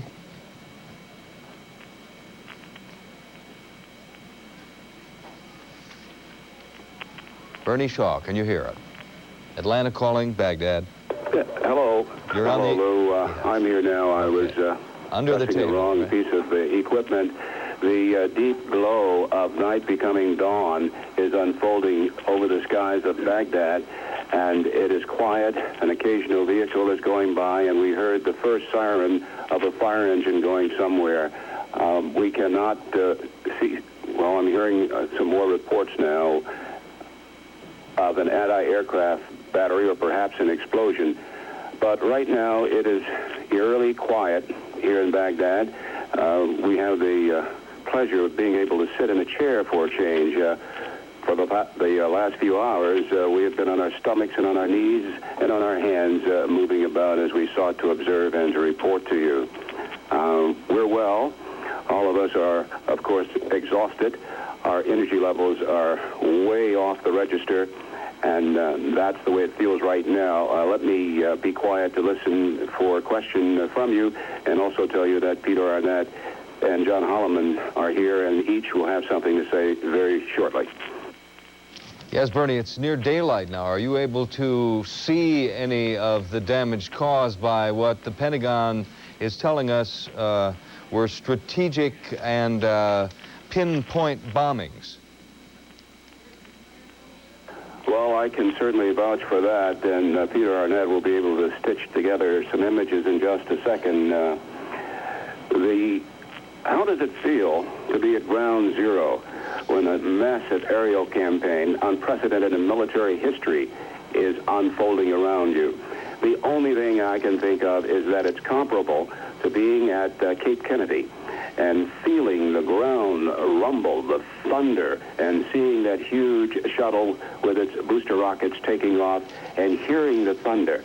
Only in this instance, in reality, here in Baghdad, you heard it sporadically. Bright lights. It was quite an experience to feel it, to see it, to think about it, to think about what it means and why it was happening, and, of course, to report it. I'm going to yield here now to Peter Arnett and John Holliman. Yes, Peter. Hello, Lou. Peter Arnett here. Hi. Just a small observation. It has to be pretty unique in journalistic history to have a front row seat to one of the great air bombardments of history. I'd just like to point out that these are just the first shots in this war, and there are no indications yet, we may have them later in the day, how Saddam Hussein feels about it, but he has a 1 million-man strong army. He said he will fight on with the cry, Allahu Akbar, God is great. And these are the first shots, and I'm, from this vantage point in Baghdad, we'll be interested to see how these events unfold from here. I'd like to hand you to John Holliman now. Lou, what I'm going to do for you is look out the window and tell you what I see. It's something I do pretty well. I'll tell you, about 3 hours ago, the sky was brightly lighted with the tracer rounds from the anti-aircraft guns. Right now, the early morning fog that has inhabited Baghdad each early morning for the past several days is beginning to roll back in. But out on the 8-lane highway, which runs in front of our hotel, there are signs of early morning traffic. We've reported to you for many months that the society in Iraq is very well organized, and despite the fact that there was a major air attack here just a few hours ago, the morning commuter buses that are supposed to take off and drive down to the downtown bus station at this hour are on the road, and they're driving down to the bus station. As Bernie reported, we saw a hook and ladder fire truck go by, I guess about 10 or 15 minutes ago. We've also heard some small arms fire out the window in the past few minutes, but no sign of the conflagration in the skies that we reported to you on a few hours back. Downtown Baghdad really looks pretty calm right now, and the events of 3 hours ago seem to fade into memory. Bernie? Thanks, John. We have a brother of the profession here, Don Kirk of USA Today, and this is our first eyewitness account from somebody who was outside where we've been reporting from. Don, how did you manage to make it back from the American Embassy to here? I just drove back in the same taxi that took me to the embassy. He hadn't gotten his fare yet, so he wanted to get a full fare, so he took me back through darkened streets. There was tracer fire all over the sky on both sides of the river, but the streets were dark and calm and somewhat eerie, and there was no sign of bombing or bomb damage in the center of the city through which I drove, which doesn't mean to say that something didn't fall while I was still at the embassy. The reason I was at the American Embassy, incidentally, was that I had an open phone line to USA Today when the anti-aircraft fire began going off. I called them once more, and the line went down moments later, leaving me with no way to communicate. I came back here, and the first thing that happened to me was that they put me in the bomb shelter along with a whole lot of other journalists who were stuck down there. I managed to sort of exfiltrate my way out and up to where I am now through a back stairs. As you were driving back in your taxi, Don Kirk of USA Today, what were you able to see on the streets in terms of people? There were no people on the streets. There were some cars on the streets. My driver wanted to drive with his lights out, running the risk of a rather serious accident. I persuaded him to put his dim lights on from time to time. We passed some other cars, some with dim lights on, some totally dark. There were no people on the streets, and incidentally, there were no signs of military on the streets. I did see some police cars go roaring by, and a couple of taxis madly dashing through the night, but that was about it. Don, any signs of damage from this attack anywhere between here and the U.S. Embassy? I didn't see a single sign of damage, and I might add that I went a route that took me by the presidential palace. Now, for all I know, the palace was not even there when I went by it, but the place was totally dark and silent as I went by. From the embassy, there was AAA anti-aircraft artillery going off around the embassy and around the palace very heavily with tracer bullets of differing colors all over the place. I heard a couple of thunderous explosions, which I guess you guys heard too, which was... We not only heard them, we felt them. Defense Secretary Dick Cheney has confirmed that they were going after strategic targets and such things as command control centers, anti-aircraft batteries. The intention, according to the Pentagon, was to blind Saddam Hussein and to cut him off from being able to communicate with his troops to the south of here.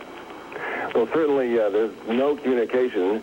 There's no local telephone at this point. You can't even call another room where we are, and there's no communication overseas. Telexes are out, phones are out, and this means here is about the only one that I know, which is one reason why I happen to join you here.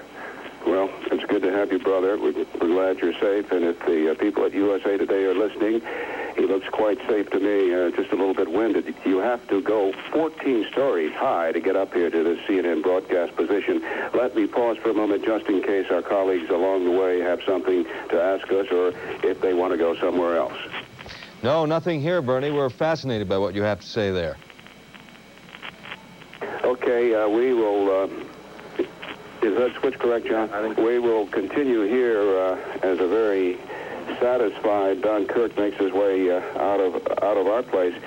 John, we're going to be able to see a little bit better here now very, very shortly. That's encouraging. That's right, Bernie. Don Kirk, as you just pointed out, didn't see any signs of damage. And if what Secretary Cheney wanted the Pentagon to do was what it did and do surgical bombing, then perhaps we won't see much damage to the infrastructure here in downtown Baghdad. We can begin to see out to the horizon now, and you can see more and more cars with their lights on as we go along here. I just have a reaction, a comment to make to what you were saying about Defense Secretary Cheney and surgical bombing. Very simply put, if this was surgical bombing, I don't like being this close to the operating table. Bernie, good thought. I'll tell you, I can just describe what I see on the streets to you. Again, there's a large truck, not an 18-wheeler, but looks like the kind of truck you'd rent in the United States to move some things from one place to another. It's going down the street. There's some sort of fire of some kind that we just heard out the window. It sounded like large caliber weapons fire, but we don't see any sign of it because out here the fog gets thicker and thicker. Bernie? One observation. When we first came up on the air and we were reporting the first seconds of the attack, the first raid coming in, we heard a lot of small arms fire around the streets. And as we have been reporting throughout the night, as the F-15s, 16s came in, you don't see them, you hear them. You hear them after they are gone. And imagine, if you will, a plane swooping in low, going toward its target, and then passing you by, going so fast, and then seeing tracers from the anti-aircraft batteries. There was no match, but apparently the civilian militias and these young boys, 15 and older, who were issued these Soviet machine guns and hand weapons, they were just firing into the air as they realized the battle was on. Yeah, there were some reports, Bernie, you'll remember a couple of months ago, that said one of the Iraqi defensive strategies was to have everybody with a weapon pointed straight up if there were an air attack, and that might have been what we were seeing, or at least hearing some evidence of a few hours ago. It feels better here. It feels a little more comfortable, a lot more comfortable, in fact, than it did when we were lying on the floor and feeling these blasts. I think I've been awake for, what, about 30 hours? How long have you been awake? At least that long, a long time, Bernie, and the adrenaline's beginning to go down. You know, that rush after rush after rush is kind of working its way out of our bodies, I think. Both of us look almost like zombies, but... Well, we feel like zombies, so let's just hope that our minds will continue to serve us, and our senses and our abilities to continue reporting to the world what it is we are experiencing and seeing here. I just hope, I've said it once before, I just hope that as morning unfolds, we'll be able to find and talk with and listen to some responsible officials from Saddam Hussein's government. Right now, everybody continues to hunker down. Let me turn the switch off to see whether Lou has something for us. All right, I will do that, Bernie. And I'll tell you one more thing, Lou, before we do that. We made a great deal of videotape. I mean, there's going to be some fascinating pictures which we took out the windows of our hotel. The Iraqi officials came up after the attack, confiscated them. We hope they will give them back. They said they'd give them back to us after daylight, and we'll just see if we can show those to you later in the day. Lou? All right, gentlemen, you're sounding tired. Take a little rest. We'll be back to you soon. That's Bernard Shaw, John Holliman, and Peter Arnett in Baghdad, reporting live to us. Catherine. Countless U.S. families are watching these events unfold, are on alert just as their loved ones are serving in the Gulf. Let's go now to one such town, the site of a naval air base, and CNN's Tom Mintier in Norfolk, Virginia. Tom?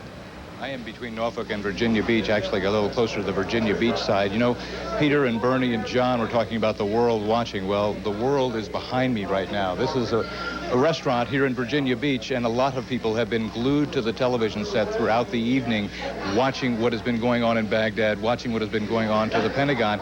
It is something that everybody around here pretty much knew was going to happen. They just didn't know when. Let's talk to some of the people here now. You, I understand, you're in the Coast Guard. What do you think about what President Bush has done? I agree with him 100%. Back him 100%. He's right. Did you think this was going to come tonight? Yes. Not tonight, but I knew it was going to happen. Okay, there's another fella down a little bit farther down that is also a Coast Guard member. A lot of military frequent these restaurants, and they're in here most of the time. You are also in the Coast Guard. Yes. Are you concerned about what's been going on? Yeah, I'm very concerned about what's been going on lately. It's kind of scary, actually, to think that, you know, I could easily be over there, and it's dangerous. It really is. Do you think the president should have done something different? Waited? I don't think he could have done anything else, but he gave Saddam every chance. He laid down the ultimatum, and he just didn't follow it. Okay, there are a lot of worried relatives. We have talked to several people in here who you find in this town, they know someone who is in the Navy or they are related to someone. Your brother is on a support ship with Wisconsin, right? Yes, that's correct. Very worried as well. You know, you sit there and you wait and been waiting all this time, and finally it's happened. I'm glad it's happened, though. I mean, because now we can get it over and everybody can come back and get back to the life on a normal basis. What makes you think that this is going to be a short duration military action? Because unlike Vietnam, we're going in with all our forces this time. As the president said, we don't have one hand tied behind our back this time. They're going for it, going all out, and I think it'll be well worth it. When the bombing was going on, were you watching it on television? No, actually, I was at work at the time when I got into the car and heard that the bombing had gone on. And, you know, was glad to hear that because, you know, I've been over there since August 2nd, and I think it's time for something to be initiated. Okay, so there's a lot of people that have a lot of opinions about what has happened all over this area. There are military families that are at home. They're getting support either from their churches or from the Navy. They have a support center set up as soon as the bombing started. While it was still going on, as a matter of fact, we were in a church, and they were already making calls to their congregation to make sure they had people to go to the home of the military family to make sure they were not alone during these times. I'm Tom Intier, CNN, reporting live from Virginia Beach. Day is beginning to break in the Middle East. CNN's Doug James is at his post in Amman, Jordan, and joins us now live with his report. Doug. As you say, it will soon be daybreak here in Jordan. We've already heard the first calls to prayer at the mosques. Clearly, the previous prayers for peace have not been answered. With me now is Senator Mohammed Kamel, the former Jordanian ambassador to Washington. I wonder, sir, what your reaction is to the events of this evening. Well, what happened early this morning has been expected, and most unfortunate that no peaceful resolution of the problem has been reached, and it makes people in this part of the world very unhappy and resentful. What kind of reaction do you expect from Jordanians? Well, Jordanians are definitely will be, they were expecting this, as I told you, and I was actually expecting it myself, and they will definitely be very unhappy about the whole situation. And the Jordanians and many Arabs look at the problem this way. They see a strong, young Arab country, Iraq, defiant, emerging from 8 years of war with Iran and promoting nationalism and patriotism.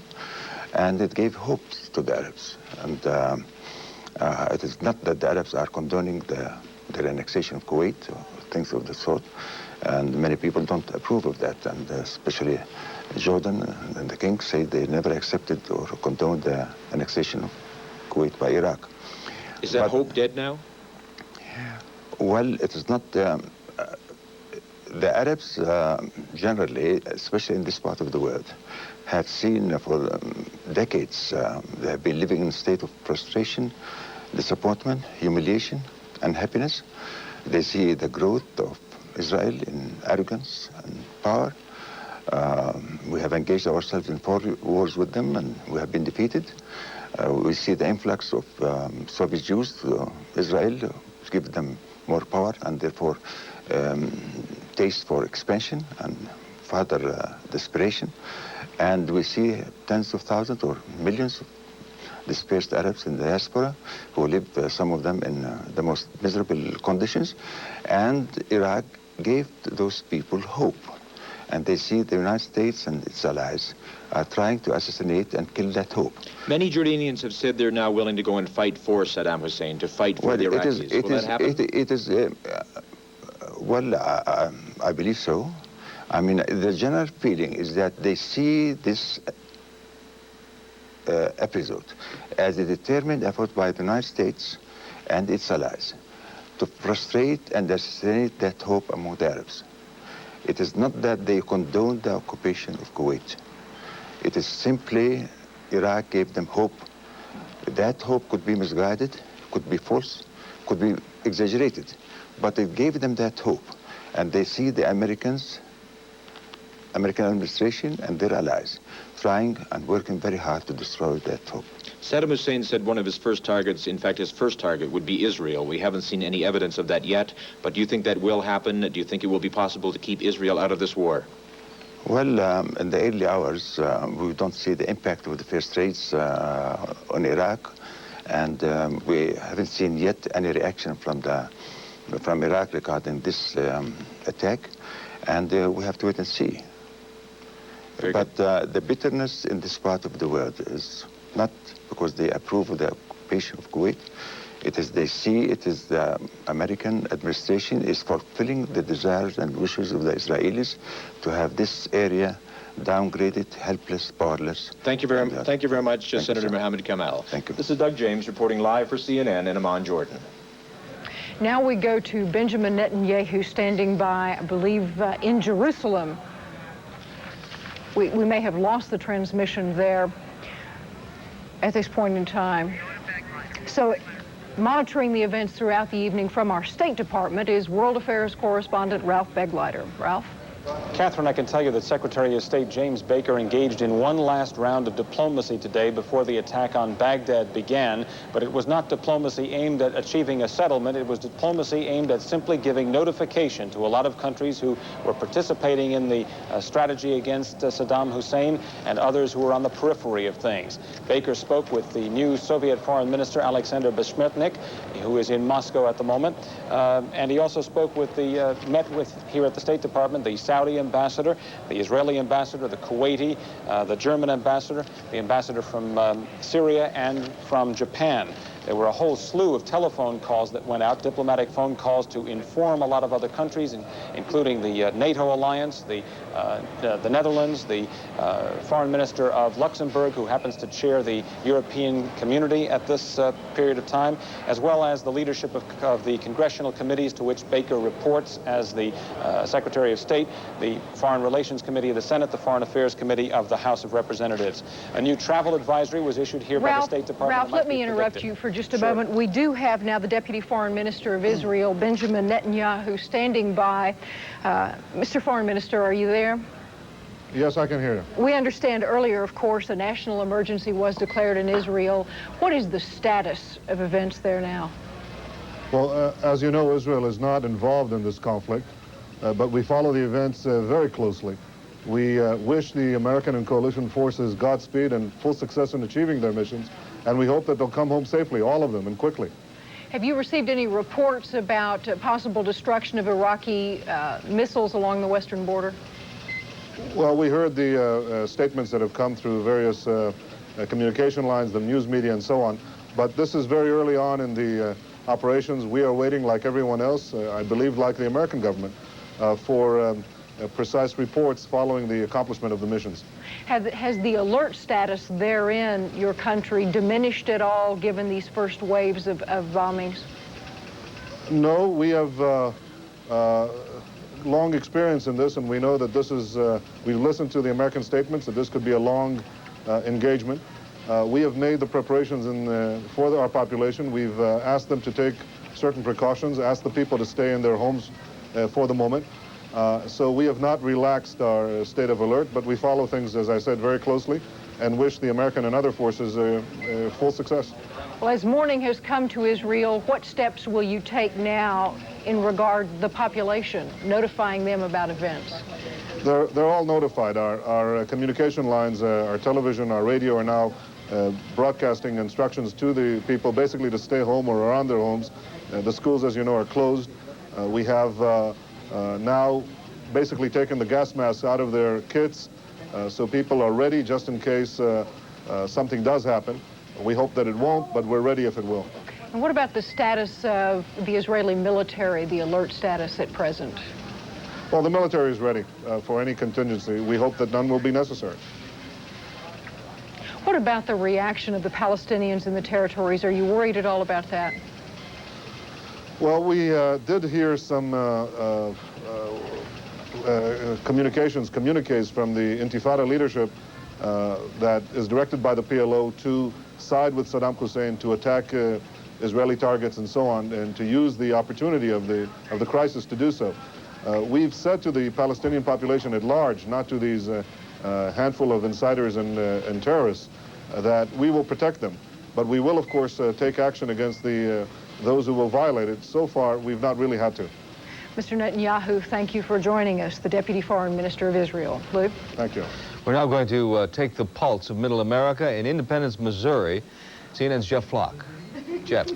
Lou, we began this day talking with folks about the prospect of war. We now talk with them about the real thing. We are at the Courthouse Exchange restaurant in Independence, Missouri. Your thoughts? My thoughts? Very sad. Lots of us have been to church vigils. I believe in prayer. I believe in freedom, but for everybody. Your granddaughter on your lap there, Erica, what do you make of all this? I wish it would get over with soon. I don't think you're alone. Your thoughts, sir, as you watch this broadcast tonight from Baghdad, the stuff that we were glued to earlier, what are your thoughts? Well, I think the course was set early on. I'm sorry it came to this. I frankly, at this point in time, would rather have a battery to run my car than the gas.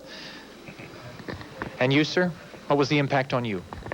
Well, I think most of all we think of friends or family, and all of us have some that are over there and are concerned about them, but my thoughts are that we're doing the right thing. We need to be there doing what we're doing. What about you, ma'am? Same thoughts, or? Same thoughts, basically. My heart goes out to those who have loved ones over there, but I think at this point in time we're doing what we need to do. Any dissenting views here at all from any of you? Dissenting views?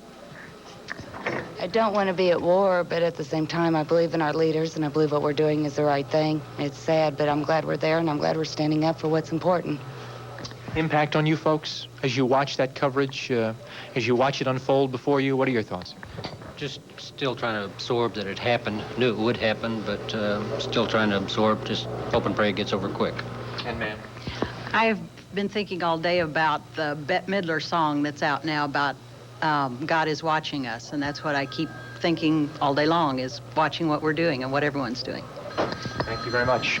We will continue to watch it here in Middle America and continue to take the pulse here, and as events unfold there, we'll continue to watch it here. For now, I'm Jeff Flock, CNN, reporting live from Independence, Missouri. And now for a tactical analysis of the events throughout this evening, let's go to James Blackwell, CNN's military analyst in Washington. Catherine, let me try to put some of what Bernie and Peter and Ralph saw in Baghdad in a larger perspective based on what we know and what we can anticipate. They actually witnessed the very precise bombing of several strategic targets in and around Baghdad. We can't be for sure what exact things they hit, but the kinds of targets they will go for will be communications towers, government centers, and various other important political targets that would sever the command and control link between Saddam Hussein in Baghdad and other places near there and his soldiers in the field. They reported lights off in the south and in the west, off in the distance. They couldn't see what was being hit, but they reported seeing the flashes of the bombs. That probably indicated the hitting of the targets that were identified as unconventional weapons sites. There are several that are within some proximity to Baghdad, a number of them just south and just west, within 20 to 50 miles. It's likely that long-range, deep penetration bombers also struck unconventional weapon sites even farther in the north and west of Iraq. Then the part that they probably did see was the strikes on the airfields, the air defense sites, and the Scud missiles that are located farther to the south. Those air bases are spread throughout the depth and breadth of the country of Iraq. The Scud missiles, it seems, were all shut down with impunity, and this operation, by and large, was a tremendous success from a planning standpoint. General Powell said there were more than a few hundreds of sorties. It probably was well above 1,000 to have hit all of those targets. One interesting thing that they observed in Baghdad was a helicopter flying around, or at least they thought it was a helicopter. Iraqis don't like to fly their helicopters at night. It might have been an allied or a coalition helicopter, which would be there perhaps infiltrating special operations forces or commandos to take out terrorist sites, to report on the results of the bombing, to do all kinds of unconventional missions inside of Baghdad. What about other sites? Have there been any reports? You reported on some outside of Baghdad, but other sites possibly in Kuwait. Received any information about that as of yet? We've received no information, just the information from the press briefing. I would expect that in later tomorrow morning, when the Pentagon sets up its routine briefings, we'll hear a lot more specific details about what targets were hit, and in the coming days we'll hear about the results. We can be sure that the President said they were going to go for tanks, artillery, and the entire military force that's deployed in Kuwait. I would guess that a lot of targets in Kuwait were hit tonight as well. James Blackwell, thank you for that analysis. Lou? We were talking to CNN's Doug James a little earlier in Amman, Jordan. He was not yet on the streets, but did make mention of the fact that day was about to break in Amman, Jordan. That's where CNN's Tony Clark is. Tony, I see you. You're outside. Go ahead.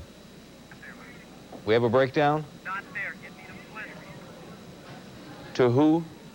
Where are we going? Blitzer. All right. We have a communications problem with Amman, Jordan momentarily. Instead, we're going to head over to the Pentagon. CNN's Wolf Blitzer has a report for us. Wolf. Lou, we're beginning to get more reports about the nature of this massive U.S. air assault on Iraq. CNN has now learned that virtually the entire Iraqi Air Force, in the words of one Pentagon source, has now been decimated. In addition, the U.S. Air Force and the Navy bombers have decimated much of the elite Republican Guard in the northwestern section of Kuwait and in southern Iraq. Beyond all of that, there are not yet any reports, any confirmed reports of any U.S. casualties. No reports of any of the U.S. fighter aircraft that may or may not have been knocked down. There are no reports that any pilots or navigators have been lost. All U.S. and Allied planes, we are told, at least this preliminary report, have returned safely to their bases, including the A-6 intruders, the carrier-based fighter bombers that actually took off from the carriers, the 6 U.S. carriers. They went to forward air bases in Saudi Arabia. They then, from those forward air bases, took off, participated in this massive U.S. air assault, and returned to those forward air bases so the pilots wouldn't have to take off and land on those carriers. The operation obviously appears to be a great success. According to all indications, the Pentagon performed, at least these initial accounts that we're getting here, brilliantly, with no reports, let me repeat that, no reports of any U.S. casualties. One other note, Lou, we're also told that there was some resistance from Iraqi planes, but very little. Hardly any of the Iraqi MiG-29s, F-1 Mirages, or any of the other sophisticated Iraqi fighter aircraft even managed to take off from their bases. Most of those Iraqi planes were destroyed on the ground in this massive coordinated U.S. drive. Obviously a great success for the United States. It's not over yet.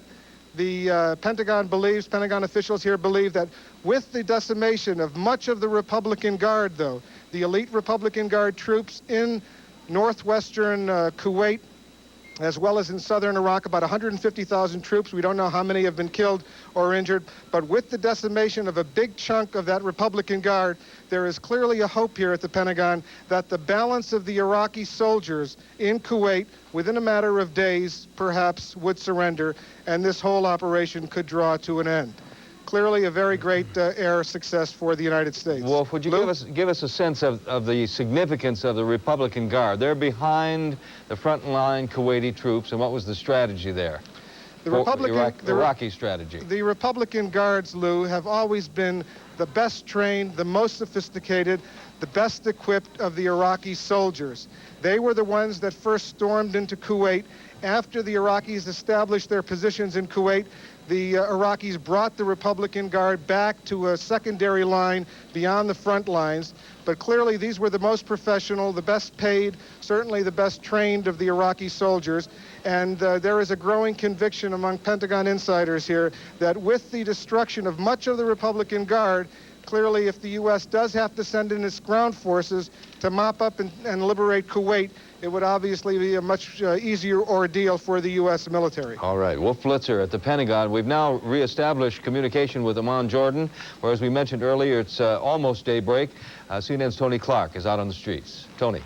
In fact, Lou, we just have been driving around the area. As you say, it's a little before 6 in the morning. There is little traffic out on the streets, few people out. It has been 3 hours since Jordanian radio and television announced that the attack on Baghdad was underway, but few people have yet heard about that. We went to the Iraqi embassy here. It is brightly lit. Asked the guards outside. There are a couple of Jordanian guards, machine guns in hand. Asked them what was the situation there, what was the feeling there at the Iraqi embassy, and they kept saying, it is normal here, it is normal, nothing unusual. The ambassador is not here yet. We asked if we could take some pictures to show that it is normal. They said, no, there is a tension in the air. We were at a mosque. The call to prayers occurred just a short time ago. And just as we were standing outside the mosque that is not very far from the Parliament building, a police car swerved in front. The police officers jumped out, wanted to know what we were doing there, told us it was time to leave. Sort of a sense of the tension here.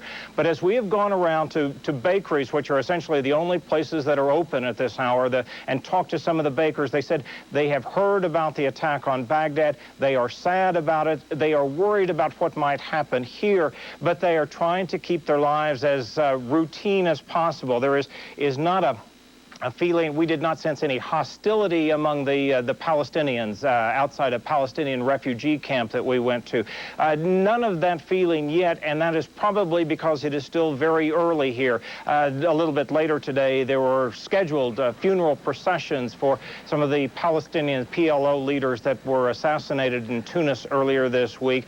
No word yet on whether or not that will occur, but if it does occur, those could turn into very vocal, potentially violent anti-American, anti-West rallies by the Palestinians, something that we will be watching for throughout the day. Lou, Catherine? All right, Tony Clark in Amman, Jordan. Catherine?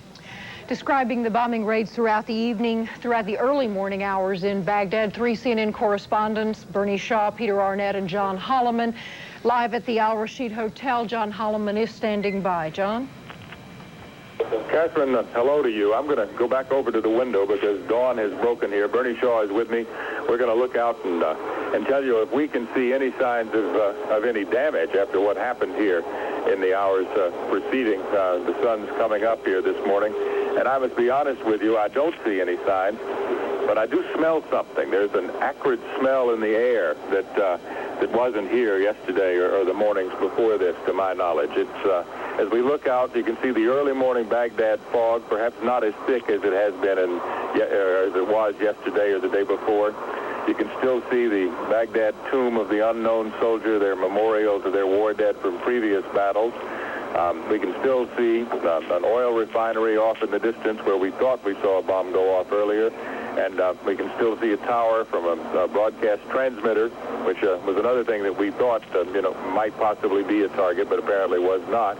And the only thing that, oh, wait a minute, I begin to see through the fog the communications building. Yeah, that's it right there, Bernie. You can just barely see it in the fog, but we can't see clearly enough to tell whether it's been damaged or not, but it does still seem to be there. Yes, it's still standing. Another point that several of our colleagues have made, Dunkirk from USA Today was here a few minutes ago. He had been at the United States Embassy, which of course has been closed to diplomats because the diplomats have gone home. But he was able to use a telephone there at the beginning of the raid, but his phone line went dead. And he reports that all the phone lines in this hotel and at the embassy and in that area were closed or were shut down by this bombing. We don't know whether that was by the Iraqi government or as a result of the bombing. In the frenzied moments of the first wave, which came in very low, I was very concerned that we had been knocked off the air, and I rushed into the other room, the adjoining room, and punched up the operator, the hotel operator, and I won't say what he said to me, but I said I want to place a call immediately to the United States, and I was summarily told, you are not getting out of anywhere on this telephone. Yeah, I'm sure that was true, and that might have been a government direction. There's some clouds in the sky this morning. I'm going to look out now more toward the north. You can see the city, the office buildings, the government housing complex seems to be intact. After all the explosions and the flashes that we saw in the preceding 3 or 4 hours, Catherine, I must tell you that it looks remarkably undamaged here in the city center. I assume, John Holliman, what is going on the part of the military leaders of the Revolutionary Command Council right now, and this is purely assumption on my part, and I so label it, I'm assuming that right now what is happening is reconnoitering, damage assessment, and I don't know, but we certainly are hoping that later today we can talk to this government and find out what it's thinking, why it's thinking it, and what it's going to do. That's right, Caspar. As I look out the window now, I can see it would normally be the beginning of rush hour in Baghdad. There's no rushing. I can count 1, 2, 3, 4, 5, 6, 7 cars out on this 8-lane highway that runs in front of our hotel, and that's the sign that some people at least are trying to go to work, Bernie. And so, Catherine, to sum up for you, it has been one hell of a night here in Baghdad. Wave after wave after wave of planes came in, jet fighter pilots and the bombers streaking to their targets. All around us, the sky alight with bursts and sparklers, and on occasion when these planes were going after strategic targets relatively close to our location, when the bombs fell and when those bombs exploded, it shook you. It shook you to your soul. And all of us, along with working, were praying and hoping that there would be nothing indiscriminate in the way of bombing, and there was not. As I said earlier, if this was surgical bombing, I don't like being this close to the operating table. But the first experience of action is over, and you heard our CNN correspondents indicate that this could go on night after night after night. But right now, it is morning in Baghdad. There are more cabs on the streets, more trucks, more cars, but not the usual volume because of what Baghdad went through during the night. You want to flip the switch, John, to see whether Catherine or someone else has something else for us. Yes, Bernie, we are here. Bernie Shaw, John Holliman, Peter Arnett. Gentlemen, an incredible night, an incredible report. Please stay close. We'll be back with you just a bit later. Lou?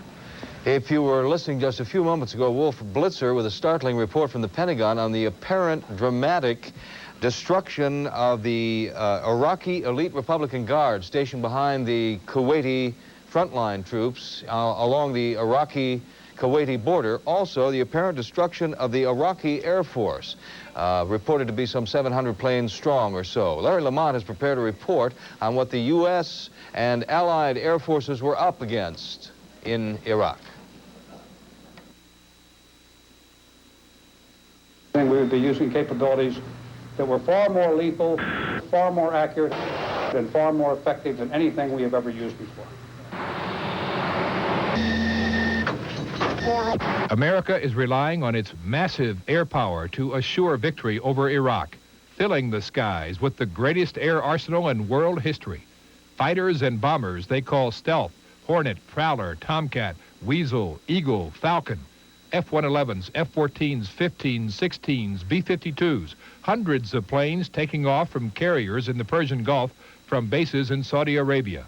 An international armada, including fighters from England, Germany, and Italy. The mission for the first wave of attackers is clear. Destroy airfields, radar, and missile sites. You destroy his surface-to-air capability. You destroy his air-to-air capability. And those are his SAM sites, his surface-to-air missile sites, his fighters. He has some good ones. Don't think that this is going to be a piece of cake. We really want to cripple their eyes and ears just as soon as possible, their command and control. With computers in the cockpits, sophisticated radar and navigational equipment, today's fighters strike more targets, more accurately, and cover a wider area than anyone would have dreamed possible in World War II or Vietnam.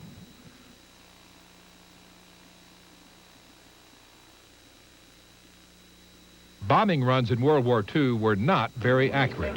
Hundreds of planes on each mission dropped bombs and did not always destroy targets. If they had had F-111s back then, 8 of them could have pulled off many of the same missions and destroyed targets with certainty. Even in the early days of Vietnam, jets lacked sophistication. Everything was being done eyeball. I had to put that aircraft in the proper dive angle, at the proper speed, at the proper angle of attack, and release the bombs at the proper altitude above the target. And I had to do that all myself. In Vietnam, fighters could not fight and fly effectively at night. Today, they can. With the aid of AWACS planes serving as mid-air air traffic controllers, the U.S. has tremendous capability. The military still worries about its communications being jammed by the Iraqis, which could cause mid-air collisions and missed targets. But overall, strategists have confidence in U.S. air superiority and know success in the air will save the lives of many soldiers on the ground. Larry Lamont, CNN, reporting.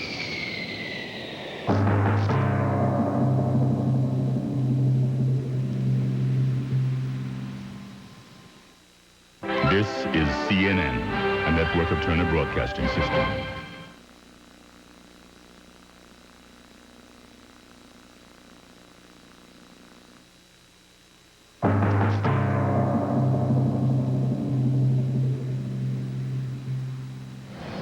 I'm Susan Rook at CNN Center in Atlanta. We bring you up to date with the very latest on the war in the Gulf. And I'm Patrick Greenlaw. Here is the latest. War in the Gulf for the past 4 hours. U.S.-led forces have been bombing strategic targets in Iraq.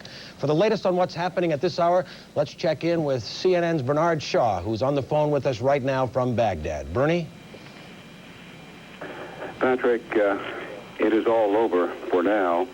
It is daybreak here, and the city is trying to come awake.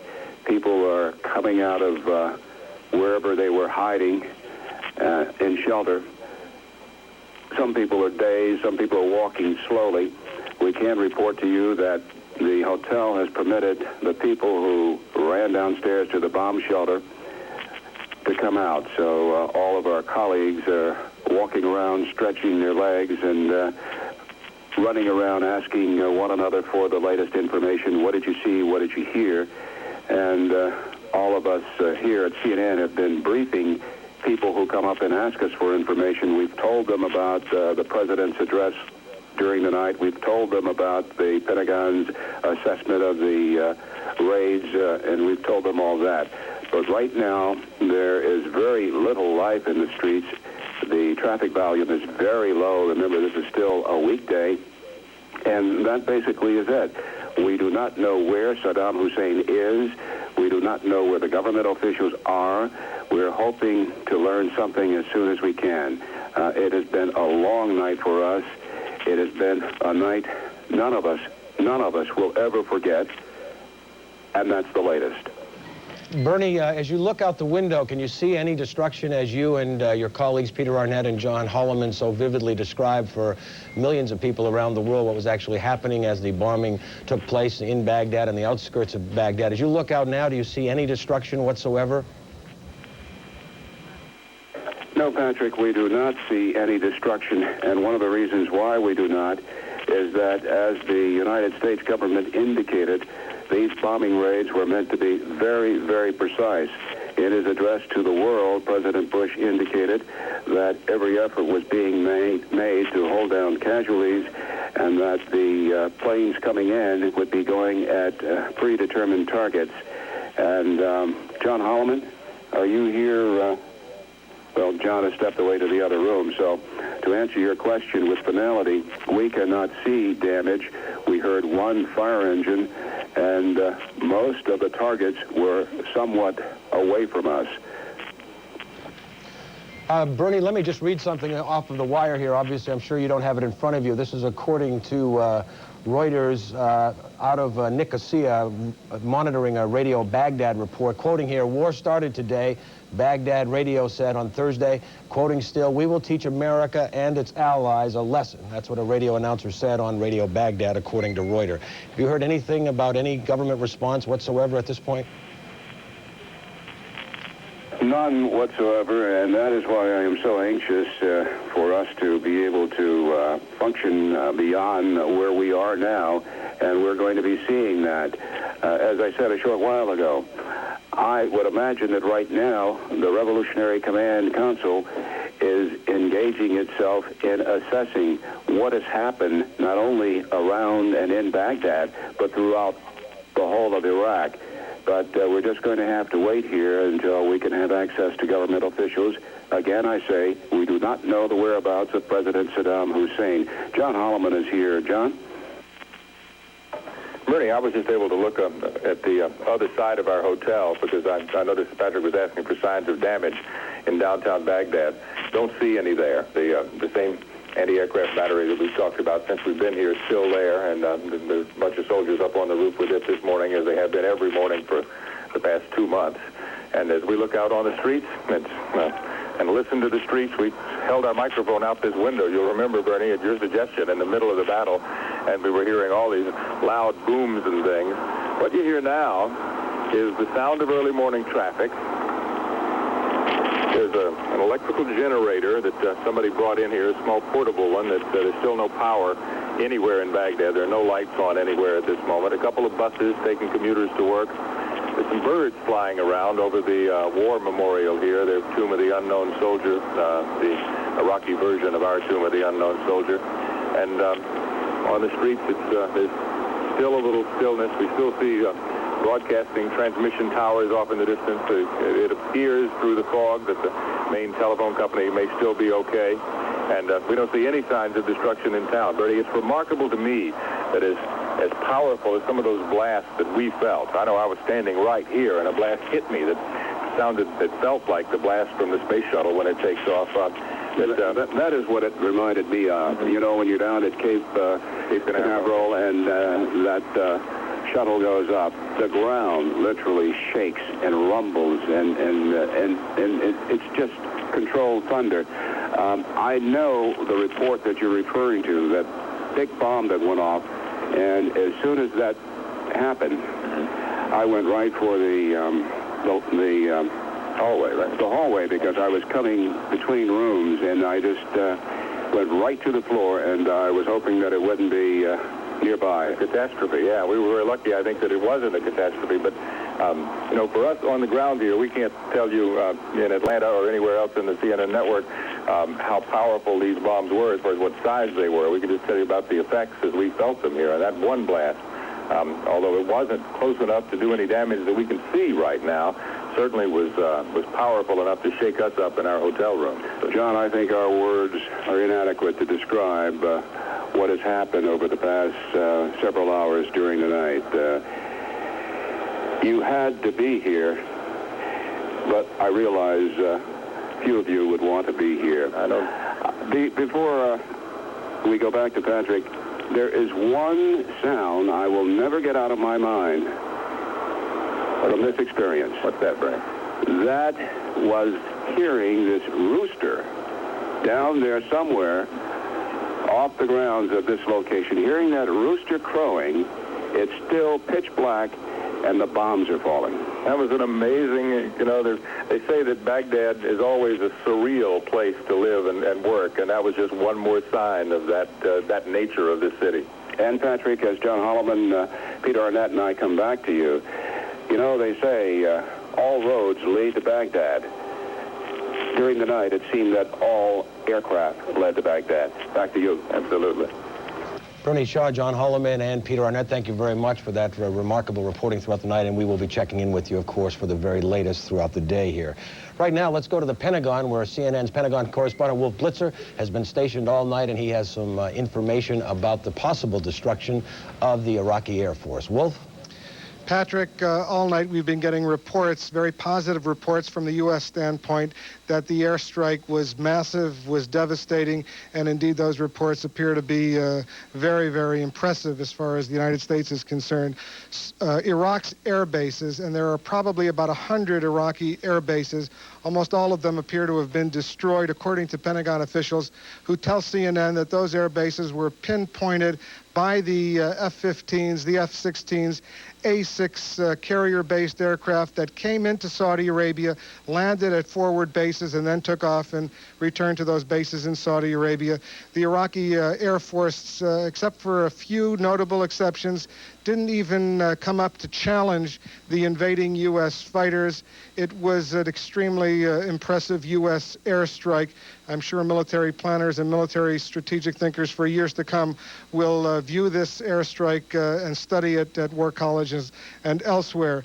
In addition, we are told that all of Iraq's chemical and nuclear plants, facilities throughout the country. Almost all of them appear to have been destroyed, as well as the Scud missiles. Certainly, according to Pentagon officials who tell CNN that the fixed Scud ballistic sites, not only the regular Soviet-made ground-to-ground Scud missiles, but also the improved longer-range, what the Iraqis call the El Hussein and the El Abbas, those fixed sites appear to have been destroyed before those missiles could even take off and go after targets. Certainly in the western part of Iraq, the Israelis were always very nervous about what the military intelligence people call H2 and H3, the most westward of the Iraqi Scud missile bases, the ones that could have endangered Israel. Those were, of course, amongst the first that were destroyed by the U.S.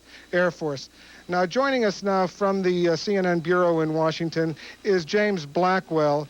James Blackwell is a highly respected military analyst at the Center for Strategic and International Studies in Washington. Now, Mr. Blackwell, if these initial indications are true, what, in your opinion, does this mean as far as the war is concerned? Well, Wolf, these are some remarkable descriptive terms already being ascribed to the results of this airstrike. The total destruction of any nation's air force, much less one with 700 to 800 aircraft, is a remarkable accomplishment. Killing all of the Scud missiles on the ground before they could be launched implies an incredible degree of the achievement of surprise and shutting down air defenses in the process in order to accomplish that. Perhaps the most impressive rhetoric or report that you have passed on to us out of the Pentagon is the decimation of a large portion, indeed perhaps the majority, of the Republican Guard's force, which is in fact, in the judgment of many of us, the center of gravity of the Iraqi occupying forces. If all of this has happened, then this war will be over very, very soon, because Iraq has virtually no choice whatsoever except to sit there and be surrounded and then to surrender. I stress that that's a mighty big if. What will happen today in broad daylight will be counting tanks, re-looking at the airfields to make sure that the destruction that we're reporting now has in fact happened. Mr. Blackwell, let me ask you this other question. Do you sense, though, that there could be an element of overconfidence coming out of these initial reports, or do you sense that this is that the United States and others simply had overestimated Iraqi military capability in these months leading up to this war? I don't think they overestimated Iraq's military capability. They may have, if these reports are true, they may have underestimated the capabilities of our own high-technology systems, as well as the American forces' ability to orchestrate this kind of combat power. After all, they're the ones that are going to realize that this has never been done before. And they probably approached it with a prudent degree of military conservatism. Even General Powell and Mr. Cheney have expressed that kind of conservatism in their reports. Certainly the kind of descriptions you've been getting exceed that of the language used by the General and the Secretary early on. Again, I'd have to stress that if I were in a command post in a field getting these kinds of reports, I would insist that they be checked and double-checked and actual counts be made and pass that kind of information in before we make those kinds of conclusions. Well, one thing that we have learned only in the last few minutes is that, and this comes from well-placed Pentagon officials, one thing we have learned is that it appears that the U.S. airstrikes have now stopped, that there has been a pause, at least for the time being, that the satellites will fly over and we'll take some pictures and see exactly what the extent of the damage was. As I mentioned earlier, though, there are no reports, at least coming into the Pentagon yet, of any U.S. fighter aircraft that have gone down. Now, if, Mr. Blackwell, if there is a pause now, if the U.S. Air Force and the Navy fighters have stopped bombing, what does that signify to you? Well, it probably is a brief pause in order to conduct reconnaissance and battle damage assessments, because doctrinally, even when you are sure you hit, say, an airfield, you want to hit it again a couple of times in the coming 24 hours so that the local capability to rebuild or to repair airfields is not reestablished and airplanes come up unexpectedly. So this doctrinally would be a pause before you begin the next wave, digesting some of this battle damage assessment. But if the kind of destruction that they've been describing to you has happened, then there's nothing doctrinal about this. This has been an outcome that far surpasses even the most optimistic air power advocates' estimates of what would happen. Let me ask you this question about the elite Republican Guards. If, in fact, the U.S. Fighter aircraft, the bombers, did manage to destroy a big chunk of those Republican Guards, the elite forces, the best trained, what will that mean for the Iraqis as far as a ground war, a land war with the U.S. military is concerned?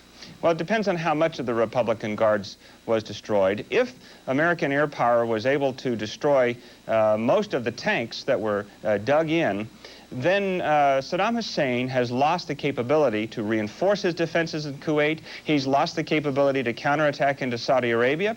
Indeed, he's lost the combination of his Air Force, the missiles, and the Republican Guards. He's lost the ability to threaten his neighbors militarily once again. What was the key to this kind of very decisive and reportedly very impressive U.S. airstrike, in your opinion? The key is to the success of this kind of thing, even if it's not all over, is the coordination, what we like to call the battle management of all this high technology. It's not quite enough to have a missile that's capable of reaching deep to hit a target with great precision. You have to be able to know what targets to hit, to be able to assess which ones have been hit, retarget, if you will, and to be able to coordinate to make sure that all the targets you want to hit, in this case probably over 1,000, are hit within a relatively short period of time. So the information processing technologies, the command and staff procedures of the various headquarters involved in planning the operations, and ultimately the skill and courage of the individual fighters who delivered these weapons in this most unusual kind of a fight are what combined in a synergistic way to provide this apparently very successful outcome. James Blackwell of the Center for Strategic and International Studies here in Washington, thank you for joining us this evening. Let me recap now some of these big headlines that we've been reporting, and let me make it clear that this information comes from well-placed Pentagon officials here in Washington. The U.S., joined by the British, the Saudi, and the Kuwaiti Air Force, undertook a massive airstrike and is now reportedly in control of the skies. Almost all of the U.S. planes, in fact, there are no reports of any U.S. planes missing. All the U.S. planes are reported to have returned safely. There is now reportedly, we are told, a pause by the U.S. Navy and Air Force planes. They are going to assess what the damage was, but the initial indications are that the airstrikes were so massive that almost all of the Republican Guard, the elite Iraqi military, the word was used, decimated. Almost all of them have been decimated, and certainly the Iraqi Air Force, very few Iraqi planes even managed to come up and challenge the invading U.S. fighters. Obviously a very remarkable development. We're going to be following the story all evening, throughout the day. Back to Susan in Atlanta. Thank you, Wolf. Stefan Kotsanis reports from Ankara, Turkey, that Turkey is apparently ready to declare war against Iraq. He is standing by live on the phone. What can you tell us? Well, it's not certain yet if they actually will declare war. What's clear is that a short while ago, Turkey's Prime Minister Yildirim Akbulut held a press conference to announce that Parliament will meet early today to authorize a declaration of war. That gives the government a free hand to open up a second front if need be. What's also important is that Akbulut announced that the United States is free to go ahead and use the bases here to launch attacks into Iraq. I have no word here in Ankara if the U.S. has actually done that yet, but the assumption is that that is only a matter of time. Stefan, that is a change from the previous Turkish position that said that the U.S. airbase in Incirlik would only be used for defensive purposes and refueling purposes. What it basically comes down to is this. Prime Minister Ozal has recently started hinting that they may want to let the United States use the bases more fully, and they may even want to get in on the war themselves. Their feeling is that when Hussein invaded Kuwait, the map of the region changed completely. Their fear is that Syria and Iran may take advantage of the situation to try and make a land grab, and they want to be in on whatever settlement happens at the end. And as Ozal put it to journalists recently, if you want to get in at the settlement table, you have to have played the game up beforehand. What about the extra troops now being stationed on the Iraqi border? Do you have any reports on the number of troops on the Turkish side and on the Iraqi side? My understanding is on the Turkish side, they are at around 100,000. I can't be sure if there are any changes tonight and if they're getting ready to launch. I have no information on that yet. Stefan Kotsanis reporting to us from Ankara, Turkey. Thank you. Pat? Now let's go to Linda Scherzer, who's live at our CNN bureau in Jerusalem for the very latest from there. Linda? Well, Israeli radio is reporting now that Saudi television has just reported that Saddam Hussein's palace has been destroyed. That report comes from veteran journalist Mickey Gordist, who has been closely monitoring the situation by radio in the Gulf. And he also reports now that Saddam Hussein has appeared on Baghdad radio. He is hearing him now, but we don't know if that is a live or a taped report. In Israel, the mood here is one of relief. The Pentagon has announced that the danger to Israel has passed, and even before the Pentagon made that announcement, a senior Army officer went on Israeli television to say that missile launchers and bases in western Iraq, the bases that had posed the greatest threat to Israel, had been dealt a serious blow by Allied bombers. What's most significant here is the calm that is felt. There have been no sirens that have sounded, no blackouts. The streets are rather empty, but that's because it's just a little after 6 o'clock here in Israel, and most people are either still sleeping or just waking up. I'm also told that at Ben Gurion Airport, there were 3 plane loads of Soviet Jewish immigrants who arrived this morning to receive the news that war had started, but that it appeared that Israel would not be involved. And that's the message that officials have been saying from the outset, and certainly the scenario that they've been hoping for. People are still being advised to stay at home, to keep close to their gas masks. They're being told to open up the boxes now. Just a little while ago, Deputy Foreign Minister Benjamin Netanyahu was in our studio, and he was here carrying his gas mask as well. But that is purely a precautionary measure. Again, the mood here is one of great relief. The Pentagon has announced that the danger has passed. Israelis are just waking up to the news, and after several days of tension, that news is very welcome indeed. Okay, Linda Scherzer reporting live from Jerusalem. Thank you very much. Susan? CNN's Robert Vito is in San Diego. Robert, you have, of course, been listening to the reports all throughout the evening. What is the reaction from your angle? Well, here at this apartment in San Diego, we've had the privilege to spend several hours with several Navy wives whose husbands are stationed aboard ships in the Persian Gulf. And it's really been very remarkable. Their feelings, their emotions, their tears, their holding hands. And the feeling here has been one of a sense of great relief. And I think that at least the women in this room feel that maybe it will be over very soon. Heather, I think that's what you expressed to me, and you also expressed the feeling that there is a sense of maybe things changing.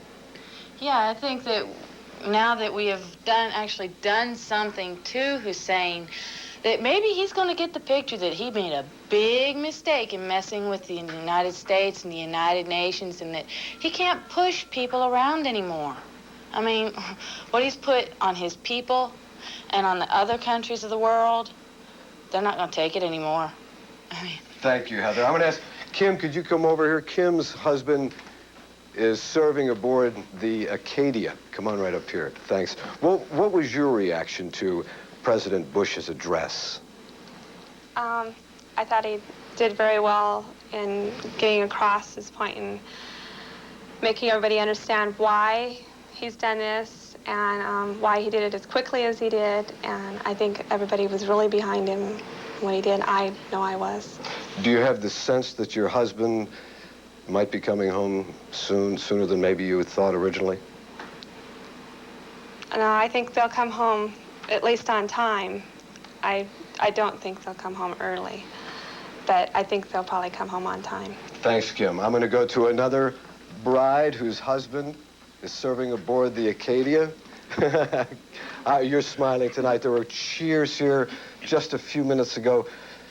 Give me a sense of your feeling when you heard reports that the presidential palace may have been destroyed. Well, I'm glad we went in and succeeded. Now, if we have to send in our ground crews, maybe it won't be quite as dangerous.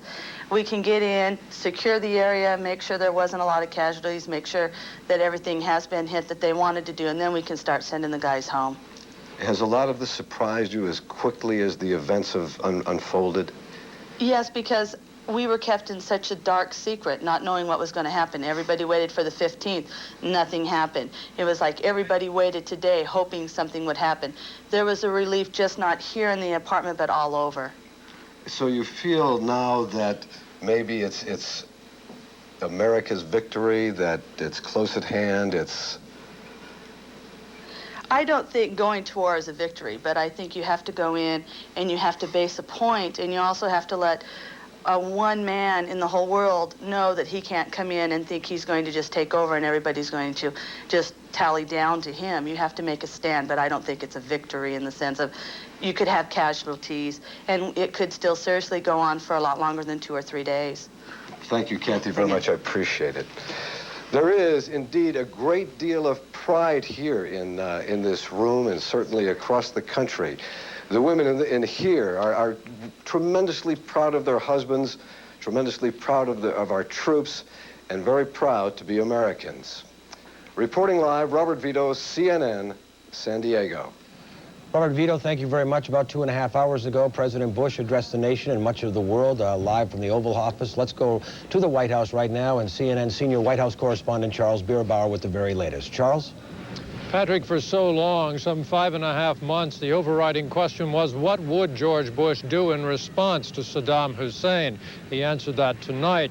The president took to the airwaves as wave after wave of bombers were still in the sky over Iraq and over Kuwait. The objective enumerated here was the liberation of Kuwait, but there was more to it than that. For a long time, the president had hinted at broader objectives. Tonight, he spelled them out. As I report to you, air attacks are underway against military targets in Iraq. We are determined to knock out Saddam Hussein's nuclear bomb potential. We will also destroy his chemical weapons facilities. Much of Saddam's artillery and tanks will be destroyed. Our operations are designed to best protect the lives of all the coalition forces by targeting Saddam's vast military arsenal. In short, the president wants to eliminate Saddam Hussein's ability to wage not just war now, but for some time in the future. He had a second message. It was a message to the Iraqi people, suggesting that perhaps it was now up to them to convey the message to Saddam Hussein that this war should go no further. President Bush spelled this out somewhat earlier in that letter of January 9th that he sought to have Secretary of State Baker deliver to the Iraqi president. That letter said that if there were a withdrawal, then Iraq's military establishment would escape destruction. What Wolf Blitzer is telling us tonight is that perhaps it has not escaped destruction. The president also in his address explained that all diplomatic efforts had failed. He signed a directive Tuesday ordering this operation, but sources indicate the decision was made some weeks ago, that he had wrestled with the moral questions of going to war while he was up at Camp David over the Christmas holiday. And President Bush is reported to be relatively comfortable, rather very much at peace with the decision that he has made. One other decision announced here at the White House this evening. It deals with the potential consequences of what is going on economically, the uncertainties of oil supplies. The president has signed an authorization for the Energy Department to draw down what is known as the Strategic Petroleum Reserve. That's some 600 million barrels that the U.S. holds. It would be released to international markets at bidding prices at a rate of more than 1 million barrels a day. That's the kind of subsequent step that the president is going to have to keep his eyes on now that he has made the decision to launch this attack against Iraq. Charles Bierbauer, CNN, live at the White House. Charles, let me just follow up a little bit. At this point, as we've heard from Wolf Blitzer and some of our other colleagues around the world, that apparently the bombing is in a lull right now. I mean, there are not any attacks underway right now, and there's some sort of a damage assessment underway. Does the president have to give another decision to continue to go in after he gets that, or what is the White House determining right now? Well, it would seem to me that very much the shift is now over to the Pentagon to continue its plan here. As Wolf indicates, you bomb and then you assess. It's now come to daylight over in the Persian Gulf area, so satellites can be effective at that. Interestingly, in my thinking, the president has repeatedly told us that this is going to be short and it's going to be dramatic and it's going to be massive and it's going to be effective and he's going to win. We did hear that Secretary Cheney this evening said that this is going to continue for some time. So maybe there is a semantic difference on opposite sides of the Potomac River here. The president certainly has unleashed a massive attack. Just how long Secretary Cheney has in mind, we really don't know at this point. Okay, Charles Bierbauer reporting live from the White House. Thank you very much. Of course, he'll keep us updated with the latest developments from there. Susan? I have been told that British Prime Minister John Major will hold a news conference at 1 p.m. Eastern Time. CNN will carry that news conference live. Of course, news from the Gulf has had a dramatic, often immediate impact on world financial markets. CNN's Bill Hartley is standing by in New York. Bill, what's happening on the world financial markets that are open at this point, and what's happening to the price of oil? Well, Susan, they seem to be celebrating. The markets, of course, woke up to war, which frightened them quite a bit. Initial reaction sent stock prices lower, pushed oil prices higher. Then, with no real retaliation seen from Iraq, markets have turned around with a vengeance. At mid-afternoon in Tokyo, stocks are showing a fair gain. Japan's Nikkei average is up 745 points. That's a swing of 1,000 points from earlier in the day. Oil prices are pulling back as well. Britain's Brent North Sea crude trading now in Asia on a cash basis is priced at this hour at $27 a barrel. That's down $2 from its Wednesday Houston close, below pre-attack levels. For a perspective on oil trading in the first hours of war, we go to Peter Genoux, head of Lehman Brothers International Petroleum Trading Desk in London. He joins me on the phone. Good morning, Peter. That's quite a swing in oil from about up $3 a barrel to down $2. Why? What's happened? What are the markets saying?